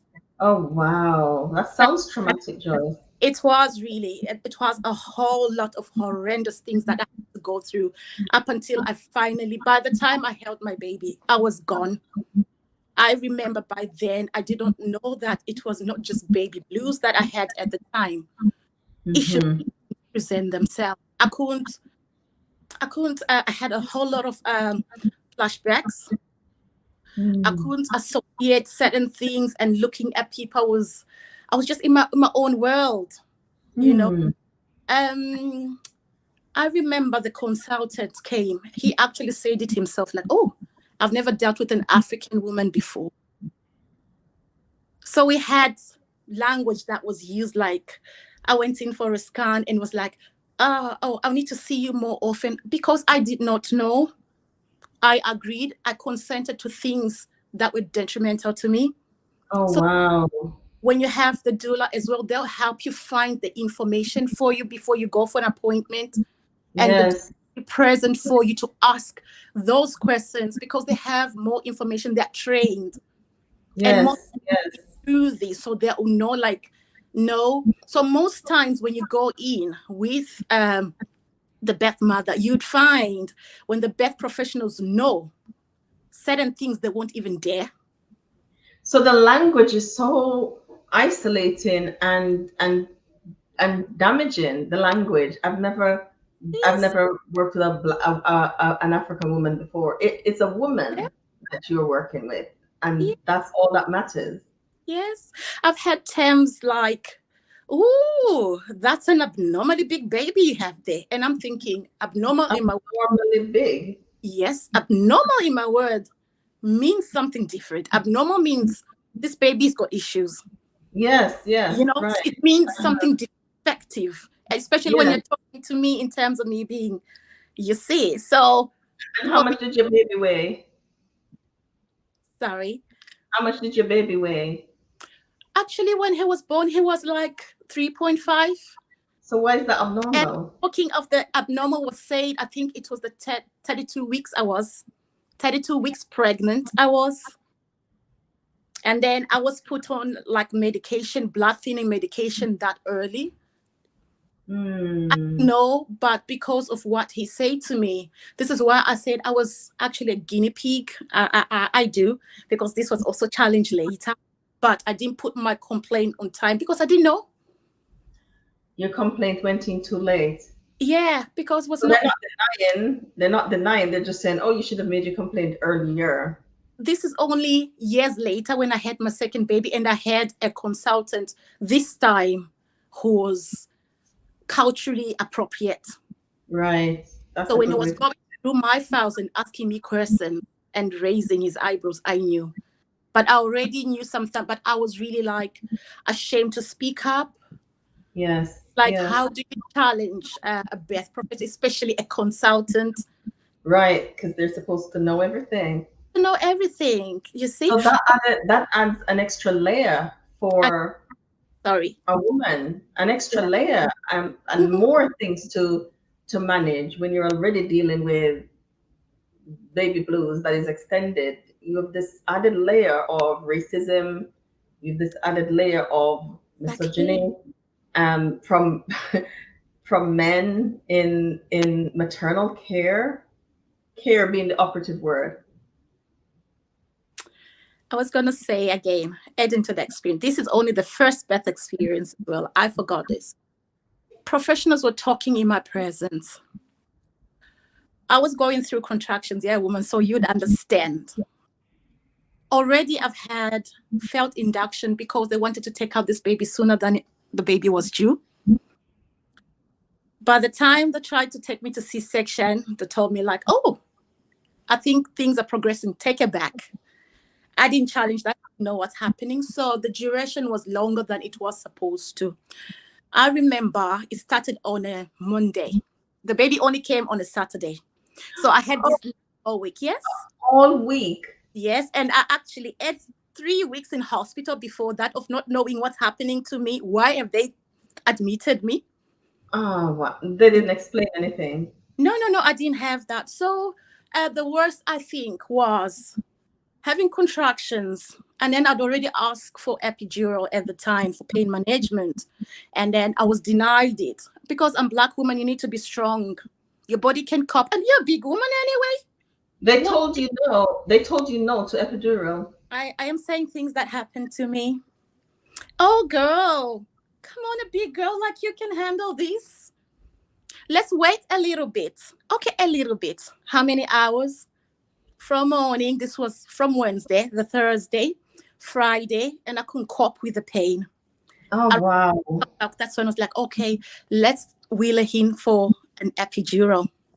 I've got these contractions and I'm hooked on the Pitocin. So it actually gives you more pain than the natural pain that you have with the contractions. I go in this room and they tell me, these were instructions that I was told. be still and don't move. If you move and if anything goes wrong, you might get paralyzed. Language again. While they're giving How- you, while they're administering the epidural. Exactly. How can you sit still when you're having contractions? And then when they put the needle in, I don't know what happened. And I could hear, oh my God, I've lost the needle. Incompetence on extreme levels. Exactly. So yeah, that was my experience without getting into much, but there was all that went into this. So there is a documentary also that talks about butchered bodies on a Black woman. I felt I could have done a good job on that if they had my experience on the documentary. This is actually true experience of the Black woman in mental health and Yes. in Care. yes. So it affects your mental health in different ways. Yes. You understand? And having to go, I do not know, I'm from there. So obviously I was already dazed and I'm thinking, well, God, how are they going to take this baby out of me with this pain already? They've lost the needle. I had to have, I think, the head of anesthesiologist to come and actually try and retrieve it of me. The room was full and I'm thinking, I don't know what this is. Nobody's explaining nothing to me. I'm being told, keep still or you get... Were you alone? Were you alone? At the time, I only had the baby dad was there. My husband at the time was there. He didn't know anything as well. I mean, I'm thanking God for the experiences that I had because they were not anything. I started at one hospital in Leeds and thankfully was transferred because I think if I was at that one, I don't think, because the midwife came in with an attitude and I'm like, I'm not having that. And my husband's going, no, but I'm like, I'm not having her speak to me like that. So I'm about to tell this woman that I don't want her to speak to me like that. And in fact, I don't want you to look after me. Because by that time I'm in pain, I'm having twins. I don't have time to look after your feelings. I'm not going to have you speak to me like that. So they said, we don't have enough cots for twins. I'm going to transfer you. And I got the best care. So when I hear stories of care, I'm so thankful that God moved me. But it's so disheartening because already that your body is going through this thing, your world is upside down, and you're expecting care from people who are not fit for the job that they're doing. Because if you can't look after somebody and care for them, then that's it. Yeah. So you can imagine just wondering, is this my death of death? That's all. Right. Yes. Yeah. And then, thank God, I just prayed in there and then things went up, but they wouldn't dare try it again. Wheeled back. That was Friday, the whole night. I don't know because I just went. I've got no memory. This is where the doula come in. They fill in the gap to let you know what happened there, the time. Keep a diary if you want. Okay, you went to sleep at this time, you woke up, because during that time you are in a daze. So imagine if you don't have proper pain relief. Your life is dependent on people. Your life is dependent on people. So imagine have the right people to really call on and say, okay, somebody come in. And during that time, they can only allow one person in at a time. So if you have a group, a support network, imagine, because one person can't have been there the whole 3 weeks at this point in time. You see, so the birth partners as well, we are there to support them and know how to support the mom during the birth and whatever else that's there. Look carefully and see what's there, amplify the voice for her as well. And also it's your birth experience as well. So you're also entitled and allowed to ask questions. That's my experience. It's an experience. It should be a pleasant experience, albeit painful, but pleasant it should be. Exactly. So yeah, that's not everybody's experience. But for me, this is the reason why Beth Miracle Hope started, because I had the stories are heartbreaking. Yeah. I've been there. So yeah, let's deal with this and get on in there and represent, close the gap and whatever else. And with my experience in social policy as well, we might get somewhere. We might change the policy as well. Well, So that's you're empowering women, and hopefully helping to minimize that postnatal depression, because you don't have one other layer to deal with. You're standing between the people who aren't caring and this woman, protecting her from all the stuff that could cheat you, because you can't manage, you can't cope. You're at the mercy of these people. exactly. But we also have some who have good care. Yeah. We are also there. You just might need water. That's what Mhm. there for you. You want Mm. water, how cold, how warm. You want Right. food, you want those little necessary little bits that you need. Sometimes you want your home comforts there with you. You see? Yeah. I could care for that as well. Arrange for that. You want your home pillow to come. Who do I ring to bring your home pillow? How can I set up your room because mom can't? And pregnant women have this tendency of always changing their minds. And sometimes the Forget people what we said. closest to them, they're so there, they're so loving, they're offering the support. But when mom is always like, no, I don't want that. I said green, I said pink. Some people don't have the patience. Call a doula. That's what we're there for. She'll get the colors that you want. Yeah. That's amazing. So, I mean, the woman I spoke to earlier this morning, Marcy, was talking about wraparound care. Mhm. So it sounds like you would refer mom to other agencies that she might benefit from, but you are prepared to do the long game for as long as she needs you. You can be there up to 18 months if she needs you that long to provide support and care. I imagine that must just be such a weight off somebody's mind, that I have somebody to call, they're going to come and check on me, they're coming to see me, all of these things. Yeah, sure. The care is actually split. It depends with what care that you want. I do provide wraparound care, but like I say, as a birth practitioner, there's also some extra perks that you can get as well. So we might talk about aromatherapy. That's not every doula who provides that. Sometimes mom just need to just soothe you up, massage your feet or whatever else. You just want maybe a hot bubble bath or whatever. I can make you that hamper and bring it to you. Some mothers don't like to go shopping, for example. Some, they just want to sit and have other people take care of those stressful bits for them, because they want the calm. Yeah. So, Wow. yeah. But as far as you're needed and I am needed, so we have the postpartum care that's just there. Then just the money package. Especially for mom. I could just be there and say, okay, the baby's, I've done ABC for the baby, but I'm here specifically for mom. I have that package as well, just for mom. Just for mom. Yes. You have that package just for mom. So reach out to Joyce at Birth Miracles Hope. I'm thinking, like, I don't have moms around me pregnant at the moment, but boy, that's something when you're thinking about gifts to give at baby showers. Give mom a gift of 3 months with the doula, or 6 months, or buy her a package of something, because adjusting to a new baby is difficult, even if you've had children before, because your body change, your life change, and postnatal depression being so 1 in 10, and you're saying that's the reported statistics. That's not the true statistics. There are people who would never report because they're afraid of how they'll be treated, and they're at home struggling with depression. And we know that postnatal depression is not something you want to struggle with on your own, because it does change into something else later on. So it's really, really important, if you are struggling with persistent low moods, to get help. So what's your referral path for a woman who, you've identified through, maybe she's go to the GP and realized that it's postnatal depression, or you've seen the signs and you know what the symptoms look like? What's your referral path for that woman?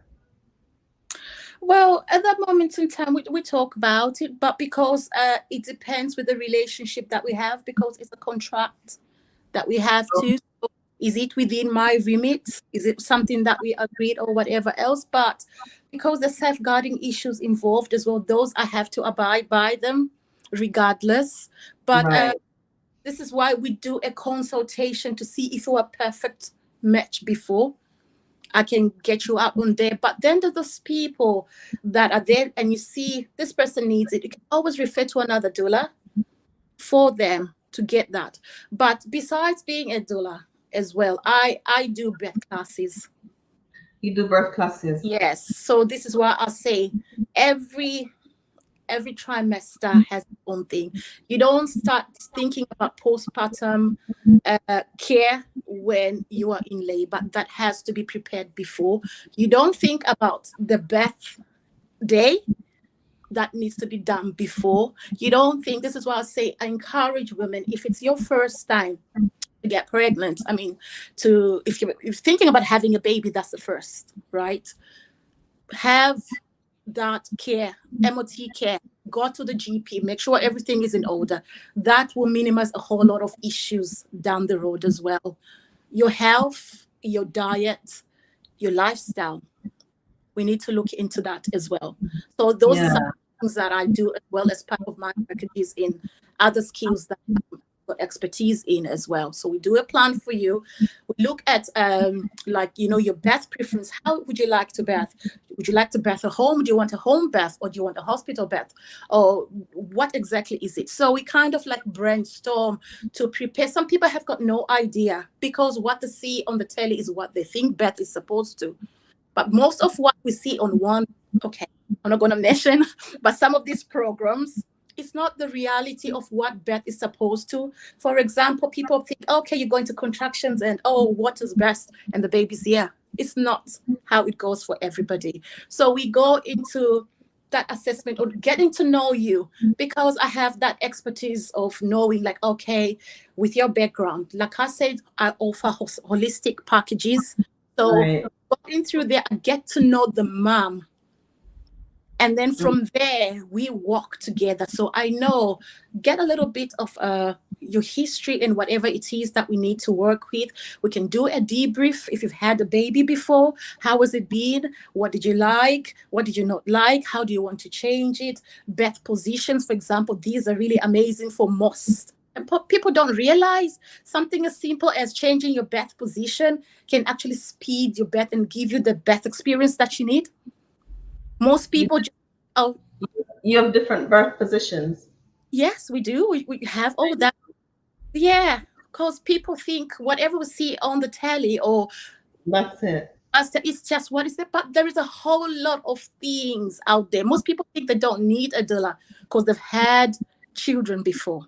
But I can challenge you to that. There's something that you can learn. There's always something that you can learn. It sounds like everybody needs a doula. But what happens in your birth classes? So in the birth classes, we talk what I follow what you say, a reverse plan. So we start from the end. Because if you just start like, okay, you can have birth trauma, that is not nice, is it? No. No. So that's scary. To the realities of birth.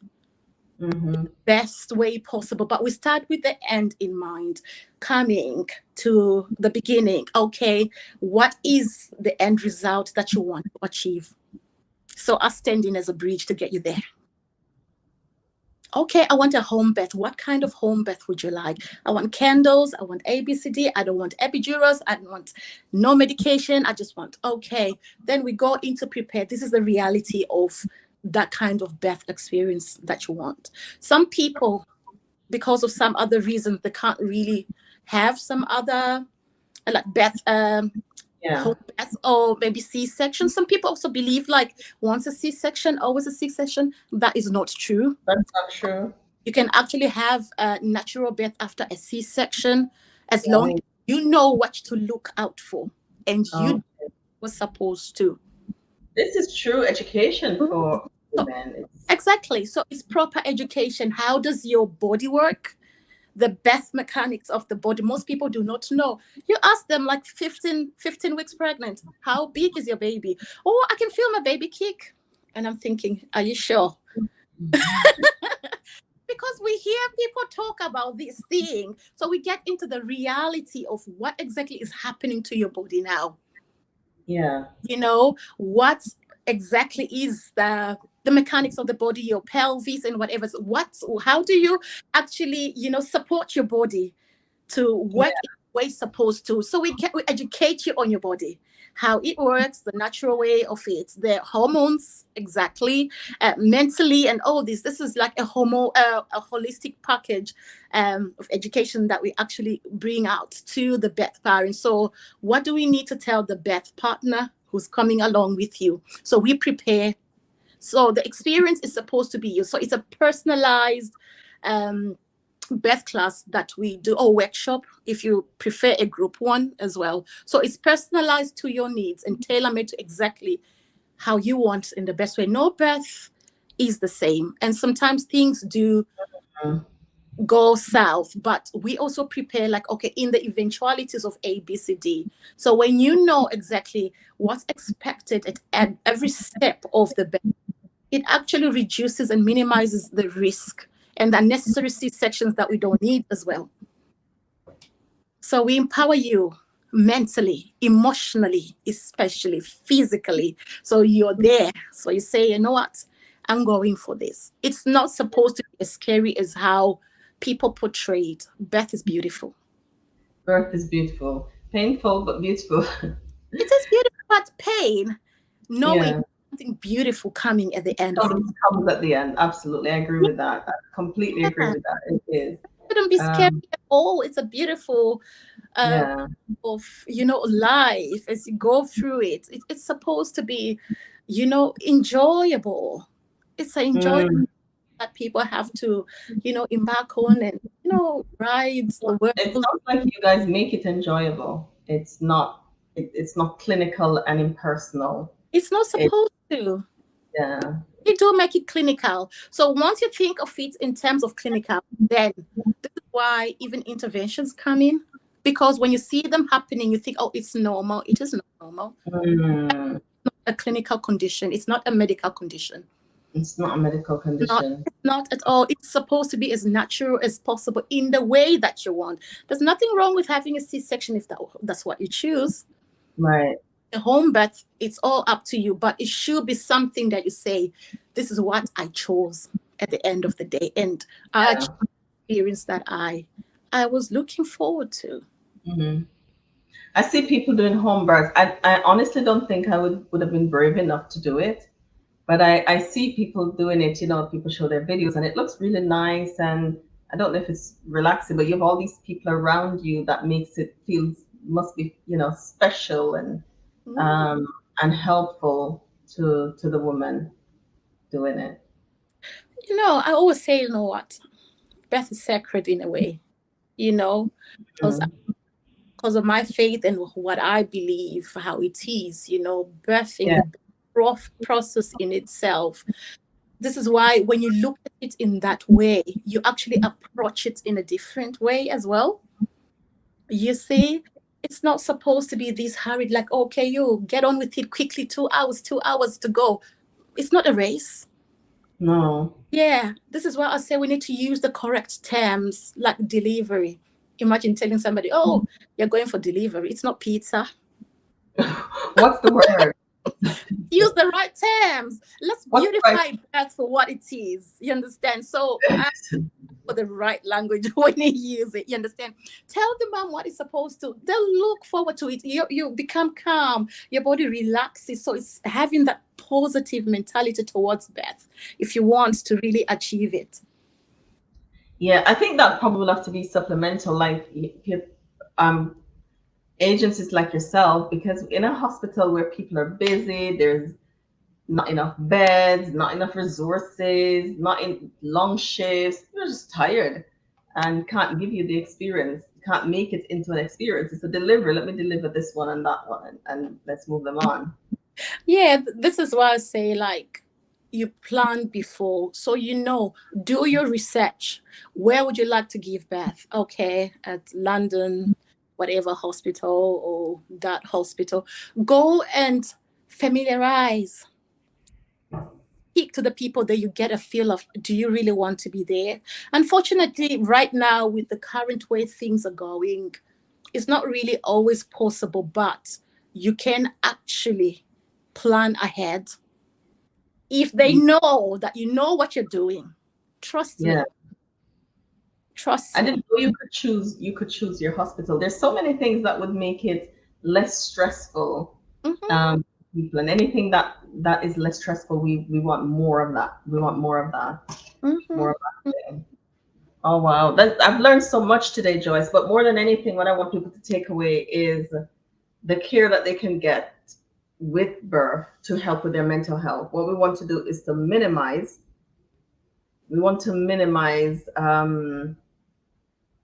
postnatal depression. We want to minimize those baby blues. We want to minimize. We want to help you with your well-being, and having a doula really does help. It sounds like with Joyce, I wish I knew about for advocacy and just for listening and for handholding. I had my sisters when we had the twins.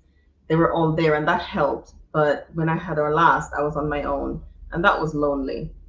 That was lonely. So, we want to empower women to speak upon their own behalf and to give voice, to do self-advocacy. And we know that not many people have those skills, and it does impact our mental health, and we want you to be well. I know we could talk some more about traumatic birth and the implications of that for mental health, and maybe we can talk about that another time. But tell 10 women some things that they can do, Joyce, to look after themselves, to minimize, to look after their mental health while they give birth. Say, look after your body.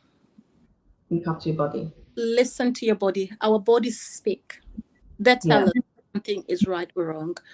Always be around positive network. Find a positive network if you haven't already done so. Be around positive.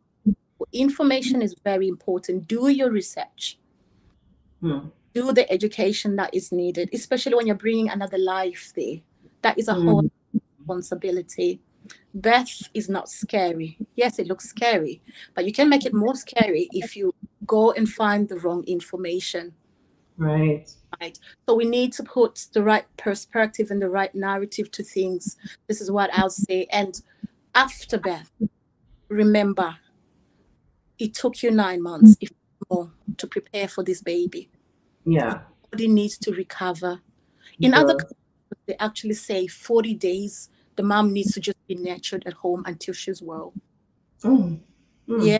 And we're also talking about natural birth. If it's C-section, that means we double it, we triple it, we quadruple it, or whatever else, because you've gone through a whole lot and your body is under stress. We need that kind of care from mothers. We need that kind of care. We do. Not hit the ground running, be fine. And even as you talk about people wanting to come when they want to come without checking in, if now is a good time, all of those things work together to look after her mental health. Let's protect and look after women.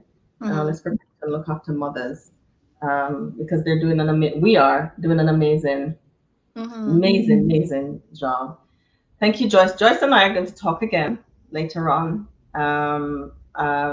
But I want to thank you for coming this time and talk about postnatal care. It's an area that I'm interested in, as I see how post-traumatic postnatal depression and psychosis, and how it looks and what it looks like in women, and what it looks like in women of color, because it's not talked about much, and there's a lot of shame, and we want to do anything to reduce shame that women experience, so that they can get help and support.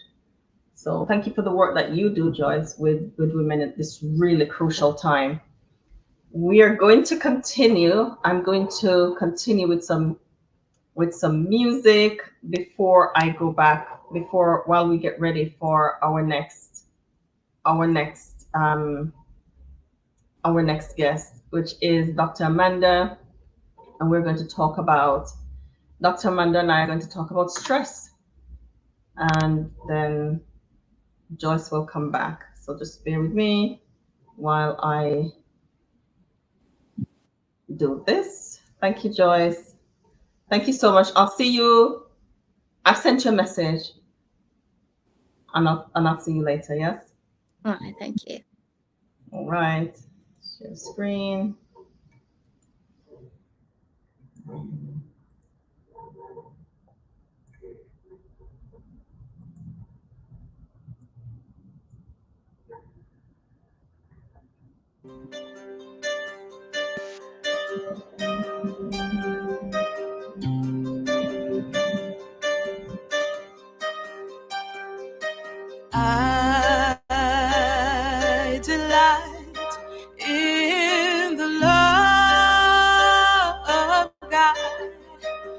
after the ended man, after the ended man. But I see another love in me, warring against my mind and bringing captivity. Oh, wretched man that I am, who shall deliver me from the body of this death? I will to do good, but how to perform is the thing that I find not in me.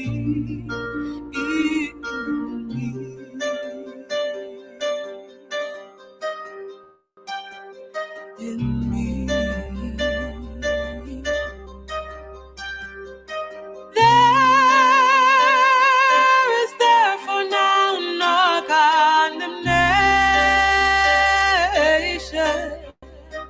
for those who are in Christ, walking not after the flesh, but the love, the spirit of life in Christ Jesus made me free from the law of sin and death. Although in my weakness there is no hope, there is a hope in Christ Jesus, for he overcame and justifies unto sanctification.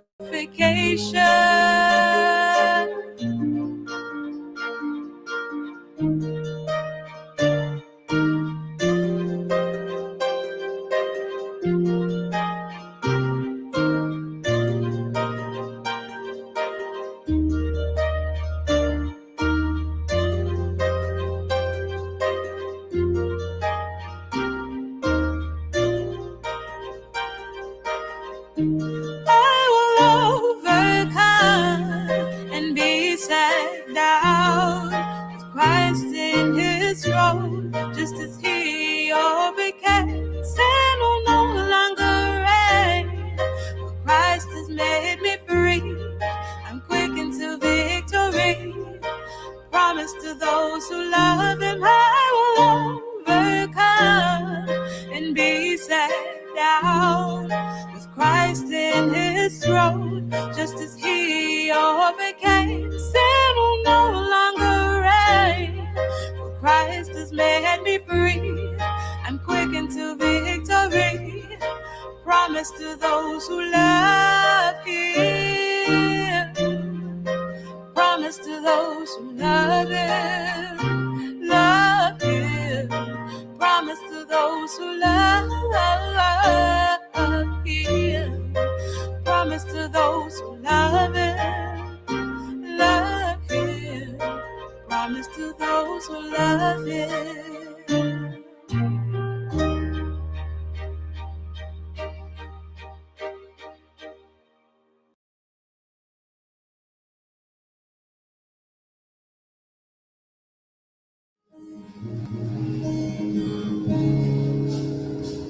There are times when I feel unworthy. There are times when I feel we're not good. Every part of love seems like a miserable failure. When we look around, there's nowhere to turn. Where do we go when we find that's no good day? When our friends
should take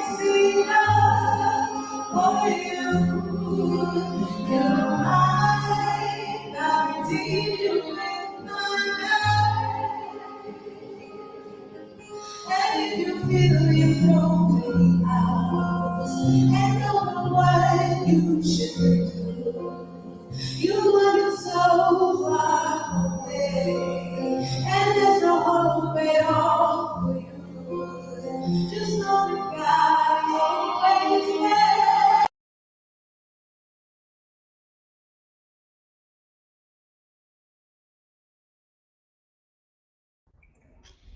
Hello, everyone. Welcome back. We just had a little break there after talking with Joyce. We are up next is Dr. Amanda. We're going to be talking about stress on this mental health, last day of Mental Health Awareness Month. Last day of Mental Health Awareness Month. Thank you, Amanda, for coming. Hi, I didn't know if I was in. Yeah, here, and everyone. I could see you waiting. I just wanted to grab a glass of water. I've been here since 9 a.m. and water has been a savior. Wow, well done. Has it been a good day? Good conversation so far? It has been a good day. Just just to raise awareness around different things around mental health. I just finished talking to Joyce, and we were talking about postnatal care. Not even post, but pre. Just the whole experience for a woman, and just the many things that can happen that affects our mental health. And I found out that 1 in 10, and Joyce said that's just reported figures, 1 in 10 women suffer postnatal depression. And that's a lot. Yeah, it's a massive number. And there's so many people that I speak to who have passed that stage, and when they look back, they realize that they were in postnatal depression too, and it just never was diagnosed or anything. Yeah, it goes undiagnosed, and we know that there's postnatal psychosis. Yeah, and there's my first encounter with psychosis. Dealing with someone, it was just like, whoa, that's a whole new world, because we never hear anything about it at all. No. So I'm so glad for the work that they do to raise awareness, because traumatic birth can lead to a lot of stuff. And absolutely. not only that, but there's history, there's genetics, there's just so much going on. But let's start officially. Thank you for agreeing to come. Do you want to just introduce yourself to those who don't know you yet, because you've been here before? Yes. But for those who are watching for the first time, if you want to introduce yourself. Well, thank you so much for inviting me on. It's a really important thing you're doing here with the Stress Awareness Month. So my name's Amanda. I am a doctor. I'm a general practitioner. So a GP working here in the UK, in the West Midlands, actually. And I do family medicine. So I see people right from birth all the way to end of life and everything in between. But I do have a special interest in lifestyle medicine, which looks at our daily habits and things like our nutrition, how much we move, how much we sleep, what our connections are like with people. And we use those things to kind of manage chronic diseases and also improve your health in general. And looking at a more holistic approach rather than just the traditional medications kind of route of medicine. And so that's me.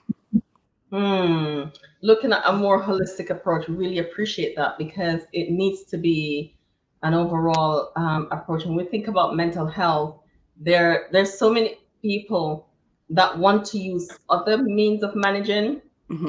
There's a lady that shared her experience earlier of supporting her son with schizophrenia, and he chooses not to use medication. So of course you're going to need the lifestyle piece as much as possible. So I really appreciate you coming on. So we're talking about stress. Okay. Last month was Stress Awareness Month, and Dr. Amanda has a podcast, De-Stress with Dr. Amanda. Go and check her out on Spotify and here on YouTube. And last month was Stress Awareness Month, and you did a lot of stuff around that. And this month, I think it kind of went nicely into Mental Health Awareness Month, because this month the focus was on anxiety. Yes. And we know that you don't know if that's a chicken and egg situation, which one comes first, stress before the anxiety, or anxiety leads to stress. So what are some of the ways that, I talked about anxiety and stress, but what are some of the other causes of stress that you've encountered? So stress can come from so many different avenues. Stress really is where there is stress puts our bodies into a state of heightened response, and it's something that can be good in some situations. Say there is some kind of threat there, but when stress has been there for too long, or when the threat has left, that's where we start to run into issues with stress. So not all stress is bad, but it can come from so many different situations. A lot of the time it happens when somebody's capacity is becomes too much, or there's often a trigger to it. And so stress that I've seen, it may be every aspect in life can cause it. So there may be work-related stress. From that, there may be stress coming from finances. There may be stress coming from health issues. So people living with chronic diseases, having stress from that as well. There may be stress from breakdown of personal relationships, and not having that support there can also cause stress for us as well. And so it can come from a whole host of places. Sometimes stress happens because, we've got a deadline coming up, and, we're a bit more anxious about it, and we're trying to get things done and trying to meet some expectations. That can cause us stress as well. But the reason why anxiety and stress are so closely linked is because a lot of things that can cause us stress are fears about the future, or anticipatory stress. And anxiety is really often caused by fear of the future. You don't often have anxiety about things that have happened in the past that may cause us some trauma responses, or it may make us more anxious going forward, but usually anxiety is linked with things that are going to happen in the future, or the anticipation for things. And so that can cause a lot of stress, this kind of expectancy. The worry about the what ifs, worry about the future, and it's exam time. It's GCSEs, and papers are being handed in, and all that kind of stuff. That's a stressful time for a lot of people. Absolutely. And I think especially for the young ones, the preteens and the teenagers that are going through exams now, it's kind of that expectancy or that pressure that's being put on is often what causes the stress. Yes, having an exam, sometimes having a bit of a higher stress response that it makes you focus a bit more, but when that stress goes to another level where you're not focusing and actually it's just making you freeze, that's where the issue comes. And a lot of the time as young people, you may not have learnt the skills to cope with stress, and so some of the expectations and pressures that are around exams at the moment can be really detrimental to a lot of our young people.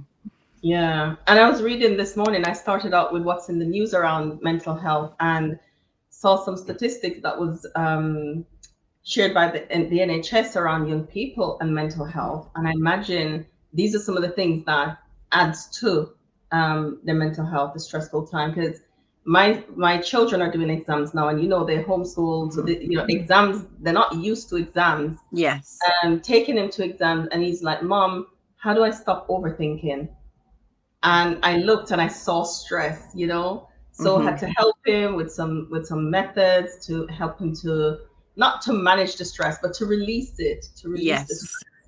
And one of the things I find with children like that is the expectation, like you have to do this and you have to do that, and that will add to stress as opposed to and they're twins, but my daughter's response to stress is completely different. She just, you have to completely take things off her plate and said, right, let's just remove all of these. Let's just remove all of it. Let's remove all of it while you're managing, because they're so young, they don't really need it. No, exactly. And that's the thing. It's in those early years where you start to kind of form your ways of learning how you cope with stress. And I guess that's where having good parents, good support around you from elders that can help guide you in that as well. So understanding that for me, when I have stress, what I need to do. So for your daughter, I need to remove things, I need to take things off my plate. Or for other people, when they have stress, they need to see things head on and get things crossed off. Or you know, or when I'm stressed like this, I actually need to prioritize sleeping, or I need to prioritize movement. I know that when I'm more stressed, it's because I need to get out in the outdoors. And so we start to learn those things. So it's not always, I always say that stress is something that we often can't avoid. And as you go through, it's something that you can't really avoid. But how you manage stress, how you identify the stress, and how you kind of get over it and move past it is where you can action. And so it's important to learn those skills. Indeed. So we can't avoid it because it's around us in the world. We're going to go through times that are stressful, but it's how we manage it that makes the difference. So are there good stress and bad stress? Yeah. Oh yeah, absolutely there is. There is stress. There are some situations where we should feel stressed. So say we think about just like a physical assault. Say you're in a car accident and your stress levels increase, and it makes you like get out the car and do things that you need to do and get through. Those kind of stress, that's good. Whether there is like a deadline that's coming up, and having that little bit of heightened stress because what you're doing is important, that's coming, it helps to maybe focus you a bit more and see, and it's your body's response to an important situation that you need to focus on. That's fine. And there's actually a bit of a curve in terms of where, you know, in terms of stress and what's good and bad stress. If you're at a level 1 where you've got very minimal stress, often you might find that you're not being that productive. So if there isn't that kind of pressure on you a little bit, your productivity may not be great. And then you go to a level 2 where there's a bit of stress there and it's helping you to be more productive. And then you get to a level 3 where you're at your peak of stress, and yes, your productivity is there, but you're kind of teetering and you're really close to burning out. If the stress reaches above that, you'll find your productivity level is just dropping off. And so it's really important to identify when you're at a 3, or what a 2 looks like for you, and when you're at a 3, so that you can stop yourself from getting to that negative stress where you're kind of toppling over and your productivity, your function is kind of going downhill. Most of the time, good stress is short-lived stress. Chronic stress is often where we run into issues. Yes. That's where we run into issues. Yes. So there's some that we can't avoid. So we learn how to live with and manage. And there's sometimes we need, like the adrenaline that we get, that stress, those stress hormones that let me run for the bus, we don't miss the bus, or get to an appointment on time, or help us with a deadline, or just different things. But we don't want too much of that stress hormone in our bodies, because it causes harm. So what can people do to reduce stress? And so well, you know what, since you came onto my podcast, we had a couple of episodes of my podcast, and you gave this awesome analogy that I've been using nonstop since we spoke, and you talked about a bottle. And so often stress comes when if our bottle is our life, when we're overwhelmed and we're too full. And so what we can do to mitigate things is actually like future planning. We know that we're going to run into stress. And so there are some things that we can make sure we put into our lives to always keep the capacity low and keep the stress levels low. And so when things do happen and things get a bit overwhelmed, you describe those things as holes in your bottle. So that when things do come along, and say the tap turns up and there's like lots of things happening, maybe you've lost a job, or your finances are bad, or a close family member is unwell, or your child is struggling in school, when that tap starts to turn on and fill up, those holes in your bottle helps you to kind of deal with the stress. And then sometimes you need to figure out how to put more holes in if things are getting even more overwhelming. And so some of those holes, what they can look like are, first of all, looking at the personal connections that you're having. Do you actually have some personal relationships? Do you have people that you can confide in? Do you have people that you can tell your stresses to? And so that's an important area to look at. And we know there's been lots of research that humans aren't supposed to live in isolation. And so making sure that you do have those good connections, and it's things that we've been told from, you know, God's word from the beginning, we weren't supposed to be alone. So having those connections there. Other holes in your bottle can look like making sure you're having good nutrition, making sure that you're moving your body regularly and you're getting exposure to natural sunlight and going in the outdoors. Making sure that you have adequate sleep, and making sure that you've got you're doing tasks that are purposeful. There's been a lot that's shown that having some sort of purpose, whether it's having some kind of activity or a reason for doing things, it really helps with our mental state and feeling as though that there's something greater than us as well, and connecting in with our faith as well. Can really help with putting those holes in the bottle. And so when a stress comes along, it's really about being aware of yourself. So knowing what your triggers are that can be stressful. So say you know that something's coming up. For example, this month, May, for me has been a very, very busy month. And I know that when I'm working a lot, my stress levels can increase. And so usually I do a certain number of hours, but I've been doing extra clinics and covering bank holidays and covering people's holidays. And because I know that can cause me a lot of stress, future planning, that there's a bit more holes in there. And so for me, that's been looking like my husband, who's having to support more during the month of May. And so kind of preparing for those things and adding more holes in when you know something's coming up, or when something comes unexpectedly, adding some new holes in. So maybe taking time off work, going to get things like massages. On my podcast the other day, I had a massage therapist come on, and she told me that a 15-minute massage can move your body from what we call a sympathetic response into the parasympathetic response. Really? Yes, just a 15-minute massage. I know relaxation and deep breathing can do that, but listen, I love massages. I haven't had one in a long time, but I absolutely love getting a massage. It's really nice. And now it can take the brain into a parasympathetic state. Oh yes, thank you. And Steve, there's a brilliant reason for getting a massage. It's not just a luxury, it is essential for many of us. And so doing things like that, getting massage, what you spoke about, breathing exercises as well, especially in the moment where like your anxiety is heightened. There's one breathing technique that I really like to do, which is like box breathing, where if you imagine the sides of a square or a box, and basically you breathe in for 4, hold it for 4, breathe out for 4, hold it for 4. And you just do that. And basically when you're concentrating on something like that, it helps to bring you into the moment, helps you to be more mindful of what's happening right now. And that can help to reduce the stress levels, because a lot of the time you're stressing about things to come or things that have happened. But if you take time to ground yourself in the moment, that can help. I was going to say that another thing that I do that's I've heard quite good is the 5, 4, 3, 2, 1 of your senses.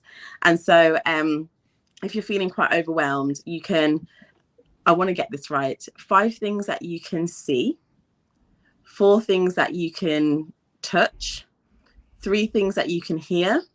Textures. 2 things that you can smell, and 1 thing that you can taste. I may be wrong in the actual order, but basically your 5 senses and trying to find those things, and it just grounds you in what's happening right here and now, and they help you just to calm. It would, because if I'm focusing on 5 things I can see, I can't do that and be thinking about anything else at the same time. So our senses are really good ways to engage us and to bring us back into the present, because when we're stressed in the emotional brain, we're off in the future or back in the past, where we can't change anything in either place, but it still is. What I found this week was, and I can't believe it's Wednesday already. So I was writing a program, Safe Relationship Guide, that somebody was literally waiting on. And though I had many elements of the program finished already, I wanted to record some new videos. And Sunday and Monday, this time I find myself, and I literally, every time I notice it, I have to go, shoulders down. And by the time I put my shoulders down, I find myself like this again. And that's what my body does when I'm stressed. It literally would just do that. And I have to go, okay, there your shoulders go again. Put it down, breathe, relax, shake your arms out. And then I didn't go out for walks, and it was beautiful. Like my husband said, you need to go outside for a walk. And I'm like, I just need to finish this. So notice your body as well. What does my body do when I'm stressed? My shoulders, my neck disappear. And that's things so many of us do. That's why so many people have like shoulder and neck and upper back problems, because when you do that, you don't notice, you start to restrict, and then like your mental state turns into a physical state overnight. Absolutely. And I'm just the same. Also, what happens to me as well, I find myself if I pause, my tongue would be like pressed to the roof of my mouth, and I find that my Really? eyebrows are very tense as well. And sometimes I'm like, just relax your face and take the tongue off the roof of your mouth, because I'm not all heightened like this. Yeah. Oh wow. It's my shoulders, and I don't know that it's happening, but it is. Like Mhm. not the first time I noticed it, but I started to notice it some years ago. I was doing a retreat, and I wanted to get there before everybody else. Mhm. But my husband was supposed to. No, we had our own car, but something meant I had to wait for him to come home to switch cars, and he came home. We did the switch, and I'm halfway to town. Town's 25 minutes from home. I'm halfway to town and forgot my purse, and I need to stop and get things for the. And now he always says to me, "Put your card on your phone." I'm like, "No, I don't want these app things." Yeah. So I had to drive back home to go get my purse, to go stop and do shopping, to get to Cardiff before everybody else. I've not eaten, and I'm at the traffic lights, and this is how I found myself. Yeah. And I'm like, oh, Put them down.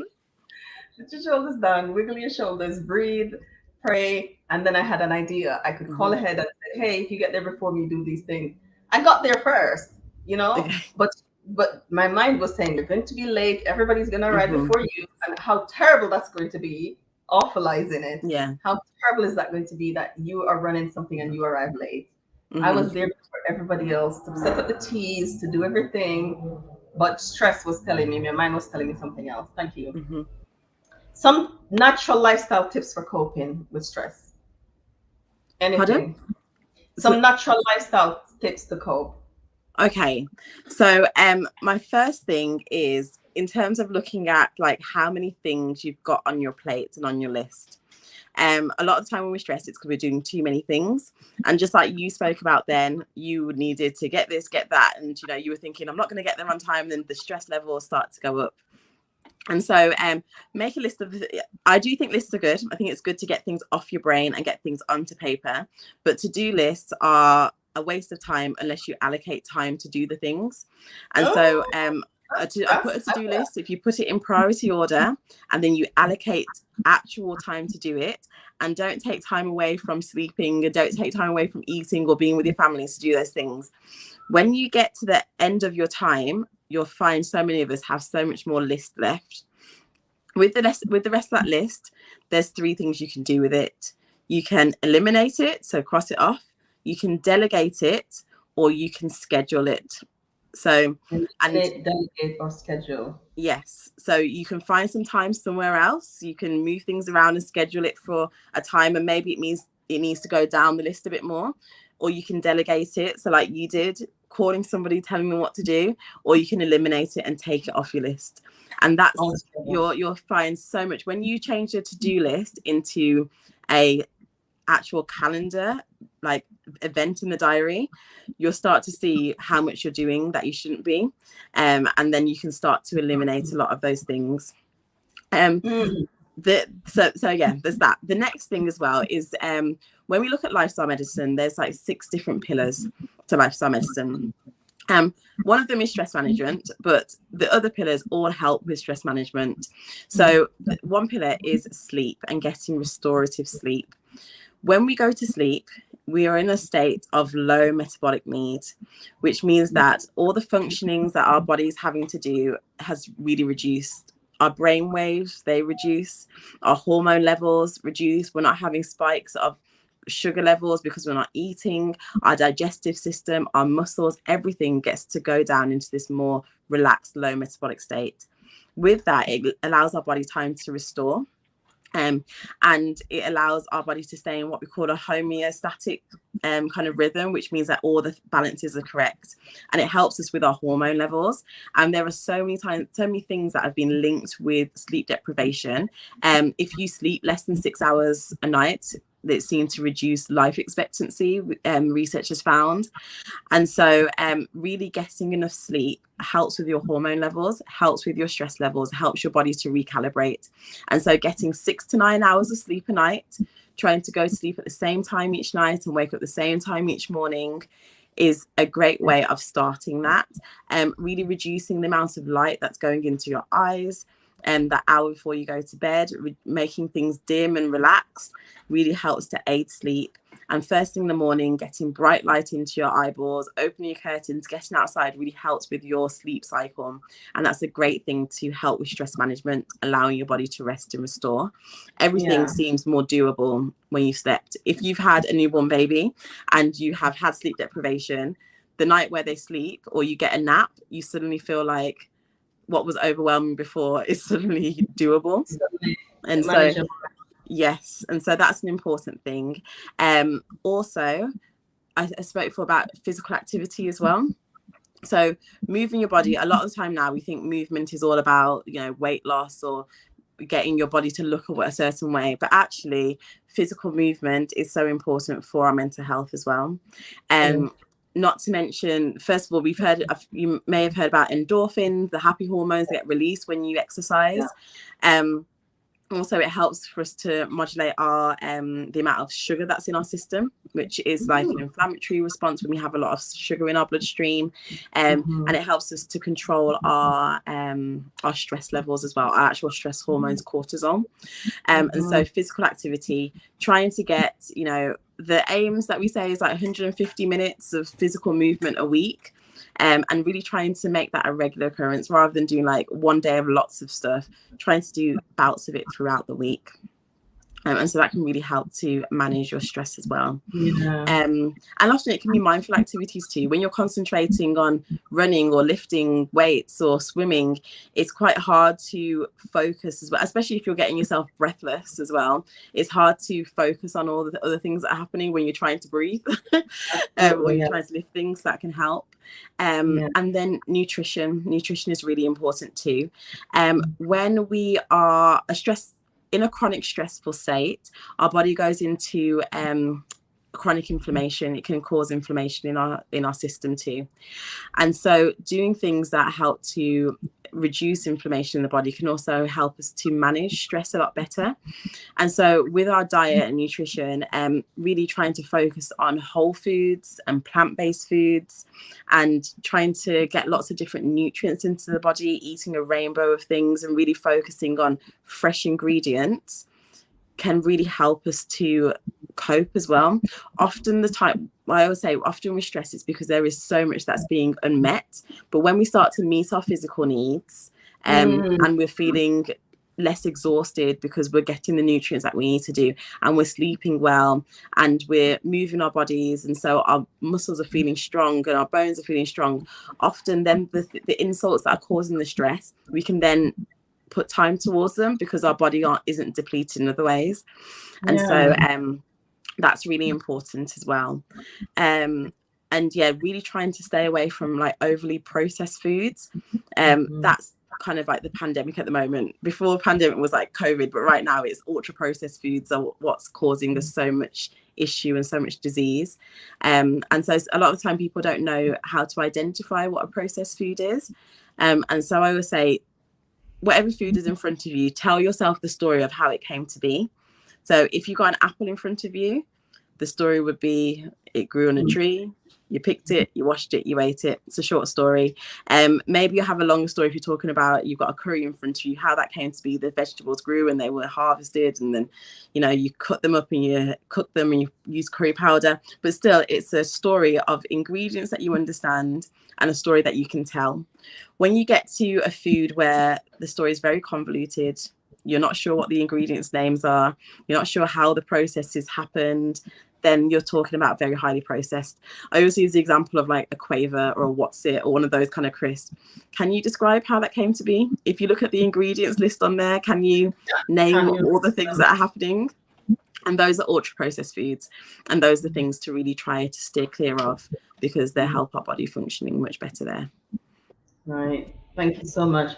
I mean, you said something that really rings for me is when your needs are not met. When you meet your needs, like for rest and good nutrition and exercise, it lessens the stress. And that's what happens, isn't it? We're so busy, we're doing so many things, and we're not meeting our needs. and you talked about eliminate, delegate, or schedule anything that's left on your to-do list. And I want to talk to women, like, let us eliminate, delegate, or schedule. And you know what? When I'm thinking about my list, sometimes a lot of the things can just come off altogether. I can just erase them all together. Some of the stuff that I think, oh, I should do this, or this would be interesting to do, or I must do this. You know, I try not to say I must and I have to, but there are things on the list that lingers there and don't need to be there. So my list has become shorter and shorter, but still there's always things, because we live in a kind of world where so much is happening, and sometimes you kind of just slot yourself in all of that's happening, and before you realize it, you're like, hang on, this is not what I want to do. This is not how I want to live. Let me get back off the treadmill. Let me get back off the treadmill. Although there's seasons that come that look a little bit different than other seasons. But eliminate, delegate, schedule, meet your needs. Don't ignore your needs. Stress cause distress, and we don't want our bodies to be dealing with the impact of stress. Yes. And even if you're living in so one thing, Amanda, that people can do, because some seasons it's not because you have a long to-do list or because you're doing anything. Some seasons are just stressful. Oh yeah. I think I'm in a season like that is really stressful. And so I have to be really intentional. Like, I'm just going to lie down today. I'm just going to drink lots of water. I'm going to go for a walk. I'm going to rest, because there's nothing I can do about what's going on. And that's something that helps to release my stress. Just acknowledging that is beyond me. There's absolutely nothing I can do, and release it. It helps to release the stress when I go, I'm letting it go. God, is yours. You take care of it. Absolutely. And that's the biggest thing that we can do to manage our stress, is what God set out for us. You know, he can take our burdens, and to actually understand what things that we can change. If we can't change it, giving that to God. And my husband is probably the most stress-free person that I know. I don't understand. We are going, like, we live in the same household, we go through a lot of the same things, but things will not cause him stress that cause me stress. And his motto that he always tells me as well is he's like, can you do something about it? If the answer is no, why are you stressing about it? If the answer is yeah, do something about it, and then don't stress about it. That's so just like simple. So simple. Yeah. And you do so, but that's something that we have to learn. It's something I had to learn, because I am used to solving problems and doing things. And when there's a problem that comes that I can't solve, I have to learn how to go back off, leave it alone. You can't do anything about it. You can only do what you can do, and then release the rest. That I had to learn it. Yeah, definitely. Learning to release. And what I was going to say, you know, I know we're talking about stress here, but in terms of just mental health in general, when we think about how mental health comes about, or not mental health, but how mental illnesses or mental health problems come about, there's the 4 Ps that you can look at to know, like, what things you can change and affect, and you know, where your risk is coming from. And so the 4 Ps, I don't know if you've come across them before, but there's the predisposing factors, the precipitating factors, the protective factors, and the perpetuating factors. Now, the predisposing ones and the precipitating ones we often can't do very much about. So predisposing ones might be childhood trauma. There may be mental health issues running through the family, like family history of them. There may be that you have a chronic illness that you can't change. It may be that you have been brought up, you have a low socioeconomic background that you come through. All of those things are predisposing factors, things that you're kind of born into, you can't really do very much about. And then you have precipitating factors. And even though you might have that background of putting your risk high, there's some people that may have that same background who don't go on to have mental health issues, and that may be because they've not had a big precipitating factor. And a precipitating factor doesn't always have to be big. Sometimes it can be small things along the way, but it may be something like going through divorce, a job loss, a bereavement, those something that's triggered something to come about.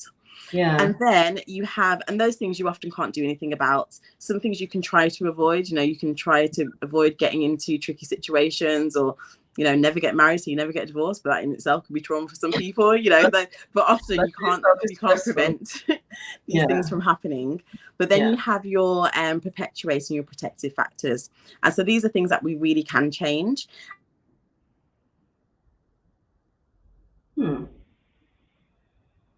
I'm not sure what has happened to. Sorry, am I back? Yes, you are. Yes. Sorry, someone just started calling and it just cut out. Right.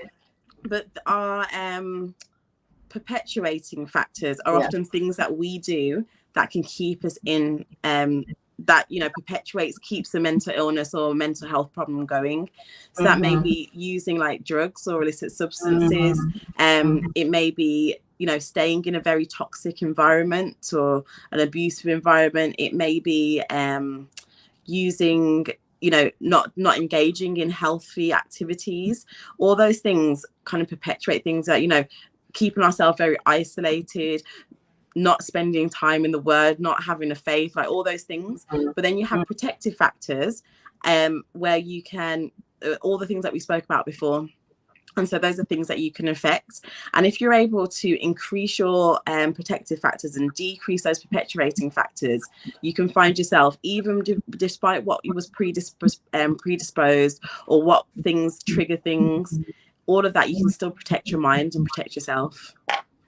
Those are very helpful, Amanda. Thank you for those. So it just says that there's nothing that can determine or dictate what happens, because then we have some choice. There's some things that we can do that can help us, and that's the message I want us to leave with. If you're living with stress, we know what stress can lead to, and we don't want that to happen. And that's why we brought Dr. Amanda here again to talk about that, because it's so important. Thank you so much for coming on. Thank you for inviting me. We're going to see you soon as we do this last day of Mental Health Awareness Month. We're talking about all things mental health from different perspectives, from different angles. Thank you so much, Amanda. Yeah. Thank you, everybody, for joining us. Thank you. I'm going to put on some music and close out things.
Thank you, everyone. We're here again, and this time we are going to look at.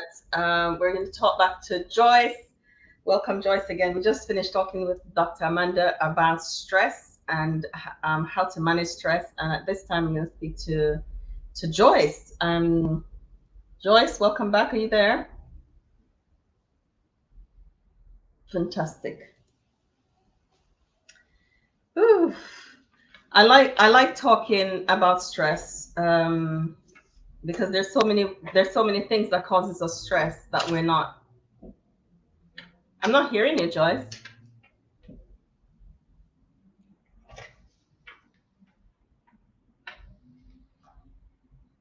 Your sound is. Are you on mute? No, you're not on mute. But I'm not hearing. I wonder what that is. Can you hear me?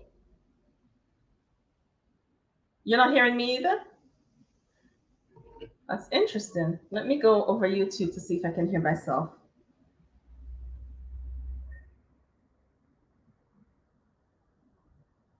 I'm not sure why that's happening. I'm not sure. Okay, so I'm hearing myself, so I'm not sure what's wrong with your audio. Everyone, please bear with us while we work out. That's better. Oh, there you go. Right. Okay. What was happening? I'm not sure because I'm just checking my device, but it's all right. Oh, right. Okay. Okay. It does happen. Well, I mean, I'm happy to have you back, Joyce. Thank you for coming back to talk about our next favorite topic, and it's the Christian woman and abuse. I'm going to just share the banner for the Trauma Recovery Conference, just so that people can be aware that it's coming up. Again, I've been talking about it today. If you have questions, please put them in the chat so that we can. It's more like a conversation than anything else. So Joyce has been here before. We've talked about this topic over 2 sessions, didn't we, Joyce? Because the first one, the first one was so good. Yeah, it was 3 sessions actually. It was 3. See, yes. There you go. And I suppose we could keep going. It's a topic really close to both of our hearts, around the Christian woman and abuse. And for me, I want to connect it to mental health because we know that it predisposes you to depression and anxiety, post-traumatic stress. It just puts you in those positions. And I want us to have a conversation because there's so many people who don't know and is not aware of how it does that, how it predisposes us to living in a traumatic, because you're living with trauma, how it affects your body and how it affects your mind, right?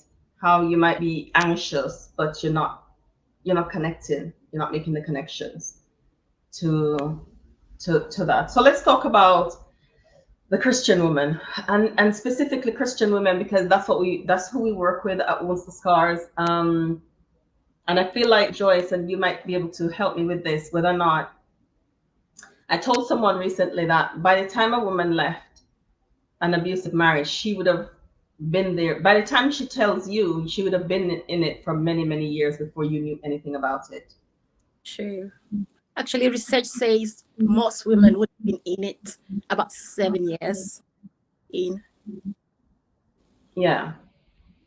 Before anybody knew anything about it. So when you're hearing it, it's new for you. It's not new for her. It's not. What are some of the things that you hear Christian women get told about living with it, like not saying anything, enduring those messages of enduring, of submitting and forgiving, and they're not bad messages, but when you're giving them to somebody who is living in pain, then it becomes a bad message. Right. The most popular is pray about it. Pray about it. Pray more about it, or I'll help you pray about it. That's false hope, really. There is it. Then be strong. Yeah. In my community, it's that's what marriage is all about. It's not all rosy. That's what marriage is all about. It's not. Somebody sent me a sermon series on, I think it's the 7 steps to getting married. And when I was watching this, I thought, if I wasn't married, I probably wouldn't bother. It It sounds painful, joyless, loveless. Please, I'm like, who would want to do that? Exactly. It's the negative narratives that are all out there. I even remember I was so happy, and I told one of my best friends at the time, like, "Oh, I'm getting married," and then she was already married, and she was like, "Oh, okay, right." There is a saying in my language that says, indirect interpreted like, it's more like being there, done that. There's nothing Okay, there. right. The way it's actually said out in my language that makes it a little bit like, oh, you know.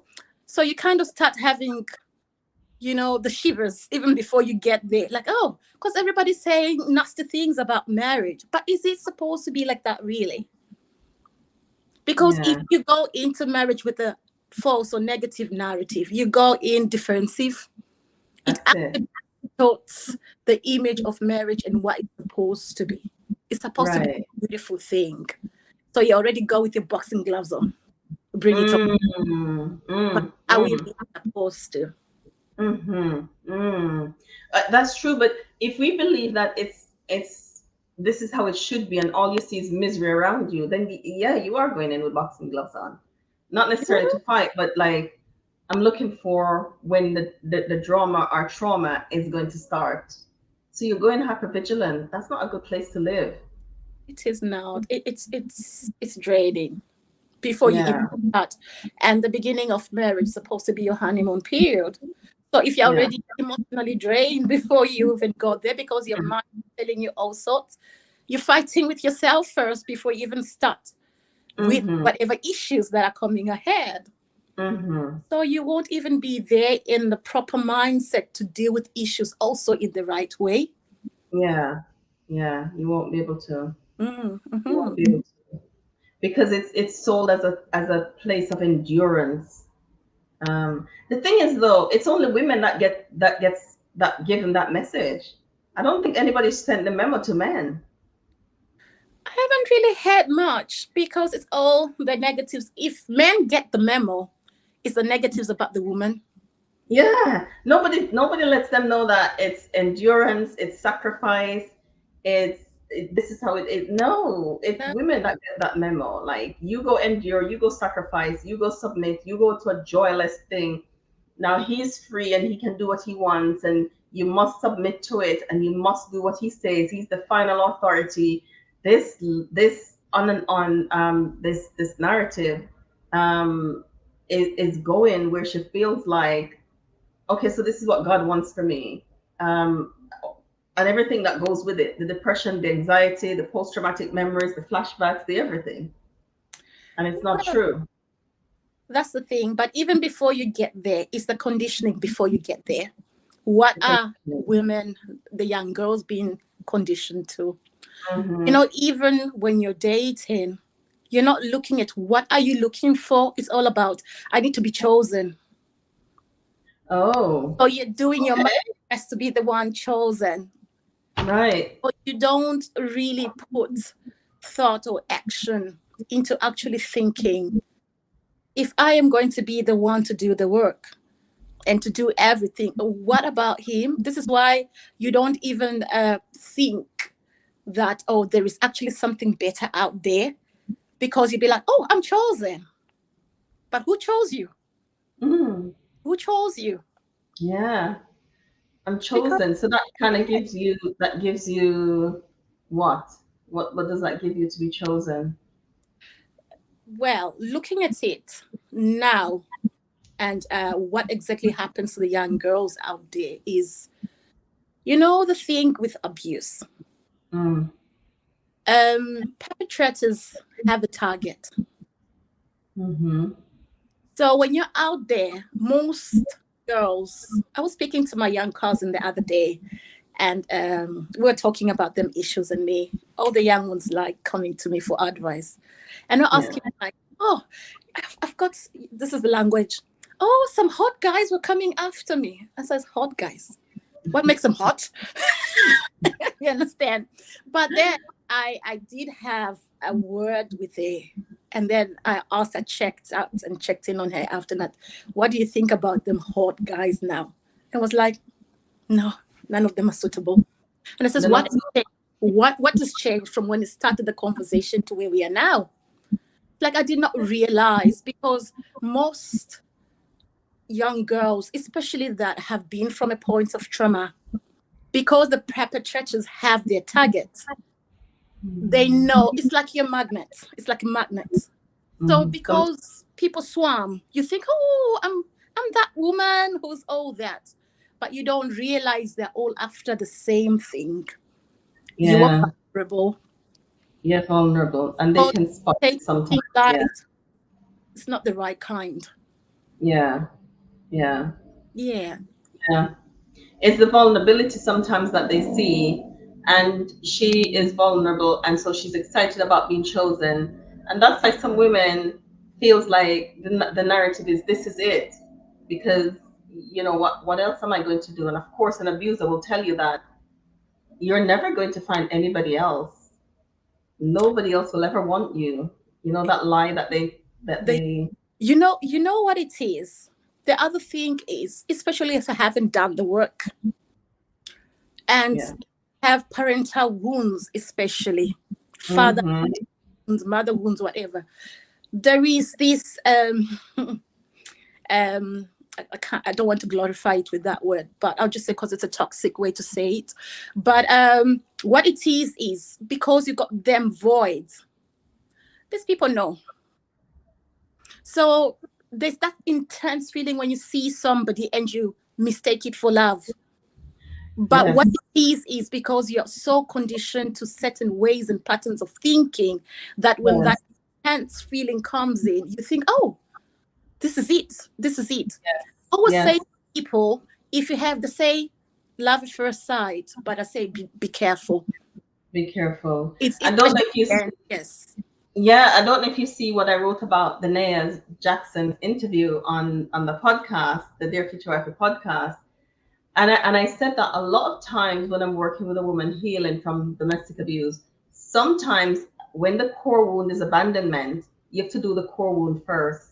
You can't even touch that. You have to work on healing that core wound of abandonment, with being left, being raised by somebody who's not your parent, a parent disappears, emotional disappears, whatever it is, whatever the abandonment wound, whatever the cause of the abandonment wound is, it's the core wound, not the abuse. And we deal with that first, and then it strengthens her to deal with.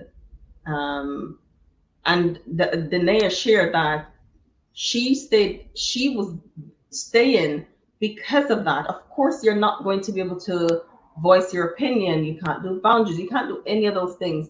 And that's what they target. They target the woman who sometimes, and that's not all the time, and it's not putting women who experience abuse in a category, because anybody gets abused. It's not the woman that's at fault, it's the perpetrator. But sometimes they're able to spot vulnerabilities. Yes, it's like you emit the signal. When you go fishing and you throw it in your reel, what attracts? So sometimes we don't realize, because the certain, emissions that we let off. Right. This is exactly what they know, because they've done the work, they've done the job, they know, they've perfected it, so they know exactly how it is. Some are not self-aware they do it, but it's there at the end of the day. Yes. Yeah. I always say as well, like, for most, the reason why you say, like, why is it in abuse it's hard to separate, like, abuse and love and whatever intimacy, is because most, especially if you're conditioned by if you've come from a codependency background as well, you seem normal. You don't know anything better than being a codependent, because you're raised by a codependent as well. So those are some of the main issues as well that play part in it. And then also we have the spiritual aspect of it, because the community, the religious community, conditions, we have this purity culture, I call it. Most Christians if you do this experiment around your friends and ask them, especially if they're married to, I talk of Christian because I'm from a Christian background. Yeah. Most people have married their first date. Right. Most people have married and got married to a first date. And most of them, this is why even men end up very abusive, because when they grow in it and then they realize, oh, there's something out there I didn't realize, because they're hearing and they're looking as well. That's another layer to abuse from men that are not really like, well, I can't say that even better, but because abuse is abuse. Because the perpetrators are coming from a different background. They're all like, I know the most popular is the narcissist, but they're not all narcissists. No. Because people have learned to just weed out the narcissistic person or the one with the narcissistic traits, but some are not. But abuse is abuse at the end of it. So I always say, like, what exactly is dating? It's exactly like how I was conditioned. I remember my I will say this. I don't know if you know this book that's called If We've Only Just Begun. Yes. If Dating in Caution. I remember a family member, who won't go into details, people know, bought me this book. I'm glad, because at least some people never get this preparation, but that's the best they knew. And the advice wise, read this book, do whatever it tells you to do, but don't do what it tells you not to do. And they were done. And now opening this book, I was only 14, and I'm thinking, oh, this is a whole, world that is new to me. And I'm not even ready for dating. How I interpreted it in my young mind is like, oh, so they're expecting me to be dating right now. Let me go date. So, yeah, but with me, thank God, I say I'm a late bloomer. I came to the game late. But reading it and understand the way I interpreted it, that was toxic. Because when I went into the dating scene, I went with theory, not the practicals of it. Right. So what I could filter, oh, the book says, so this is not the one. So the book says, this is not the one. Not touching, not kissing, not hurting. Don't touch me, you're fired. You're gone. That kind of thing. So I had this military dating, technique that I used on them, but it is not that. And I read a research. Actually, it's a group of Christian women, and it's painful to say. They were there saying by the time they walked the aisles, they regretted their choice before. Oh, wow. And I was like, before they go down the aisle. Before they walked out, because in their mind, they thought they were committing sin by telling that person, no, we can't date. We can't go on. It was not working. So they dated for years, then engaged. But you already knew, like, this is not the person. But that's conditioning of you need to date the person that's asked you out. The lack of experience, because the people that's also there, that's exactly what they were taught. So they just get one option. And there's only one option to it. Yes, there's only one option. If you are picking and choosing, now you're becoming very uncultured, or that's seen, or whatever the periodic culture says, whatever it is. Yeah. So you find most men also are like that. So by the time you even get there, they're not patient with the wife, because they're so full of resentment, because now they've grown. You grow into it, and you grow with time. And most people, especially in the Christian community, they're very young. Because if you don't, maybe your body's going to tell whatever it is, you end up seeing. This is toxic message that our young ones are being conditioned to. Yeah. Mm-hmm. But there are other safe ways that you can, because sometimes, like I was speaking to my 14-year-old son, for instance, just wanting to pick his brains and see where he is. And I says, was I home educated? And I says, I think it's time to go to college. The old beautiful woman there. He looked at me like, what in the world? What are you talking about? Yeah, but I just wanted to get a conversation going, because something came in there. So I use all the teachable moments when they come. So I asked him, what is dating and what is a girlfriend? in his innocent mind. And I was like, oh, he's a baby. And I says, you know, at your age, when you speak of dating, it's not what we see on the telly or what we hear. Sometimes it's getting curious and understanding the opposite sex, not because you have a love relationship, but just to understand the woman. Oh, you know, just because men are created like that, they're explorers like that. But if they're not taught the right way to do it, this is why they're out there hunting, discarding, seeking, praying, and doing all sorts of things, because they've never really been nurtured in the right way of how exactly is it that you look after a woman. Most women are looked at as objects because there was never that nurturing as they were growing. So when I explained this, I could actually see he relaxed, like, really? I was like, yeah. It's just you're getting also girls need to know what's a boy, you know, when you talk and whatever else. These can be just, you know, even as parents and whatever else. In where my background, there was also this belief like girls need to go to girls only schools, boys need to go to boys only schools. But what parents do not realize is you miss the skills to interact with the opposite sex.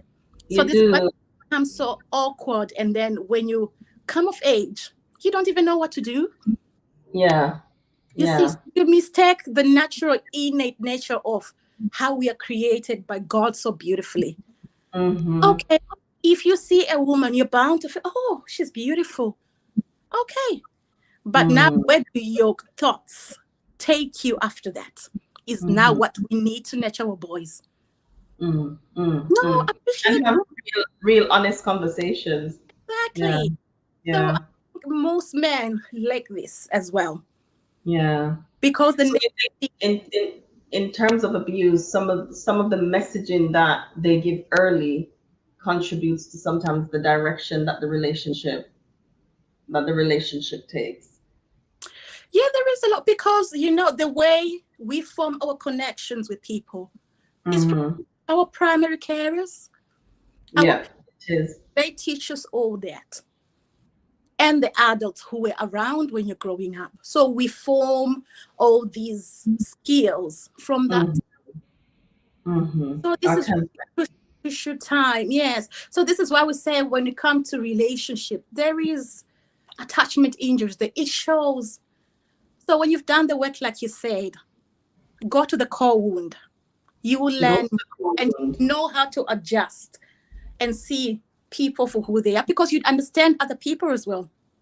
Yes, you would. Yeah. So things are really crucial and they are needed. Yes, it does. It does help us. And you know, when we talked about doula and just earlier, and I think marriage preparation starts before you're married, before you meet anybody, as you prepare to get to know yourself and understand yourself. But again, as you said, some of the message in some of our communities acts as a catalyst for abuse. The way, if I'm chosen, then if I'm to believe that I'm chosen and to feel special, then if he starts to do anything to me that's harmful, then I can't say anything because I'm chosen, and I want to remain chosen, which is such a harmful message that we give to young women. I think, you know, Joyce, it's always more important to talk about abuse as much as we can when we hear about, you know, campaigns to end violence against women. Somebody sent me a reel on Instagram that there's something going on in Jamaica, I think soon, around abuse, and they said 39% of women live in abusive relationship, and in the comment section is like, that's not the figure. It's much more. It's much more. It's much more. The figure is much more. But I think it's just really good that something is happening, that somebody is acknowledging that there is a figure we're working with, and we need to do something to protect women and from violence in romantic relationships. But I, you know, in the same token, I'll watch a reel that, you know, on TikTok, that and it's supposed to be funny, but the dynamic in the relationship is abusive, but it's supposed to be fun and funny, And so what I see is that it's so embedded in parts of the culture. It's so embedded in parts of the culture that it's very difficult, because sometimes when the abuse is seen as love for some people, you know, it's seen as, oh, that's how he is, that's how they are. And so women are socialized to accept certain behavior as normal in relationships, and we know it's not normal, it's not okay, and we can't train our boys to believe that it is okay. I think we do them an injustice when we do that, when we train them to believe that your boyfriend can call and tell you off and call you names and say something, and it's supposed to be mean, he loves me. No, it does not. Yeah, it's very rife in my culture and community. We've discussed that before, because we have the dowry system.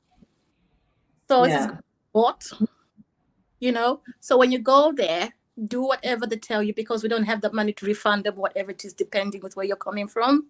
You see? So it's his, what refund? But even if there was a refund, are you the same person you were before you went? No. Talking of myself, I like to give myself as as an example. You've gone through all maybe 10 births experience. Well, in my case, it's 2, right? Two pregnancy losses and 2 live births, right? You've gone through all whatever else that you've actually had to battle through. You came through the fire scathed, right? Only to realize, like, okay, well, mommy, I'm home. Give them back their money. Is that going to pay anything? Is that going to make me go back to what I've enjoyed? Is that going to reinstall my mental health back? I know. It won't give you back your mental health. When it's gone, it's gone. We normalize some of these things, but when you actually look at it, the funny thing is this, you know, I was actually looking at something that I was actually seeing on there. I always like to follow through, because my children were born here. So in as much as, and I came here when I was young, so much of our culture is land theory and whatever else. I was looking at these families that were arguing, right? It was like a skit or something, and it was actually realistic something. The family married off this woman and they went, right?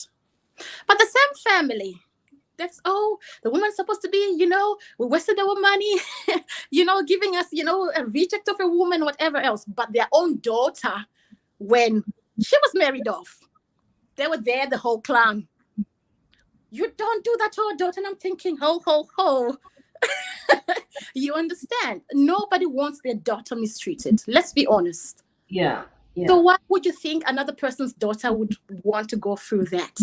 Yes. So sometimes I think we choose to do these things. It's not much about conditioning, but choice as well. It's choice. Common sense sometimes. Yeah.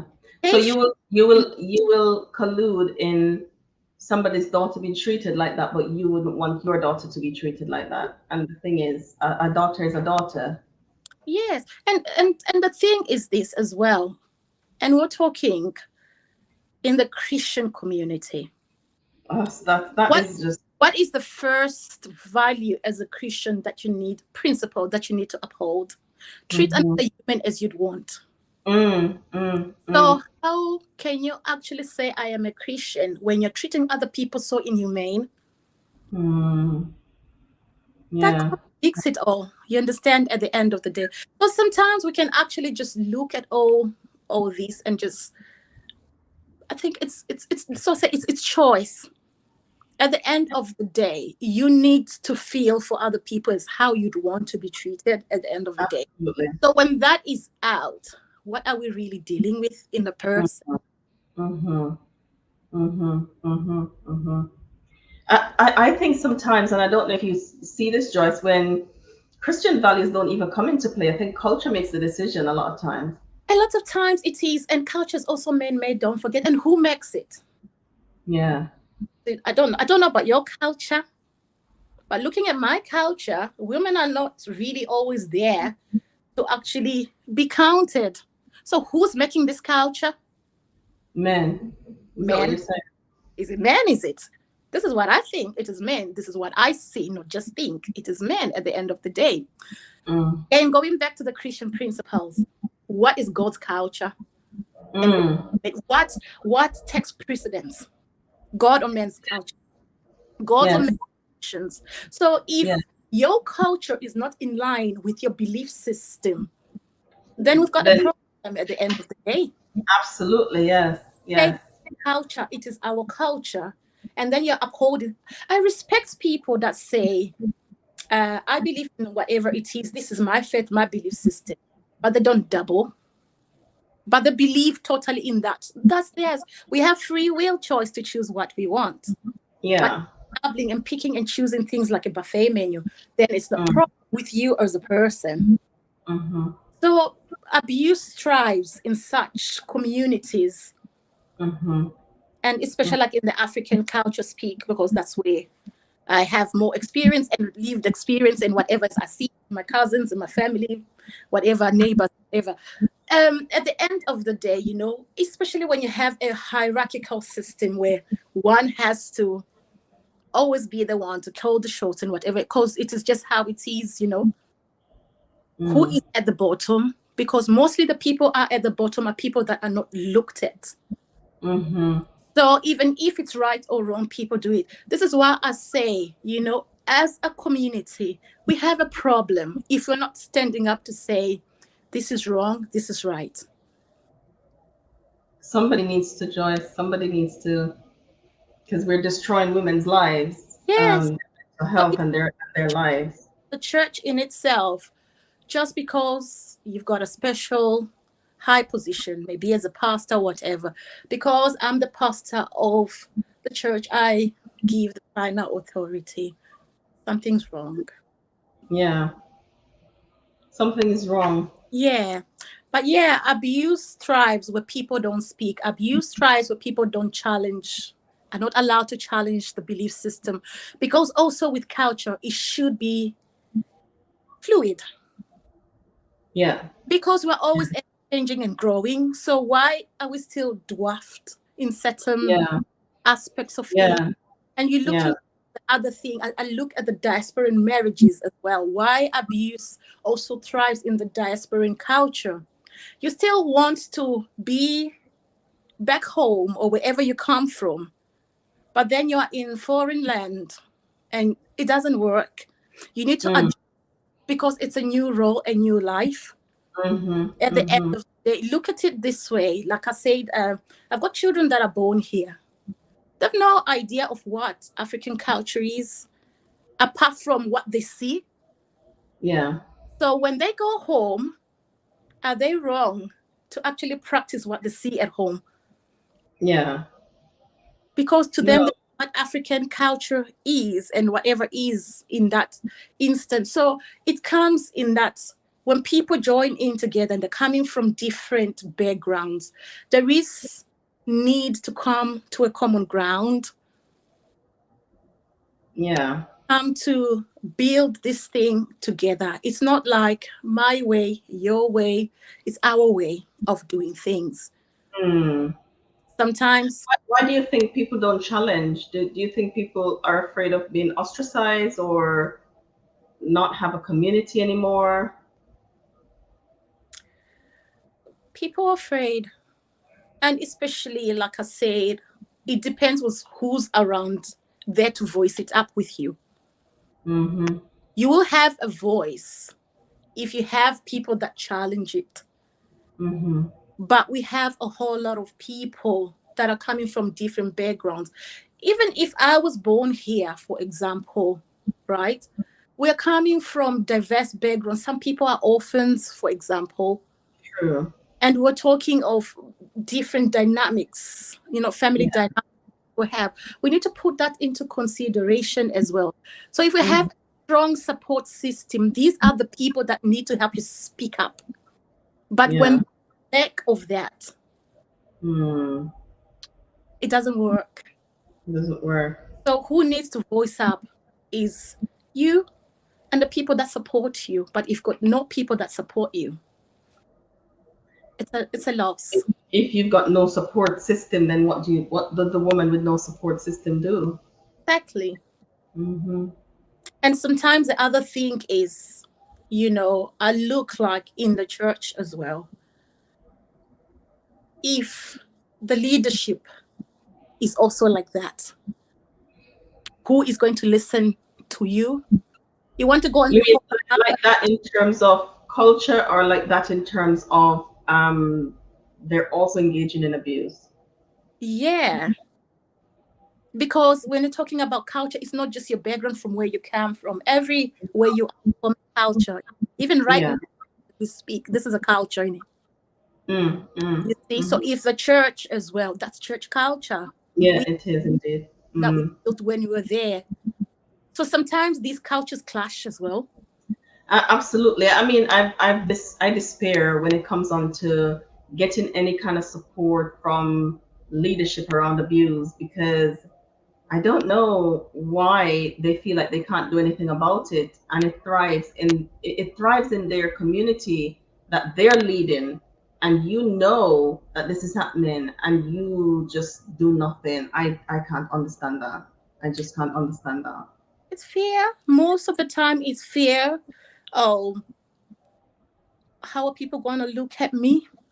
I'm the elder of the church. If you're the elder of the church, I'm just giving an example. Some people doesn't necessarily mean like maybe that elder is actually a perpetrator. Could be actually a good person. But the people around, because people pleasing. I need to do, so people can like me. Most times we do wrong things, not because we want to. Want to be liked. Of people pleasing. So we go back to the roots of trauma response. Exactly. That's why I said we go back to that. You need to understand, what are you doing as a person? You understand? If you're true and solid into your identity and you know exactly what it is most times you understand other people, and a person who's actually solid in their identity can speak up because you've got nothing to lose. You know what's right and what's wrong. And we're talking church. We talk of discernment. We talk of you being the voice to the vulnerable. So you will know what your identity is in that place. Absolutely. Yes. Absolutely, Joyce. Absolutely. There's so much work to do, isn't there? In raising awareness, in calling people out, in protecting and supporting victims. There's so much work to do. There's so much work to do in doing those things. I'm just getting some water. Yeah, there is a whole lot of work, but the only thing we can do is you need to speak in the community you're in, like the corner you're in. Right, that's a good one. Able to touch everybody, but saving life is a lot. One life is enough. Yeah, if everybody is just aiming at saving one life and doing, their watch, just say, not on my watch. I'm not going to let this happen.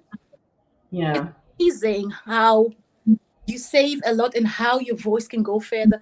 Most of the things that we've heard of, even in history, it's just one person that never gave up.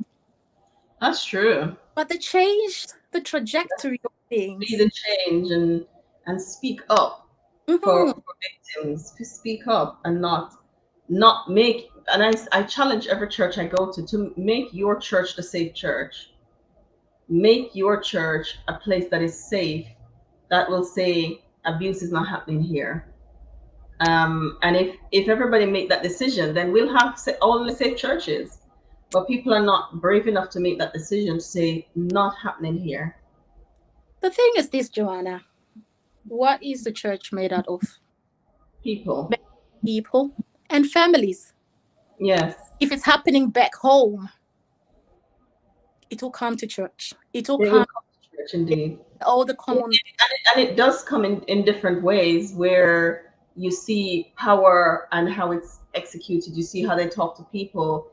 You see, because you can't abuse your wife and respect me.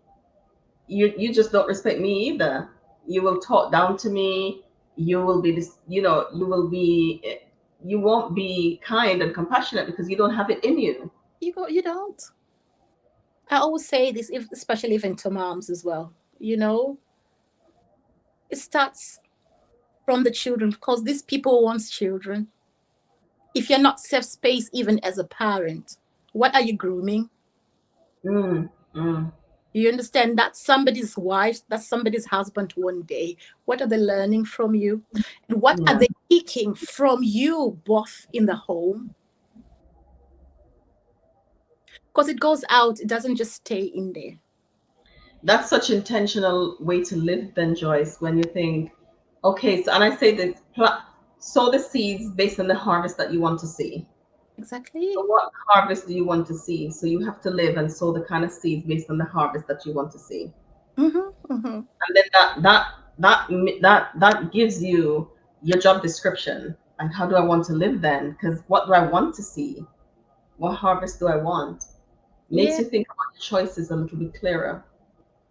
Exactly. So it starts from me being a safe person. Then it goes to the next person. And then together we go out there. And that's how we really tackle abuse. Exactly, that's how it's supposed to be. Mm-hmm. At the end of the day. Because there's some people that, even when you put out this, there's some people that attack it. And you actually know, I go into certain groups, and then when a topic comes in, you see somebody, why are you not speaking about women as if women are not abused as well? You know, you actually know you're one of them. Honestly. The ones that are quick to say men get abused too. Yeah. You get, you know, the energy and the attitude, because if you cared, you'd actually come with a better way to put it across. Because what's there is supporting what's there.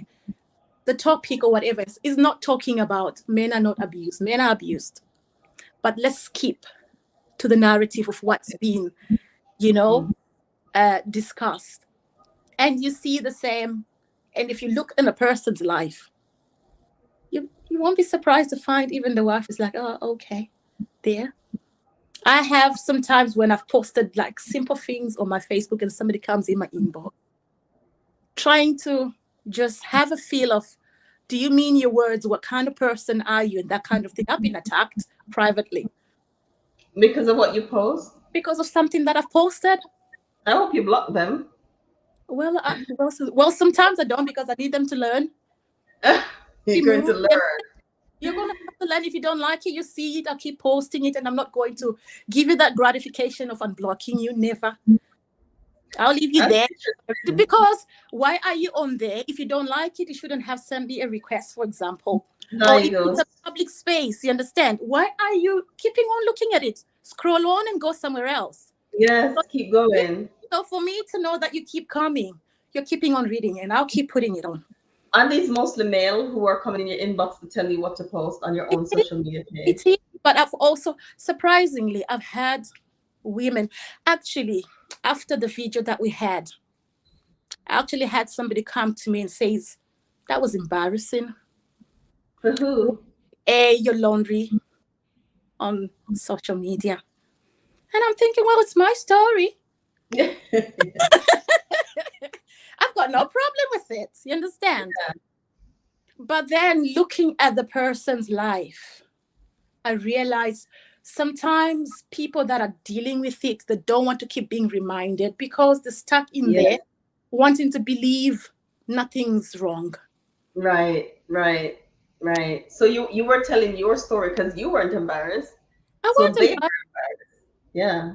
You know, I know what secret and private things that I have to share and not share. For me, is, you know, when people come in with their own, projecting their own issues on you. Absolutely. Yeah. That's how you know that's projection. You understand? This person on the story saying, because I'm speaking the story. You are talking their story. Them know you need to act, and they don't want to act. They want to pretend it's okay. Yes. But if it's not your story, this is what I say. This is my space. Scroll on. Narrative. I'm going to tell my story. Exactly. But I've also had some who come in and say, wow, I wish I was as brave. I would want to tell my story, but I can't. I'd rather leave it where it is. I don't want to think about it anymore. That was too painful. But the difference between you and that person is that you've done your work and you continue to do your work, and that's why you can share it how you share it. If you've not done any work, it's not you, because I don't agree with just telling your story for the sake of it. True. I think you should heal. Telling your story won't heal you. No. Talking things out help, but you can't just talk it out anywhere and to anybody. It's how you talk it out.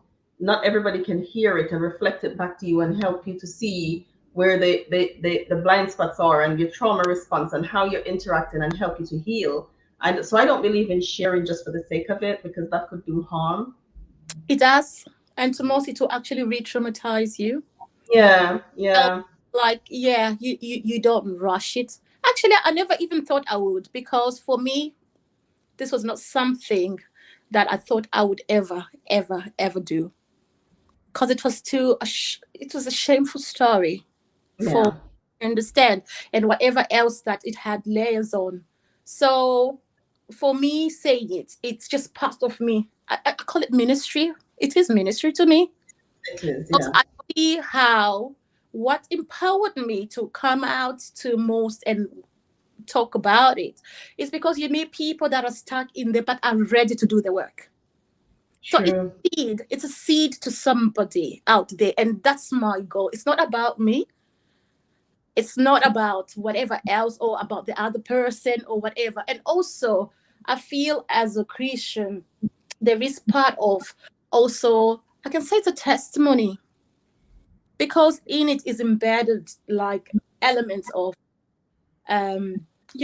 repentance as well. You know when you're telling your story, at the end of it, it's not like I'm fixing you, I'm saying this so people know what you did to me. No, it's not like that. If you're doing it that way, then that's wrong. Sit down. You understand? We need to offer that bridge of repentance as well. You understand?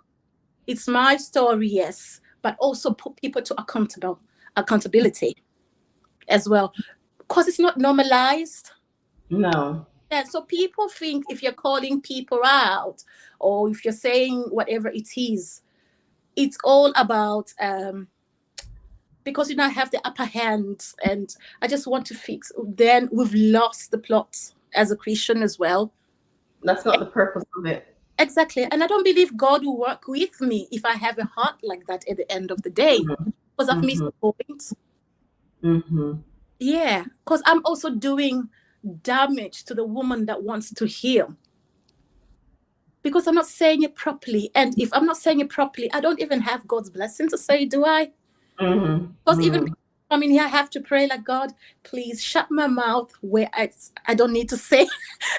You understand? Because I have this tendency of like, but when I speak about such things like that, I need to remember it's not for me, it's for God's glory at the end of the day, to see like it is possible to come from this pit and move to this place where you can actually look back and smile again, hope and heal, so people know what does healing look like to you. It's they different.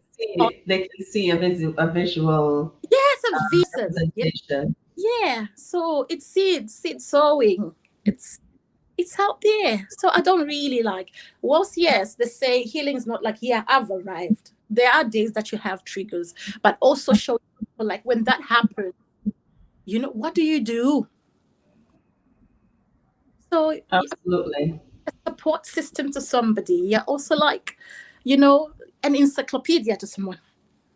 When they're looking for that answer, it might not be the answer they need, but it might point them in the right way. That's my goal. Because it's not supposed to be like that. Love does not hurt. It's not supposed to. There is a way to it, yes. So how we thrive in our communities, if we speak out as well. And you know what? Shame is silence when you speak up. And it does not. Exactly. It loses a hold on you. And if there ever is anything, I would actually tell the Christian community, the most Christians, they are ready to do the work, but shame is stopping them. But once you break free from that, Yeah, shame will cripple you. And as we wrap up, I can see that my next guest popped in and popped back out. Like Okay. shame, Brene Brown says, it cannot survive Mhm. empathetic connection. And that's why when you speak your shame, and shame dies in safe spaces. Exactly. So when you speak your shame in a space that is safe, then it no longer is shame, because you have people No. that can hold you through that process. Yeah.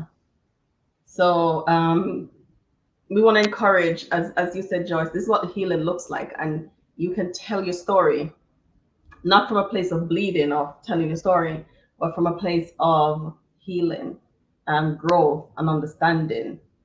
And you can offer yourself those things, and you can offer people those things too. And that's why you can do it. You're not just telling it because in an unstructured way, because you haven't done the work of healing. We always appreciate you, Joyce, and you coming on. And as you said, it's evangelism. It's you saying, hey, you don't have to suffer, because we know that even because you're not in the abusive situation anymore doesn't mean that the pain stops.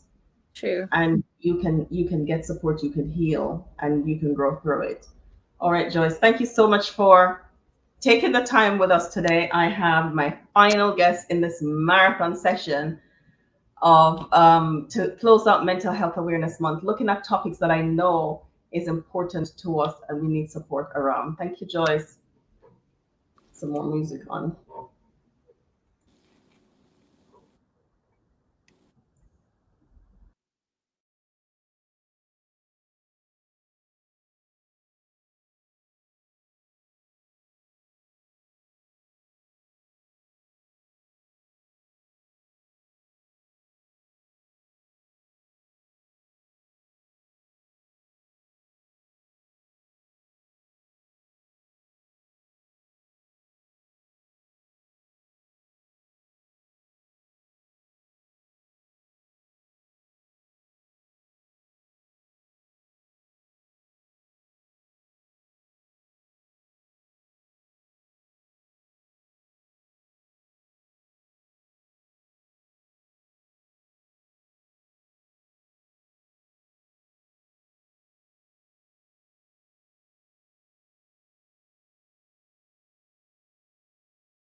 As the brand cannot bear fruit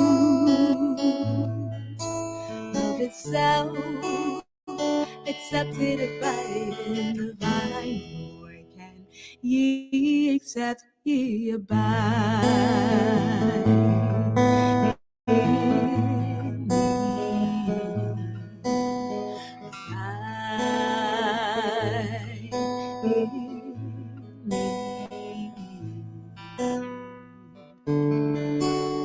If you abide in me, and as my words abide in you, you shall what you will, and it shall be done unto you. Oh, I am the true vine, my Father is the husbandman. Herein is he glorified, that you bear much fruit. Then shall you be my disciples, if you keep my commandments and abide in my love. If you abide in me, and my words abide in you, you shall ask what you will, and it shall be done unto you.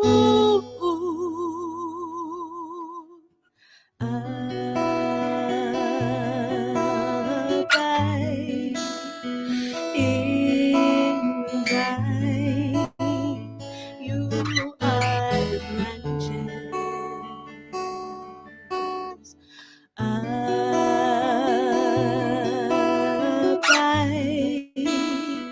in the vine, bring forth good fruit.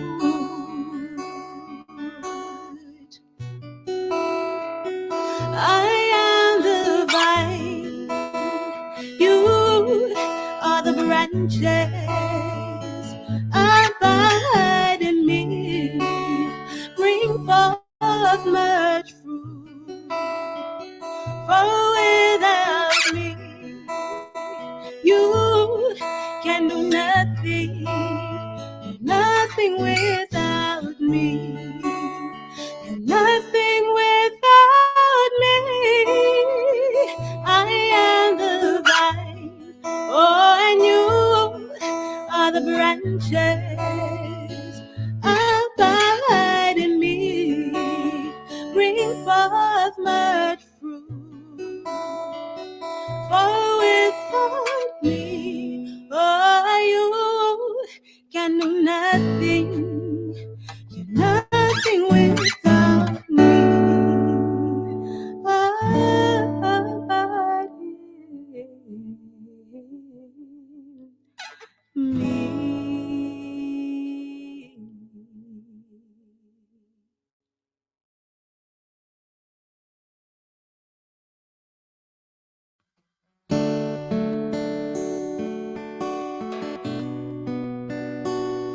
Day by day, and with each passing moment, strength I find to meet my trials here, trusting in my Father's wise bestowment.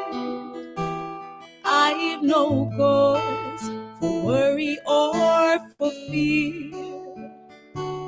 He whose heart is kind beyond all measure gives unto each day what he deems best.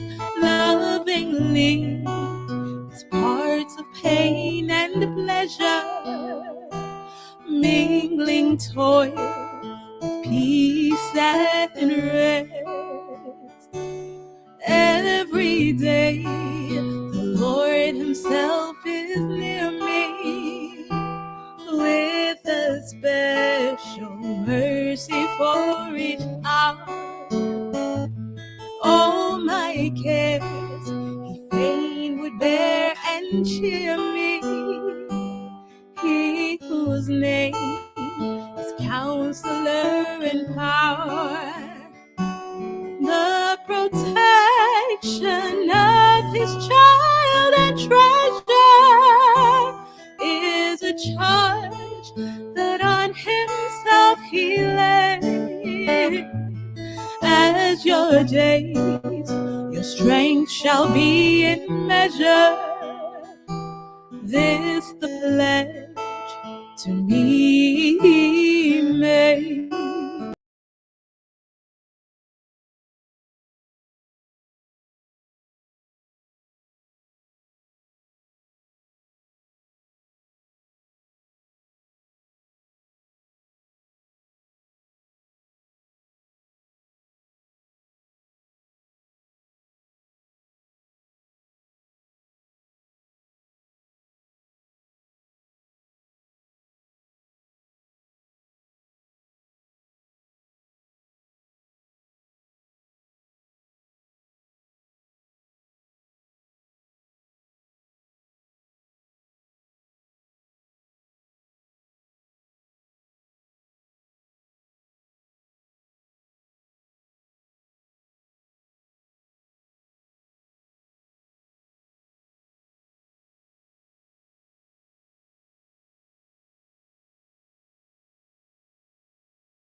Okay, everyone, thank you so much for sticking with us. We are on our last guest, and I'm just going to bring Alison in the room. Hi, Alison. Hi, how you doing? Woo, I survived. I survived 12 hours. Not quite 12 yet. We're just on the home stretch. You'll be my last guest. Well done. Amazing. Keeping hydrated. My children are well worried about me. Like, my son said this morning, Mom, remember you're not young again. I thought, what does age have to do with it? Reminding me that I'm not young anymore. Well, it's good to have people looking out for you. Yes. Bless them. Your support network. Yes. Yeah, I've enjoyed it though. I've enjoyed just doing it, thinking on my feet, and some things that I could do that I know that I don't have to be talking for 12 hours. I can play music. Yeah. I can, just it's like a show, different things, put in different things. I'm like, I think I like this. We'll see. Well done. Well done. We'll see. So I really appreciate you coming on at this time. I know it's a long work day, and here That's you are okay. to talk to us again about marriage. So Alison is a couples therapist. She works individually as well with people. Alison has been here many times, and recently we talked about how sexual trauma impact marriages here on the channel. You can find her on social media. Just your name, Alison? Yeah, just my name. Just her Just name. Google. Yes, Dr. yes, yeah. So I'm thanking you for coming out to talk, because so as I was saying, I don't know if I shared this with you when I sent the message, but coming at me has been lots of stuff around marriage recently.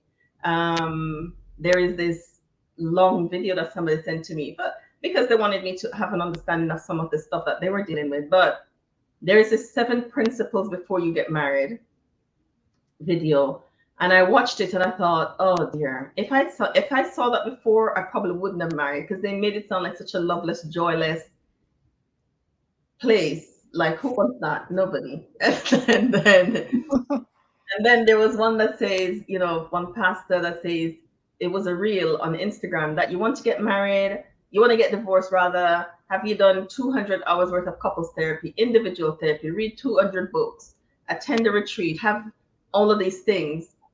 Have you done, basically, have you done any work? If you're coming to me to say that, have you done any work on the marriage?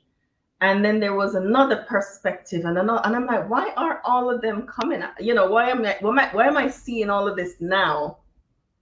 So I thought, if I'm seeing it, other people are seeing it. I know lots of people have questions about marriage, and I thought talking to somebody like yourself is the best person to talk to. So here's the thing: even in the 7 principles, I do prepare and enrich, right? And the areas that we look at. But even in the 7 principles that must be involved before you get married, I didn't hear any of those. I didn't hear any of those. And then the Gottman research says that 69% of marriage problems is unsolvable. I'm like, what? Where do you even begin? And I don't know where I read that couples tend to go to counseling 7 years too late. Like, Yep, there's a lot of data out there, and I think it can be very, very confusing when we start to look at data, because we need to understand the context behind that data. We need to understand the times behind that data. And we need to understand kind of societal groups that data applies to. So I always think that it's useful to have data because it gives us a starting point, but certainly we need to consider data within the right context and put the right perspective around it. We need to be able to interrogate the data, challenge the data, ask questions, because otherwise we run the risk of kind of playing to the narrative of the data. Right. I like the idea of asking questions of the data, like who and where and how does it fit with me and what's happening. So when it says 69% of marriage problems are unsolvable, do we know, like, does that mean that you're going to have conflict and you're not going to agree on a lot of things? I think that what it means, and I'm not totally convinced that I'm correct, because I wasn't part of the research, and without looking at that data in a bit more depth, I'm not really sure. But I can guess that it's an indication that a lot of people are just tolerating the marriage situation that they find themselves in, and so out of every 10 marriages, only 2 people are really seriously properly connected enough to feel like they're a couple and there's a partnership and they're working as a team and they're doing things together. A lot of people stay in marriages for different reasons. Maybe they've got kids and they worry about separating for the sake of the kids. Maybe there are societal pressures, family pressures, and so then they accept the fact that we've got problems, we're not going to solve these problems. The problems are we've got irreconcilable differences and there's no way out, so we choose to remain in it, but not really, and endure it, but not really connect with it. Let's just exist together. Yeah. Kind of. That's that for me. That sounds so. I'm looking for the word. Not enticing, not palatable, and that's for want of a better word. That we're and people make that decision. I suppose people do make those decisions too. We can't fix this, so let's live live together but live separately. And sometimes that's not even a conversation. It's kind of like a unspoken. Yeah. I think agreement. there's a lot that there are a lot of factors that play into this situation. And I think one of the things that people don't actually really stop to think about is before they get married, they don't stop to think about, what's my background, what's my context, Yeah. what are my beliefs around marriage? How do I visualize marriage? What beliefs do I hold? And there will be a lot of factors that will contribute to that worldview that we have about marriage. Sometimes we will be conscious of that. Sometimes we will not be conscious of that. And that could simply be that you've grown up in a household where, the parents had a certain type of arrangement, and that's what you've witnessed. And so your beliefs around marriage, or your perception of what marriage should be, is what you've been exposed to. And you're marrying somebody who has a different worldview or different belief system. Those things don't hardly get talked about from the point of view of, okay, what lens are you viewing marriage through? What's the lens? What's the belief system? And that will then inform the values that you kind of hold as far as marriage is concerned. So a lot of people have a very negative view of marriage. A lot of people. But they actually go into it, and it depends on what people actually understand marriage to be. For some people, it's just that day or that period when you're courting, and then you have the wedding and you have the engagement. It's all very exciting. Some people don't think beyond that and think, okay, realistically, how are we going to function together as a team? How are we going to work together? How are we going to grow together? So, I mean, it's such a kind of broad but also deep subject, marriage. And I think that it feels like nowadays people just go into marriages because they've seen somebody, they find that person attractive, that person ticks certain boxes, but actually that worldview or that belief of marriage and the core values around that they hold around marriage, if there's a kind of misalignment, then you can already start to see how there's going to be misunderstandings and problems. You're right. I don't think I call, there's a season that I call engagement season, when popping up on your timeline is he asked and I said yes, or she said yes, and you see it popping up on your timeline. And then you see, this is wedding season, isn't it, where you're going to see the wedding pictures and they're beautiful and all that kind of stuff.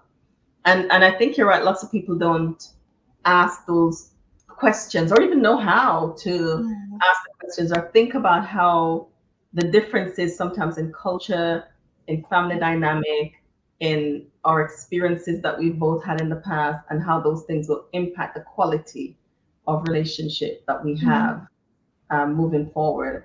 And I don't know if too much time is spent, because crazily enough, some people get married without having counseling before they get married.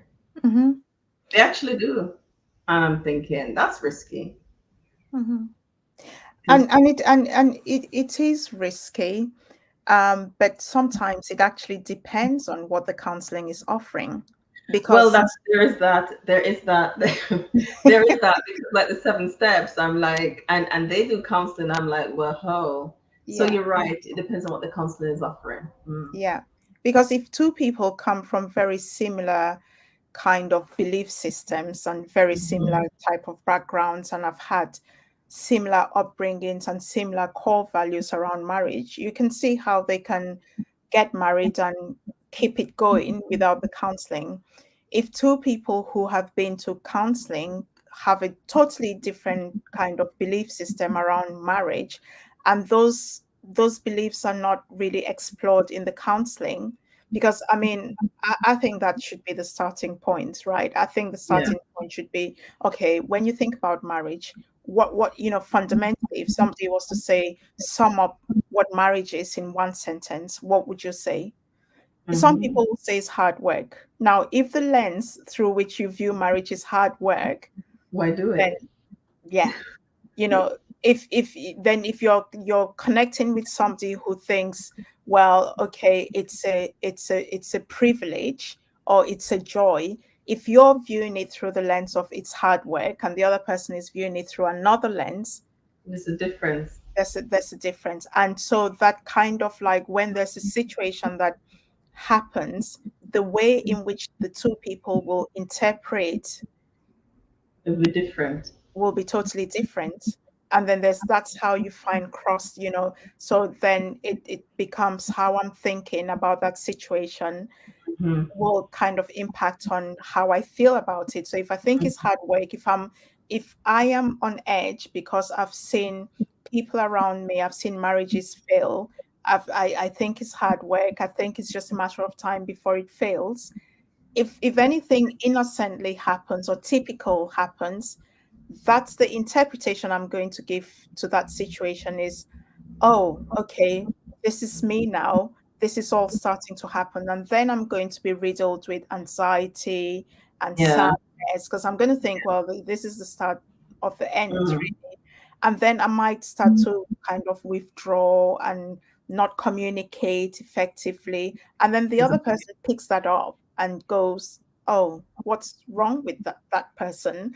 And takes it personal. For example, like, I'm giving it my all, I'm really happy to be with this person, but the way they behave towards me, it's not very kind of encouraging. And then they go on to kind of withdraw as well, not really communicate. And then you have this kind of vicious cycle that goes on. So the belief systems are a very important starting point. Yeah, but the beliefs that you just talk about, that's such a depth that people have to find and know themselves in order to know that that's what I believe.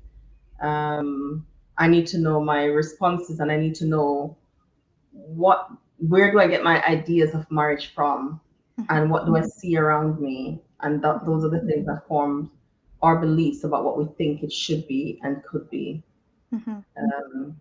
So those things have to be looked at.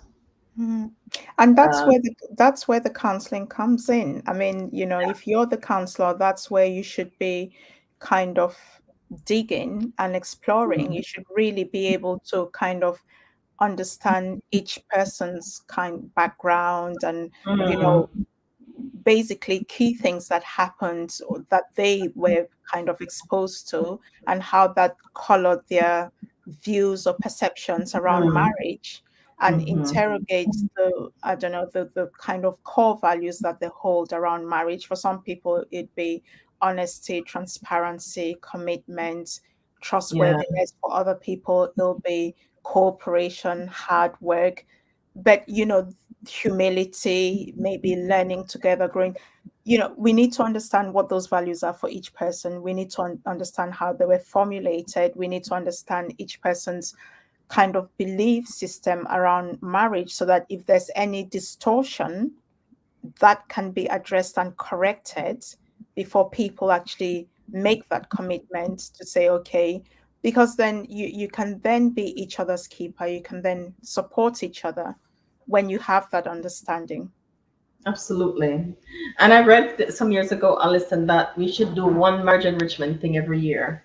So even after that premarital counseling, the continued work, the same way you work on your career, one marriage enrichment thing. And it doesn't have to be going away and marriage enrichment is not going necessarily only going on holiday together. It's going to somewhere where you can get feedback and guidance, and you can talk about things in an environment that will help to foster the growth of the relationship.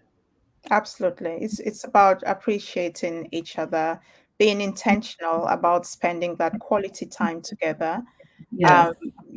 Taking time out to grow together. If you're in a in a marriage and one person's not growing, then there's a problem. There's a problem. Yeah. And for me, I think those marriage enrichment thing helps us to understand some more the next person's beliefs and understand our own some more. So like, oh yes, I believe that, and this is why I believe what I believe. And you believe that, and so that's why we disagreed on that topic. Yeah. That's why we didn't agree on parenting or whatever that we disagree on. So we get to learn and understand each other a bit more. Yeah. Yeah, absolutely. I think it's very important. It's intentionality as well. We don't wait around until we've got spare time. We put it in the diary, and we make sure that we carve out time to do that. Makes sense. Yeah, it's not a spare time activity. It has to be. You have to be intentional. And so much is online these days that you can do. You don't want to do everything online. You want to go sit in a room with other people.